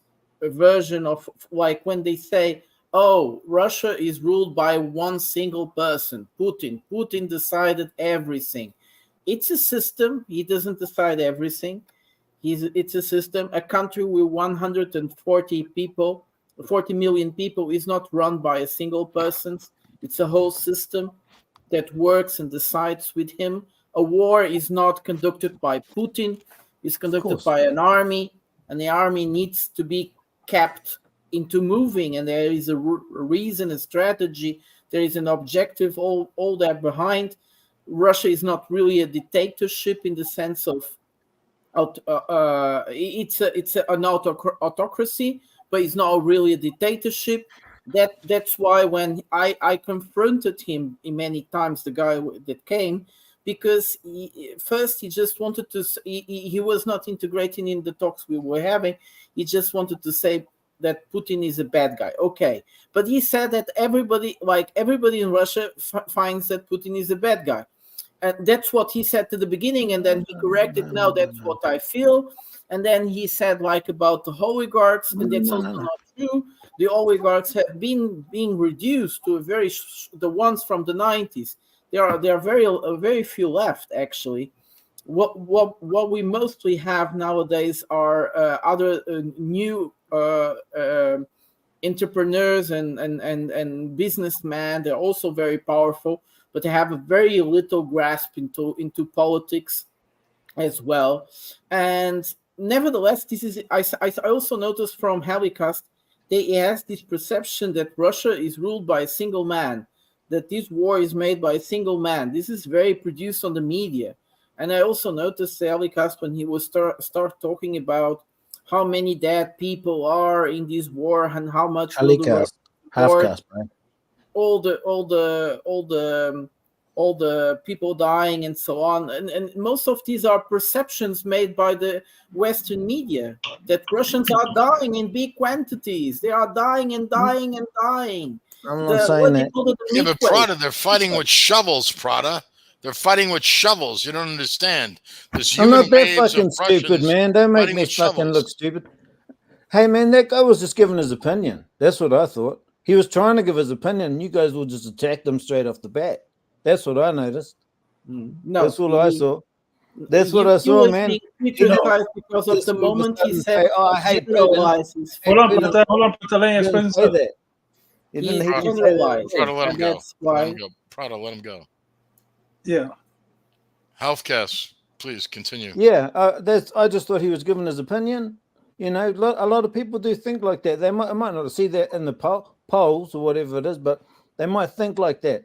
Just because, but they're not going to vote like that now because, of course, they're in a war. You don't vote like that.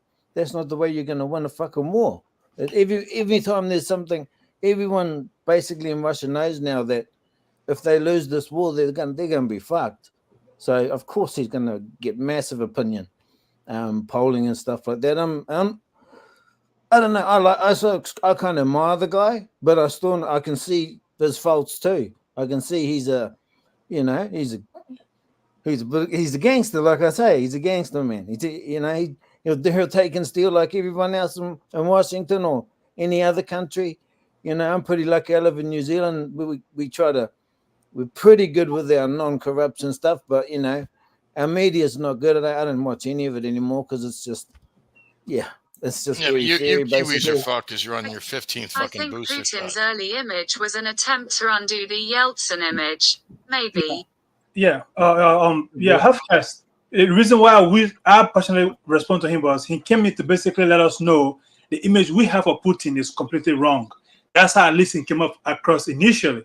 Like, oh, you guys think this guy is all this bubbly person. He is not. I didn't see that, man. I just heard his opinion, bro. But what FA is saying, 100% agree, because the Russia Putin took over, he have to completely give that Russia a 180 image, and that's why he tried to do the very first few years of his presidency was to basically let you know the Russia under Yeltsin, the Russia of the 1990s is a whole different Russia going forward. And he mentioned himself. You could say in his eyes, you could say in his ambitions and almost in all his long speeches is how we try to break this Russia. And he just didn't say it. He did it. He completely flipped Russia in everything. I'm playing Russian, bro. I'm playing Russian. I understand it, bro. Yeah, I get it. So, okay, if we have to look at all those things, then that's why I said, okay, when he said, Putin is a bad guy to what? What do you mean he's a bad guy?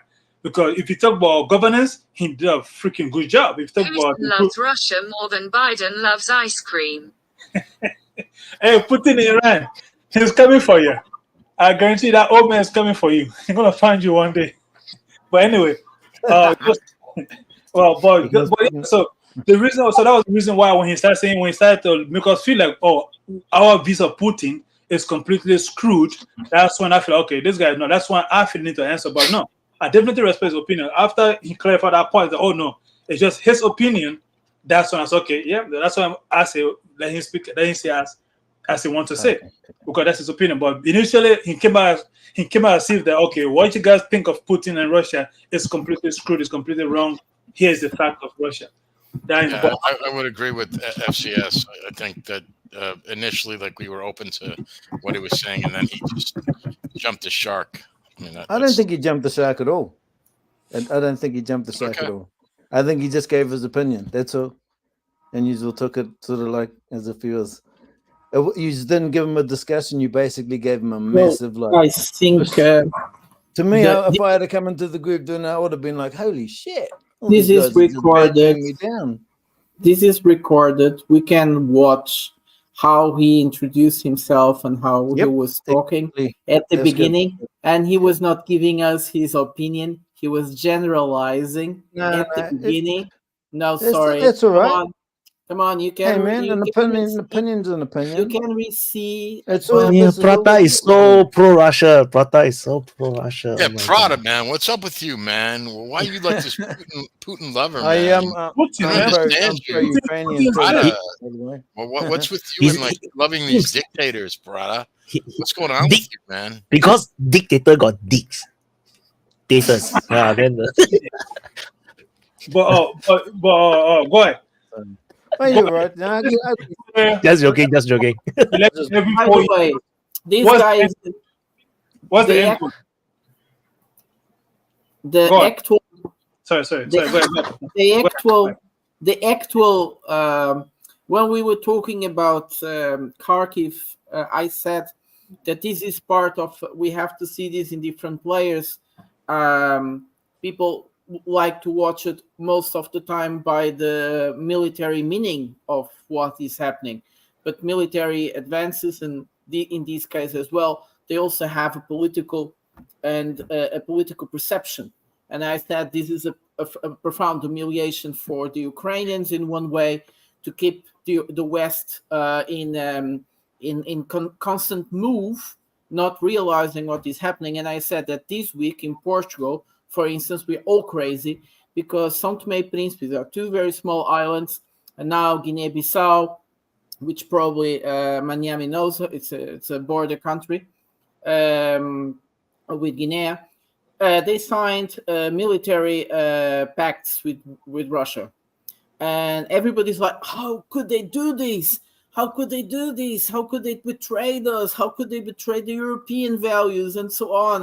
And I'm very surprised. I never saw the Portuguese being so chauvinists, but this is this idea behind, and it's what they're doing. The Russians are playing in different layers all the time, and they know they will pick us because, And I think this is also a very important perception from this Kharkiv. Of what happened this week as well. Go on, Raila. I was hoping we could talk about Rafa first before we go on to Guinea-Bissau. That's okay. Right. So what's happening in Rafa is that on the 6th of May, the Israelis launched their offensive to take Rafa, which they've been talking about for a while. And so what's happened so far is that they've taken the Rafa border crossing, which is a road that leads from Egypt into Rafa and the rest of the Gaza Strip. And that was how most of the aid, international aid to the Gazans was getting there. And so now what's happening is that you have a lot of people, more pro-Palestinian people, who are criticizing Israel for doing this. And basically, they're saying that Israel's basically trying to starve out the Gaza Strip by doing this. Of course, the Israelis and the people who support them say they need to take Gaza in order to defeat Hamas once for all. And to do that, they need to take Rafa. As far as casualties go, I think the current figures are that 8 Israelis have been killed and about 50 Hamas members have been killed so far in the invasion of Rafa. But those are both Israeli numbers, so we don't really know what what the are the other side's going civilian to numbers? I'm sorry to interrupt, but what's a ballpark of civilians in Gaza? So the number of people in total in Gaza in Rafa is estimated to be like up to 1.7 million, because these are all people who have fled the rest of the Gaza Strip, fighting in the rest of the Gaza Strip and taking refuge in Rafa. Is it true that they were thinking of sending American peacekeepers into that border that you're talking about with Egypt? So that was the U.S. troops are there to build a floating pier in the northern part of northern the deal? Gaza that's controlled by Israel, and then they're going to be able to bring in U.S. supplied aid to the Gaza Strip using that floating pier. But there are no U.S. troops actually on the ground in Gaza, as far as publicly known. The deal is the United States is building the pier. They're operating the pier. There'll be American personnel there on the ground around the pier, and they're allowed by the rules of engagement to defend themselves if they're fired on by Hamas or whoever, which they fully expect to happen. Right. So, and another thing is that there'll probably be some kind of marine security detachment that provides security to the guys that are doing the dock.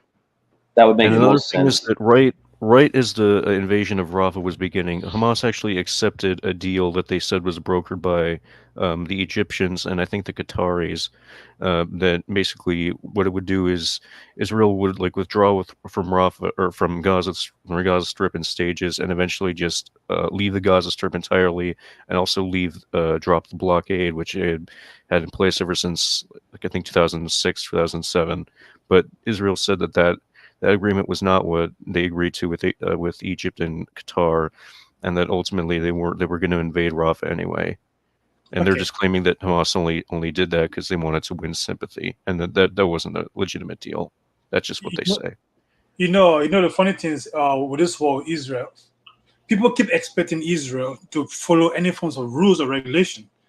I don't know how many times they have to prove that it doesn't apply to them before the world realize that there's not a rules or regulation. There's no agreement on a book. There's no accord. There is no rules. There's no international law that you can push on Israel that they will accept or that they will adhere to. Since what happened in the past, nobody knew about it. From October 7, it's been live every day. Everything that every other war, every other body say, this is abnormal. That's what Israel does every day and get away with it. So any other agreement, everybody thinking it's going to end with Israel accepting any deal that shows any form of weakness, they're lying. Two things going to stop Israel, either by force or they get completely crushed. And I think getting completely crushed is impossible. So it's by force or until they choose to, when they want to, how they want to. So all these other agreements, Rafa is not different from Gaza Strip. It's not different from North Gaza. It's the same old strip. Pushing people south and bombing them is not different from pushing them north and bombing them. It's the same old strip. They're going to do what they want to do until they give up or until they say, no, we bought this shit. Let's go back across the border and and continue on this process. There's no one. Yeah, I was just gonna say I'm not arguing with you at all, FCS. I'm just saying we don't need to get hung up in Israel's morality. Obviously, they do what they want. They don't care. The United States covers for them, or whoever is supporting them covers for them. We should kind of just focus on the offensive. I mean, we already know they don't care. They do what they want. I mean, we've got neocons here in the States talking about the fact that Biden supposedly halted the aid the artillery shells and like precision, guided munitions like JDAMs. And they're like, well, doesn't he realize if they don't get the JDAMs that they'll have to use less accurate dumb bombs and more innocent civilians will be killed? And somebody, another reason why you should come on the open mic so you can talk to us in the VC and hang out with everybody. Somebody mentioned, why would they need the JDAM? Is that just to make sure they hit the hospital and instead of the parking lot? I mean, it's kind of disgusting that they're actually saying like, well, if we don't get the good bombs, we might accidentally kill more people by accident. It's just. But here's the funny thing, though. We already know how the United States and its allies act. The rules are for everyone else but them. Yeah. But here's the funny thing about that Biden weapon suspension system. You can't give somebody 200 million rounds and say, "Oh, you're suspended until next weekend until you change." They have enough already to bomb them until next year. So all that pause on weaponry, it makes no difference. The pause. Yeah, exactly. They have enough ordnance stored to do it themselves, but they want to hoard their ammo and get more from us. I'm sure that's what's going on too. Because I mean, if I was a country and the United States was giving me free shit, I'd say I was out too, so I could keep getting it. Or I was running low and I needed more. I mean, why would you use up your own stockpiles when some dumbass named Joe Biden's going to give you all the free shit you want and a blank check, pretty much? With that said, I'm out of here. I just got a call. I have to run. And thank you guys all. Nice meeting you again. And Nav, I didn't get to hear you. I didn't get to see your introduction, but today. Nav, you want to introduce yourself? Introduce yourself. Hey guys, what do you want me to say? Introduce yourself. Where are you from? Yeah, introduce yourself. I'm from Bay of Plenty in New Zealand. I'm in my 20s. I don't know. I like chess, cricket, whatever. Bicycle.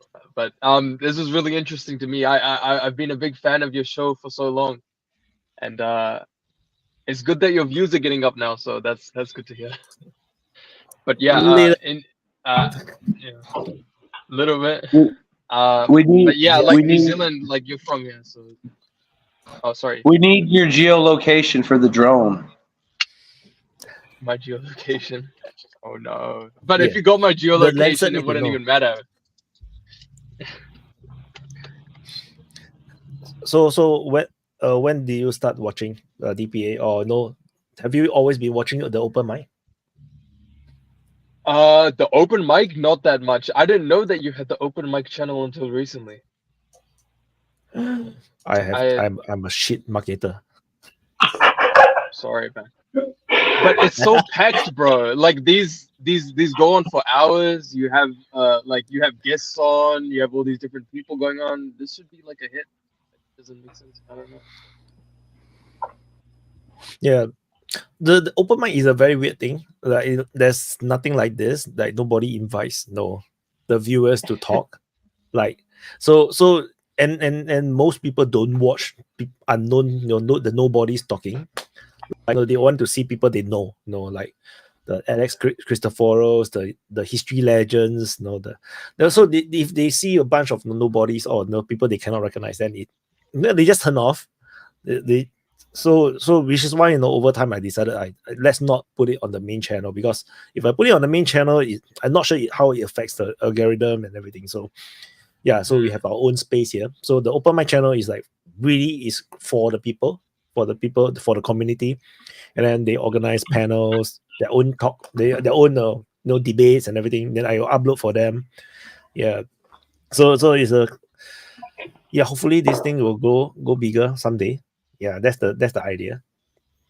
Because what I learned, okay, so for maybe a lot of people may not know, how the open mic began was because in the early days of the Ukraine war, when I was reporting, then I saw in the comments, there's so many brilliant comments. A lot of smart people say a lot of smart stuff that, for me, it's like, wow, that's so incredible. And I thought that, this community is so precious. I should do something to bring them together. So I started with Discord.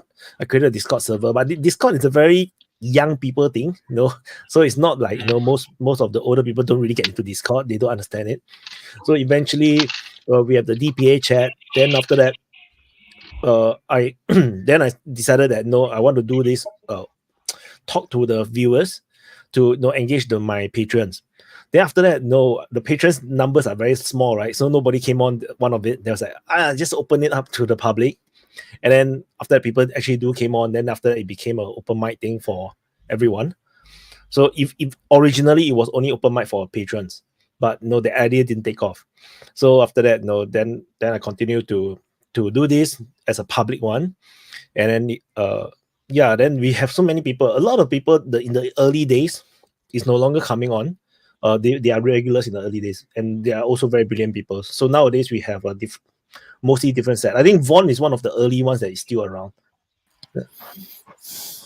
I think I started at 3 or 4. Yeah, very, very early. I mean, there's a lot of people that are still around. They just don't pop in as much. But I mean, there's a pretty good cast of regular people, and then every new person coming in. But you'll like the open mic voice chat.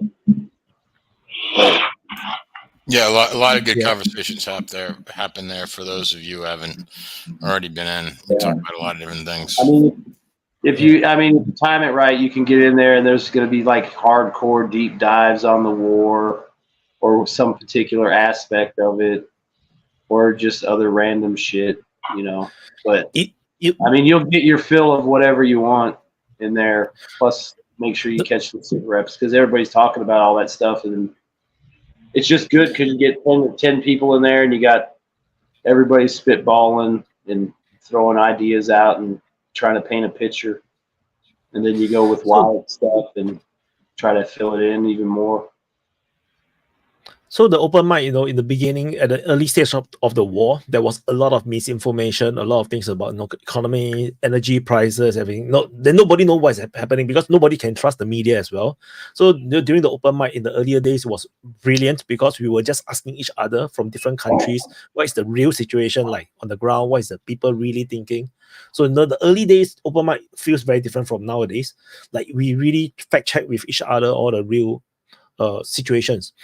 And that's how we begin. So over time we have the regulars. Then they stopped talking about all these things. They just started to argue with each other about stuff. So it's a bit different. So now we have voice chat. So voice chat started in the lounge. So lounge, the open mic speaker lounge is actually a closed group only for anyone that came on, which I will send you an invite later. So it started there. Then the idea of a forum format, the DPA forum, is also from the lounge. So it all started from the lounge. So now we have DPA forum, which is a copy of the lounge. And then after that, we now have voice chat. Now the voice chat is spreading to the forum because all these regulars are now opening voice chat in those forums. And also now the latest was the DPA chat also now have the voice chat. So you can just talk in voice. You don't have to type. Yeah, so we are building the community. So that's what we are trying to do. And we have the Bene Gesserits, going out to sense to drain more people. The Dune reference. Yeah, I mean, and like Wyatt was saying, like the best thing about it early on was, if they were saying stuff about Russia or Serbia or whatever, you could literally find somebody from the area. They could tell you like, well, I live in Siberia, this is what happened, or I live in Moscow, this is what happened, or whatever was going on. We generally had somebody that was either from there, has family there, or still has connections there, was there recently, or is whatever, they're into that part of the world and they studied it. I mean, that's what's good about it because you can literally just get somebody anytime. Like if some shit happened in New Zealand, like a volcano erupted, you'd be the guy everybody'd be fucking hitting up, about what happened. It wouldn't be, and maybe they'd ask Wyatt and Drew and a couple other guys around like Toby because they'd be in the area. Like, hey, did you see the smoke? Did Ash land in Singapore? But you would be the go-to guy because everyone knows you're there. So that's what's always nice about the open mics. The one good example is Macron always say a lot of things, and then he makes a lot of scary stuff. And then we will just ask Shadow V or someone from France. Then RL, we will ask them, is it really happening? Then they will just tell you that nobody give a damn about in France, which is very funny. One. Yeah, like when the riots were going on in last summer, everyone, in the state media, U.S. media, it's like, oh my God, it's the end of France. France is burning down. And then you talk to RL and Shadowy, and they're like, nah, it's no big deal. I remember that. They said it's all bullshit. Yeah. Yeah. So it's like, that's what's good about it. Cause like you literally can, find, like if you're bored one day, maybe you could go and voice chat with Wyatt and Yura and start like another Balkans war by asking the right questions. But I mean, don't do that. Don't do that. But if you usually want to know something about a country, there's usually someone floating around that can tell you. We don't need another Serb-Croat war in the VC. We had enough. But anyway. So tell us about New Zealand. What's happening in New Zealand right now? Is things really going to shit because you are going so woke? Wait, is this what people think about New Zealand? People think we're going woke. Some of the NZ guys told me that the country is getting so woke that it's so scary. In right what now. way? Like the idea that you're like you're on your like 15th like booster. What? Isn't New Zealand like all like volcanoes and cannibals and shit? We have like one volcano. In all the country, we have one volcano. We don't have 15 booster shots. Don't worry. How many? Those giant birds too, right? You're like 4 of them, right? Well, I think it was the boosters. Nobody really took the boosters. It was mostly just the first 2 shots, and then after that, people just like you could do most of what you could do almost everything with just the 2 main.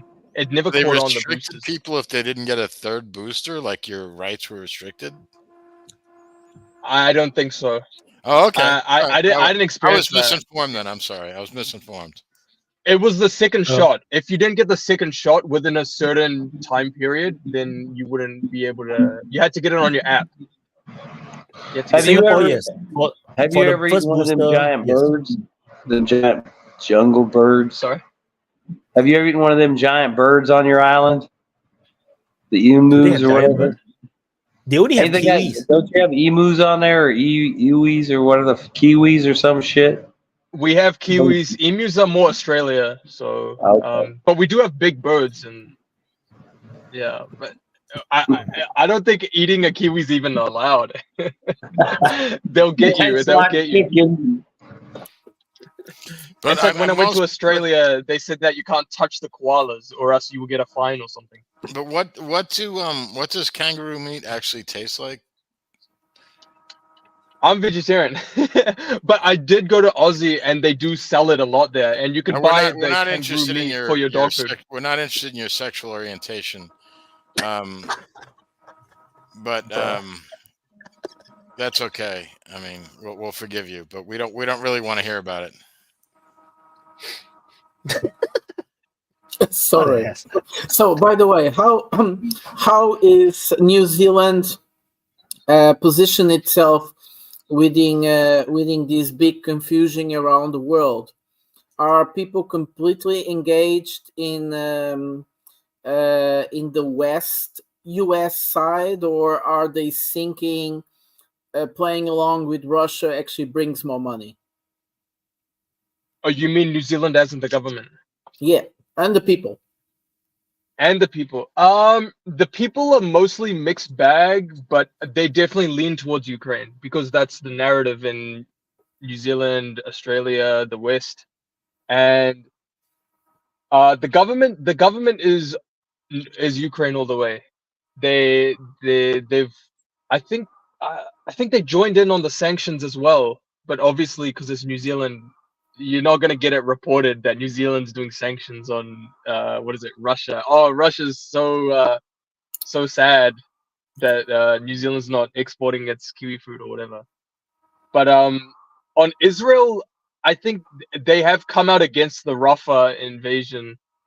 They don't like that at all. I guess that's almost like the default now. I think for Western countries, it's don't go into Rafa. But yeah, that New Zealand just takes a very pro-America tone because we're just heavily influenced by them. Like at the end of the day, if there's a alliance like NATO in Pacific, you know that New Zealand's probably going to be one of the first to join if they do. But I think Rafa situation is like, it's because most so Israel-friendly countries has already tried their best to be on the side of Israel, but then that Rafa offensive is just that one step too far. Like no any country with Muslim population is like, hey, you are trying to screw up with our country. Please stop. Because like in Singapore, it's the same thing. We can't sustain that anymore. We cannot support them anymore because that's too far. How do we answer to our Muslim population? It's not possible at all. Prata, how about Portugal? The situation. Portugal is mixed feelings. It's more mixed feelings. Well, we have a long tradition of a left engaged with Palestine. So of course these people are a bit loud outside in the streets, but the government should change. We have central right government now, but we used to have a left-wing government just 2 months ago, 1 month ago actually. So yeah, it's not so visible. I don't think there are too many talks about it. It was more in the beginning. Now that things got so ugly, I think they pretend not to see it. I see the Spanish, for instance, more engaged, very, very more to the side of the Palestinians, and very engaged. And this is almost across the political spectrum. I also noticed that Ireland is also very pro Palestine, also in all political spectrum. And then you have very strange countries. They are completely, or governments, they are completely pro-Israel. In Europe, the Czech Republic, the Scandinavians, France. Well, France has tried to be a bit critical, but the German government it's very strange because it's a left-wing government, and it's completely pro-Israel. It's they even went. Nicaragua even brought them to International Court of Justice because they claimed that that Germany is actually helping Israel on genocide. So it depends a lot from country to country. It's true that but it's not really, in Europe at least, it's not true that the Muslim population plays a role here, at least. It's more either you have a long tradition of supporting Palestine and you feel a lot all what's happening, or you have right wing or some strange engaged governments. They are completely just for one side. Well, the case of Czech Republic is really strange. My position. Is it something to do with the illegal immigrants? Like the situation that they are facing? No, like because like if you look at Scandinavians, they have a lot of Muslim illegal immigrants or refugees, which it makes them more pro-Israel because they are like pushing back against this invasion of I think the Germanic countries have a kind of can I say not hidden, but like the cultic Islamophobia. So we see a lot. We see, for instance, there was some kind of demonstrations in Hamburg with some Islamic radicals, and it's obviously it was used by the government, but it was a way to explore and legitimize why they should support Israel, because all these Islamic radicals, you see. We also see, like, again, in the Nordic countries, the burning of the Quran coming back. So it's I think it's being politically, it's like the cultic Islamophobia from long time. Like you said, it's not just illegal immigration; it's also long time immigration. And on the same time, we see that some governments are using some forms of more radical Islam to legitimize why they are so supporters of Israel. But this homophobia plays a big role.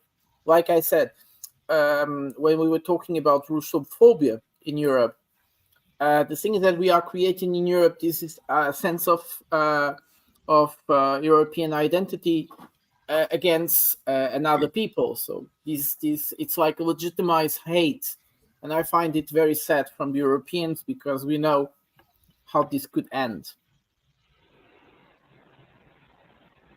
Yeah, I did see that type of protesters are happening in Italy, España. I didn't see Portugal, but I know they have been going on in different parts, and then there's a lot of rhetoric online spreading, like the great replacement theory, like the demographic shift, and then there is that movement trying to be like, all right, we got to close the door, pretty much. Well, it is obvious that there is too much immigration to Europe, and especially when we are talking about different people coming from actually almost different civilizations. The cultural shock is bigger, and as if you have big numbers of people, it will be more difficult to integrate them in all types of political life spheres, be it work, be it religious, be it politically, and so on. And on the other side, we have we have a kind of reaction to the mass. So you have the elite saying they don't want to stop immigration; they want immigration to keep coming. On the other side, we have people overreacting because there is no discussion about immigration at all. There is just one discourse.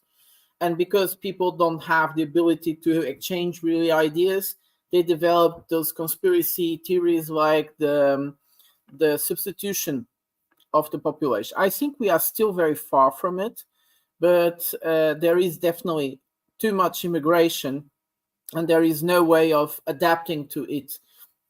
I don't believe in the substitution theory. What I do believe from the beginning is that since the 2015 exodus, because that was an exodus, that what happened in Europe, that didn't really stop, but we don't see it in the news anymore. But in 2015, we could still have some public discussions about it, and it was obvious that the intention of the European elites that see themselves as Europeanists is to create a society where the national main identity is diluted into a civil society that is so multicultural that you have no ability to have decision making based on oriented collective identity, if I may myself understand. So you always have decision making that is made on the needs of the moment. You don't have any perspective of the future. You don't have anything that has to do with more cultural identity orientation or national orientation. So it's also a way of diluting the ability of having governments. There are more, let's say, national into ethnics. National ethnic majority, so you will always have dispersion. Yes, I think that's the main goal of the European Union, if I may say. Cool. Go on. No, can you hear me? Yes. It's been a while since I've been on there. I got a new microphone too.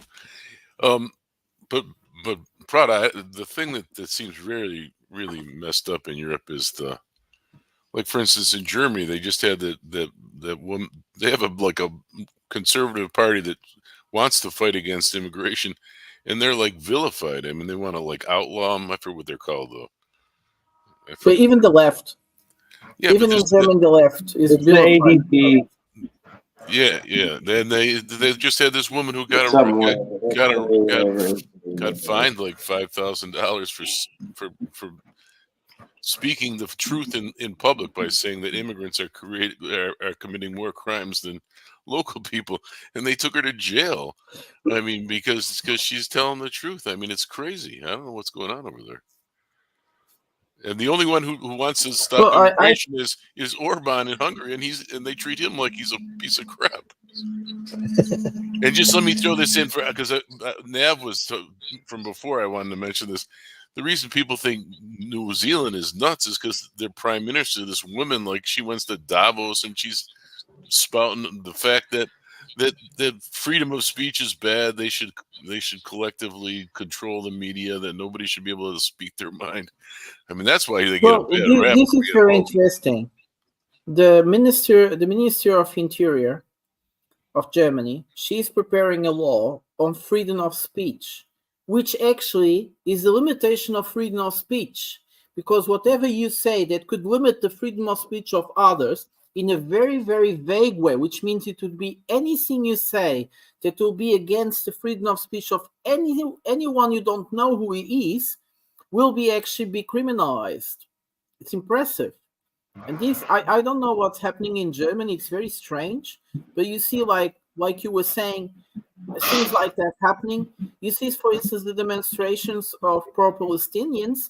Well, before in Germany, I remember seeing demonstrations for all types of strange stuff. People love to go to the streets and have like their little party that nobody really cared about. And then suddenly in this country, pro-Palestinian demonstrations end up in violence, police arresting people.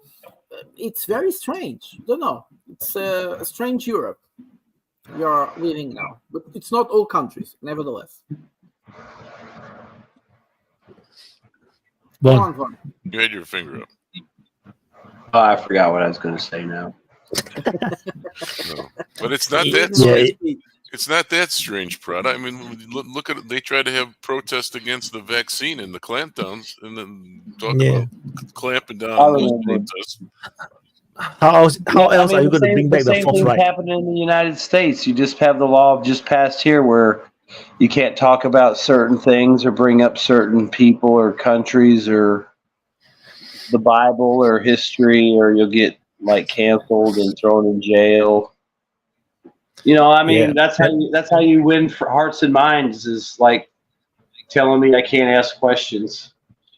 But then you tell me, you're gonna throw me in jail, but we're friends, right? We're supposed to be friends. And it's super weird because the West used to chase Asian countries, who set up such laws.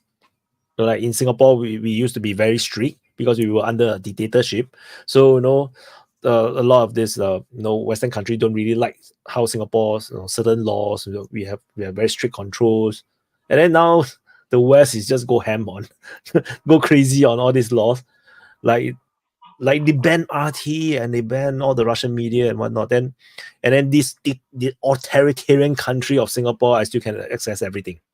I can access every Chinese media, every Russian media in Singapore. So it went nuts. Everything just went broken. I have no idea what the hell is happening.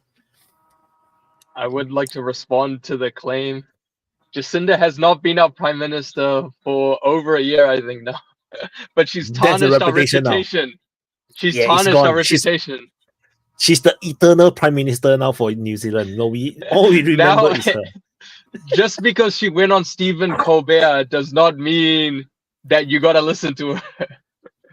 She's not the queen, but she actually resigned because the people of New Zealand knew that they were going to vote her out. So she resigned a couple months before the election, and then the guy that replaced her lost as well.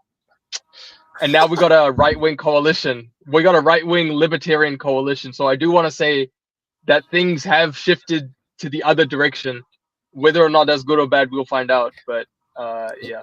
So what has changed? What policy differences? On housing, there's a big policy change. They're gonna allow foreign buyers now.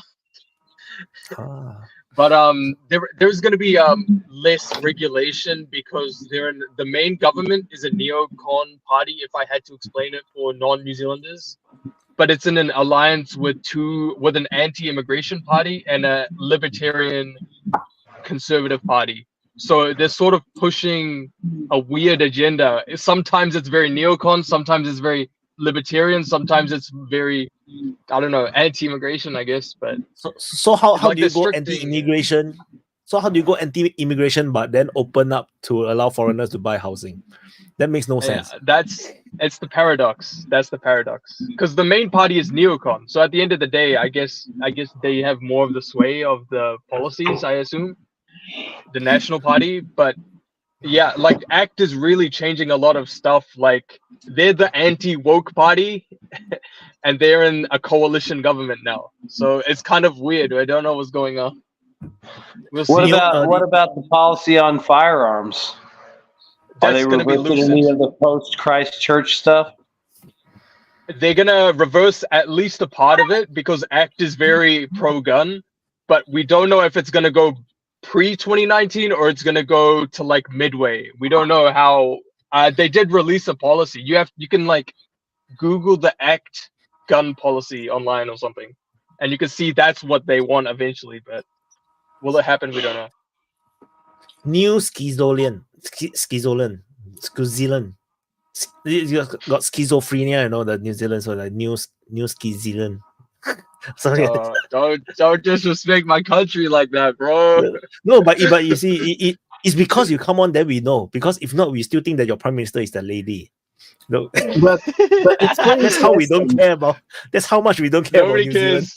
It's very interesting because we had this kind of three women alliance. It was Baerbock from Germany, the one from Finland, which also resigned. She found that she didn't have it in herself.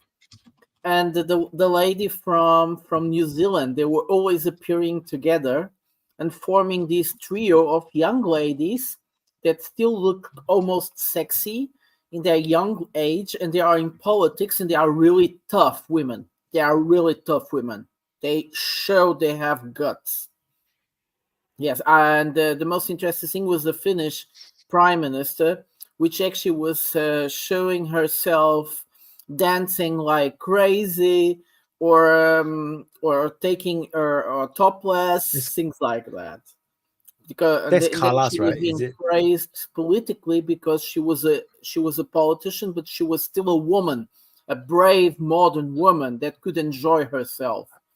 Who is it? The husband is doing a lot of business with Russia. That one?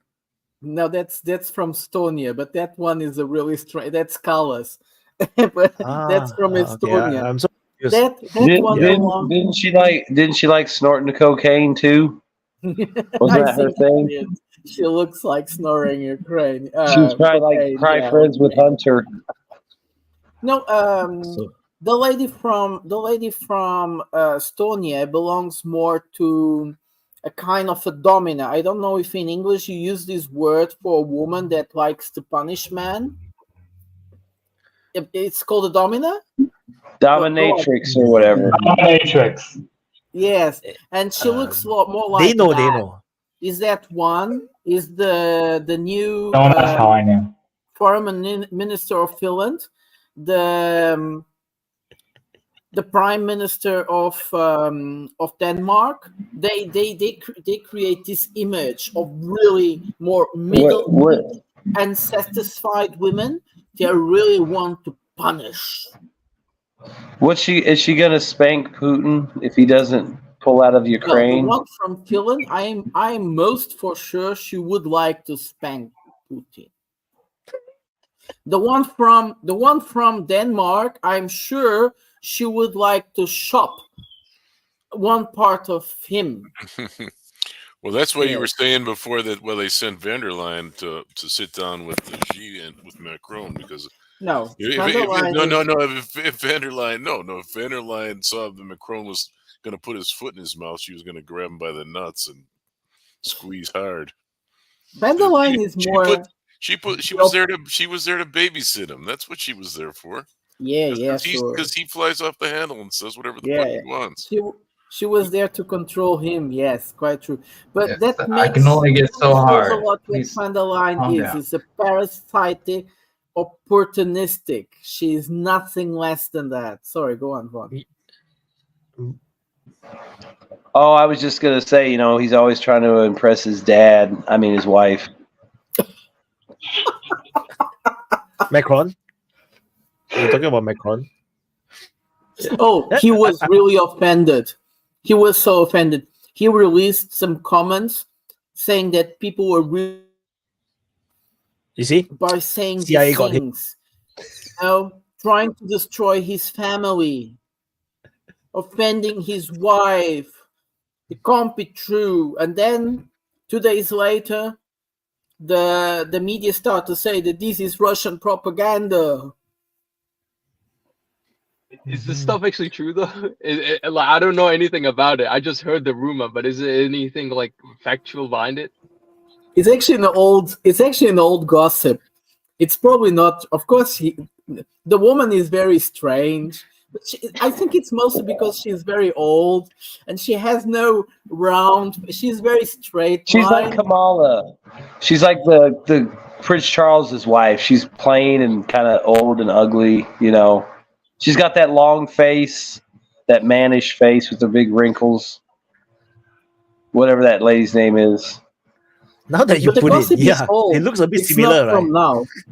And didn't her brother look like her? And that's what they were doing. They were saying her brother was her, and it, you know, and she like replaced him or some shit. Are we going into conspiracy right now? No. But No, the interesting thing is that the story is not new. It's old, but suddenly became viral. That's the interesting thing. It was just suddenly became viral. And the interesting thing as well is that Macron reacted to it. They are trying to destroy this family. I think that is his weakness, right? I think Macron, he have this very good image. He's handsome, you know. He's like the top leader of a nuclear power and whatnot. But then his one weak spot is he chose a wife that is like it's not typical of how men would choose wife. So that is like his weak spot. So anyone attacks that weak spot, he get triggered. I think it's quite normal. It's like you can if you have a wife that is like super fat, like super obese, like you will feel very offended when people say that, hey, your wife is fat, like it's the kind of weak spot. Like even though if it's true, but then you cannot admit it, and then you get very triggered. Yeah. Like, hey, don't bully my wife. That was from a movie. We had a movie called Moneyball where they were assessing the pictures and how much confidence they got. One of the things they would say, like, his girlfriend's too ugly. He doesn't have any confidence. We can't trust him. I think that's probably why Putin has like models. Like he dates models and has. Well, the thing is, I mean, that's probably why Putin dates models and has like model baby mamas. So if you talk shit about his woman, it's like, oh yeah, Putin's got that fine ass bitch over there.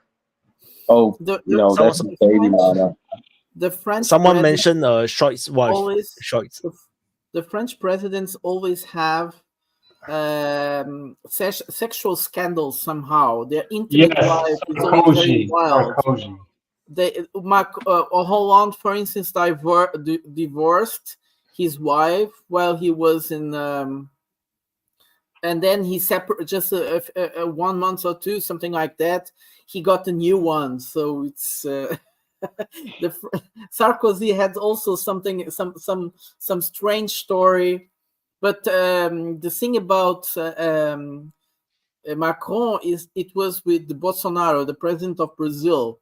And when Macron said something like that Amazonas is international, the Brazilians can't use it like they want, like they have that limited sovereignty on it. The Brazilians got crazy. And, well, Bolsonaro, which was a big mouth, and he started talking shit about his wife, what such an ugly wife. But Bolsonaro is a typical rich Brazilian, which is a guy that's already in the middle age and has a beautiful woman that is like 20 centimeters higher than him. And, well, yeah. Yeah. Living the dream. That's so funny. I do want to say that I don't think that.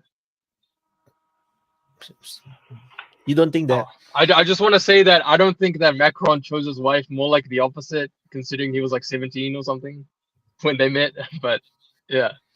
Yeah, she was Macron's teacher. She was Macron's language arts teacher.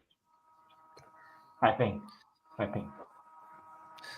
So someone mentioned Scholz's wife. I recently saw the picture, people was like, disturbing it on Twitter. That was like, oh yeah, his wife looks a lot like a guy.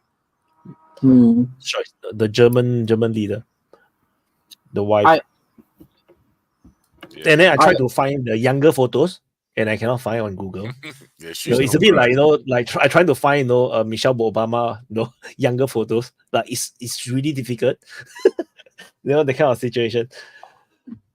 I forgot this one.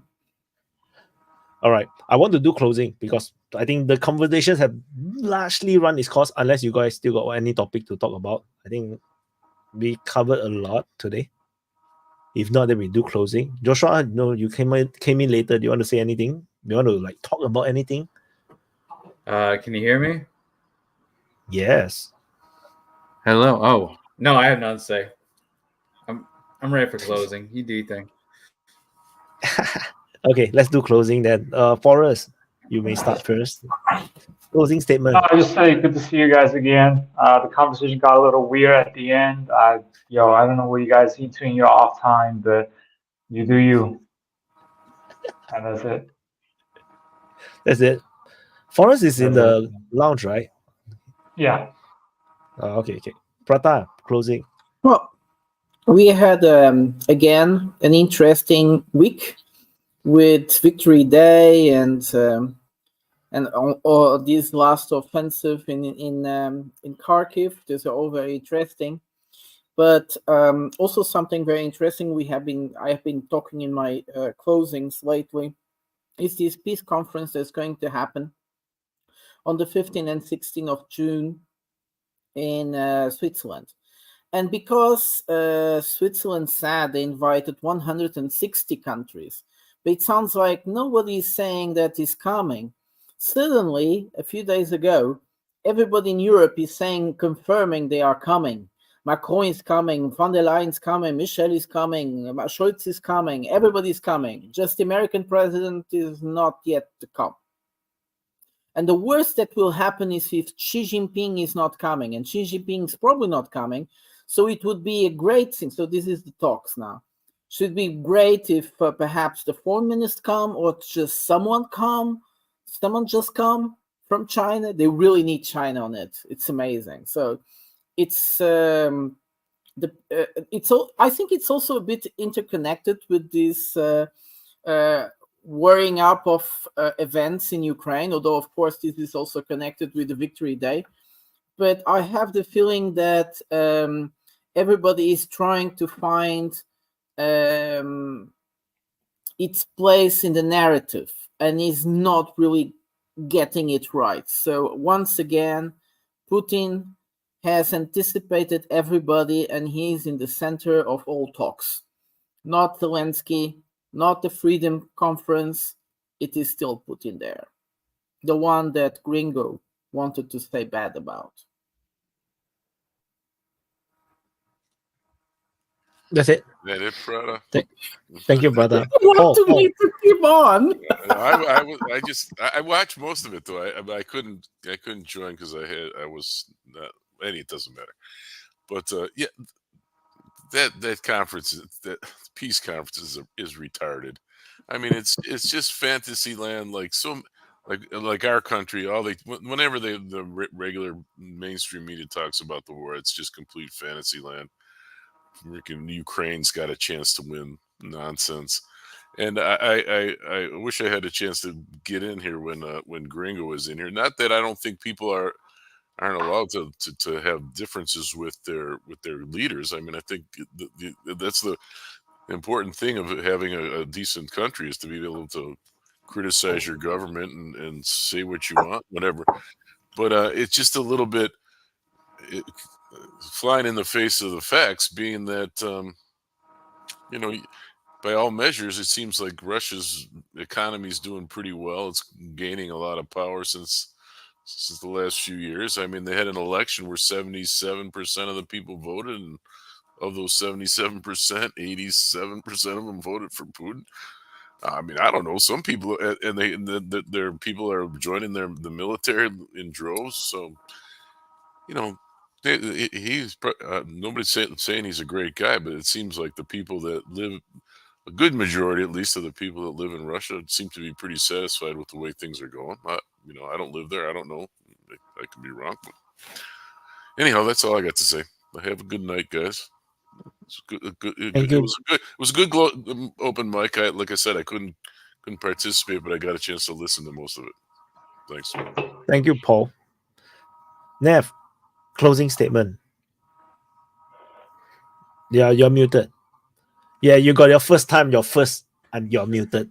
Most happy I've seen someone muted. Rookie mistake. Yeah, I'm glad that I could clarify that we're not extremely woke. We do have a lot of woke people, but that doesn't mean that everyone's woke here. We've got a lot of nice people. I'm sure you have a great time if you come here. The weather's great. But yeah, with Russia, you see Russia, I think the worst is behind it. You know, when it comes to the war, and that's what it seems like. I mean, they're doing this new offensive in Kharkiv. We don't know how far they're gonna go. We don't know what they're gonna do, but yeah, they're grinding down Donbass. It's not as fast as they'd like, but like it is going forward. It is in progress, and like that, you see the direction that's going in, and it seems like it's speeding up. And I mean, the economy is doing well. Maybe after the war, they might see a crash once the wartime economy like that fades out. But that's after. We're still in the war. We're still into the big, what is it? You know, big wartime economy with the military-industrial complex. You know, and it's not like Ukraine's not gonna have a crash after the war ends either. So yeah.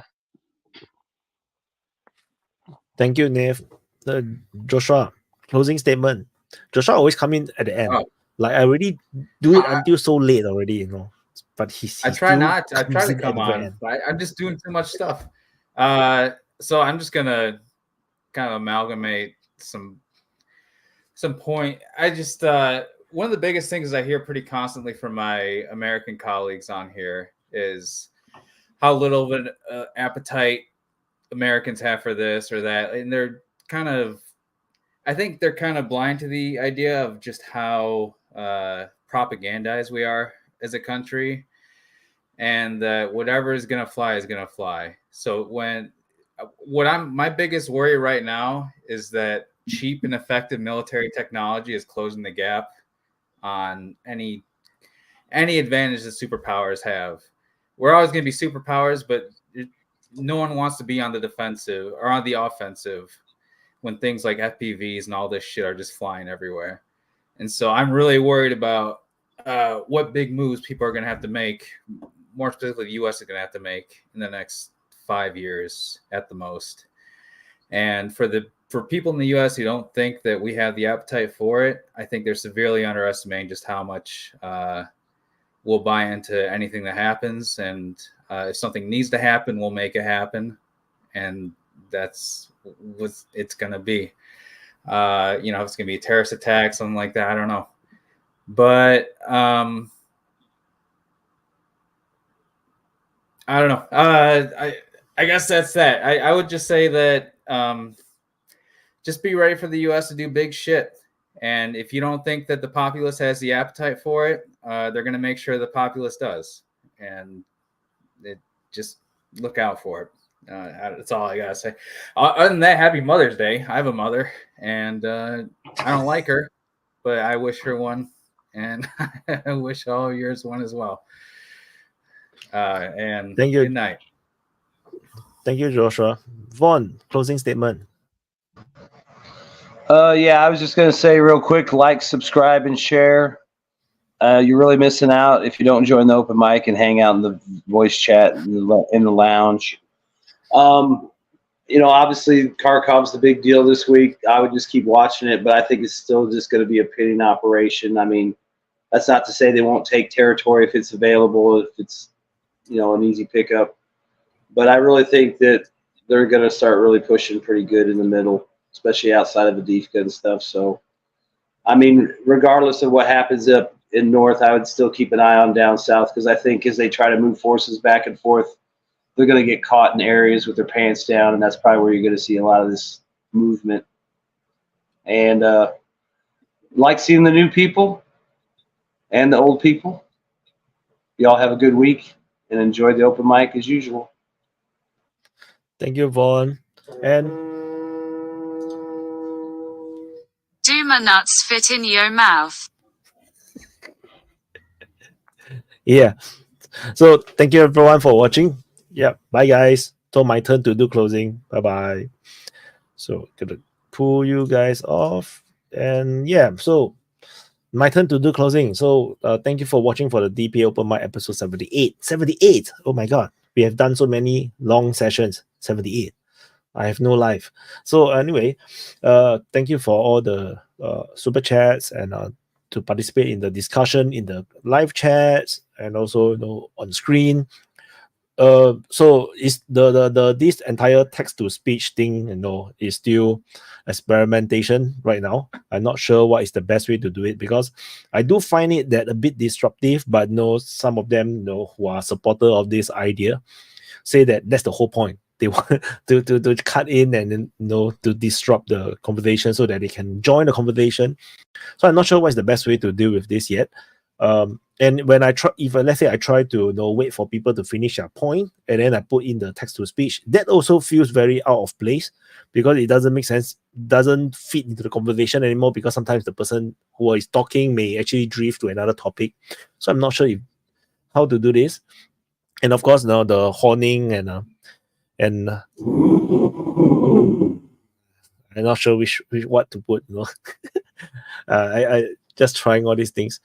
Anyway, we shall continue to evolve and try and see what we can do better. And yeah, so this past week, some big stuff happened. Is of course the Russian Kharkiv Offensive. I'm still not sure if this is a real offensive or this is just a diversion.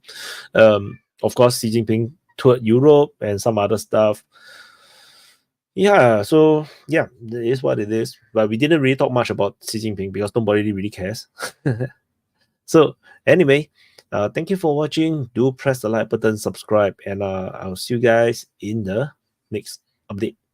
Oh, I forgot to prepare to press the out button. Gringo said I invited him myself. Yeah, I invited Gringo up because he got the NAFO icon, the profile pic. So I invited him because thought he is NAFO, but he's not really exactly NAFO. Now you see, so cute, that NAFO dog. So anyway, thank you for watching. Do press the like button, and thank you Iranian Putin for another super chat.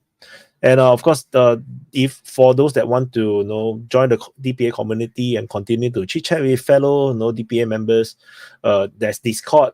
There's also the DPA forum. There's a DPA chat. So do join the various platforms. See which one you prefer. They all have very different texture.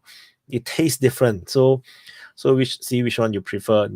There's something for everyone.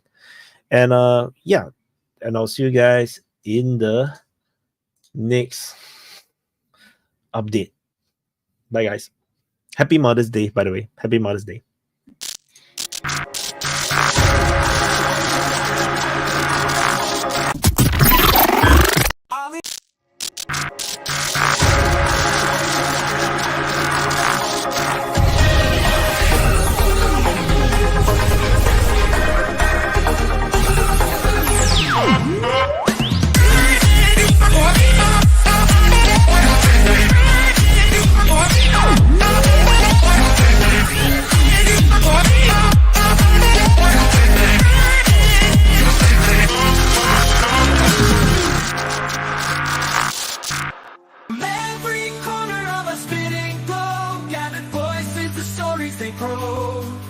Ideas like rivers, they ebb and they flow. In the meeting of minds we grow. Together we stand, uncovered, yet alive. In the arena of thoughts we find a world where every voice inside invading the future unconfined. Opinions like colors, vivid and bright, clashing, merging in the light. From whispered winds to roaring might, in our discourse we ignite. Together we stand, uncovered.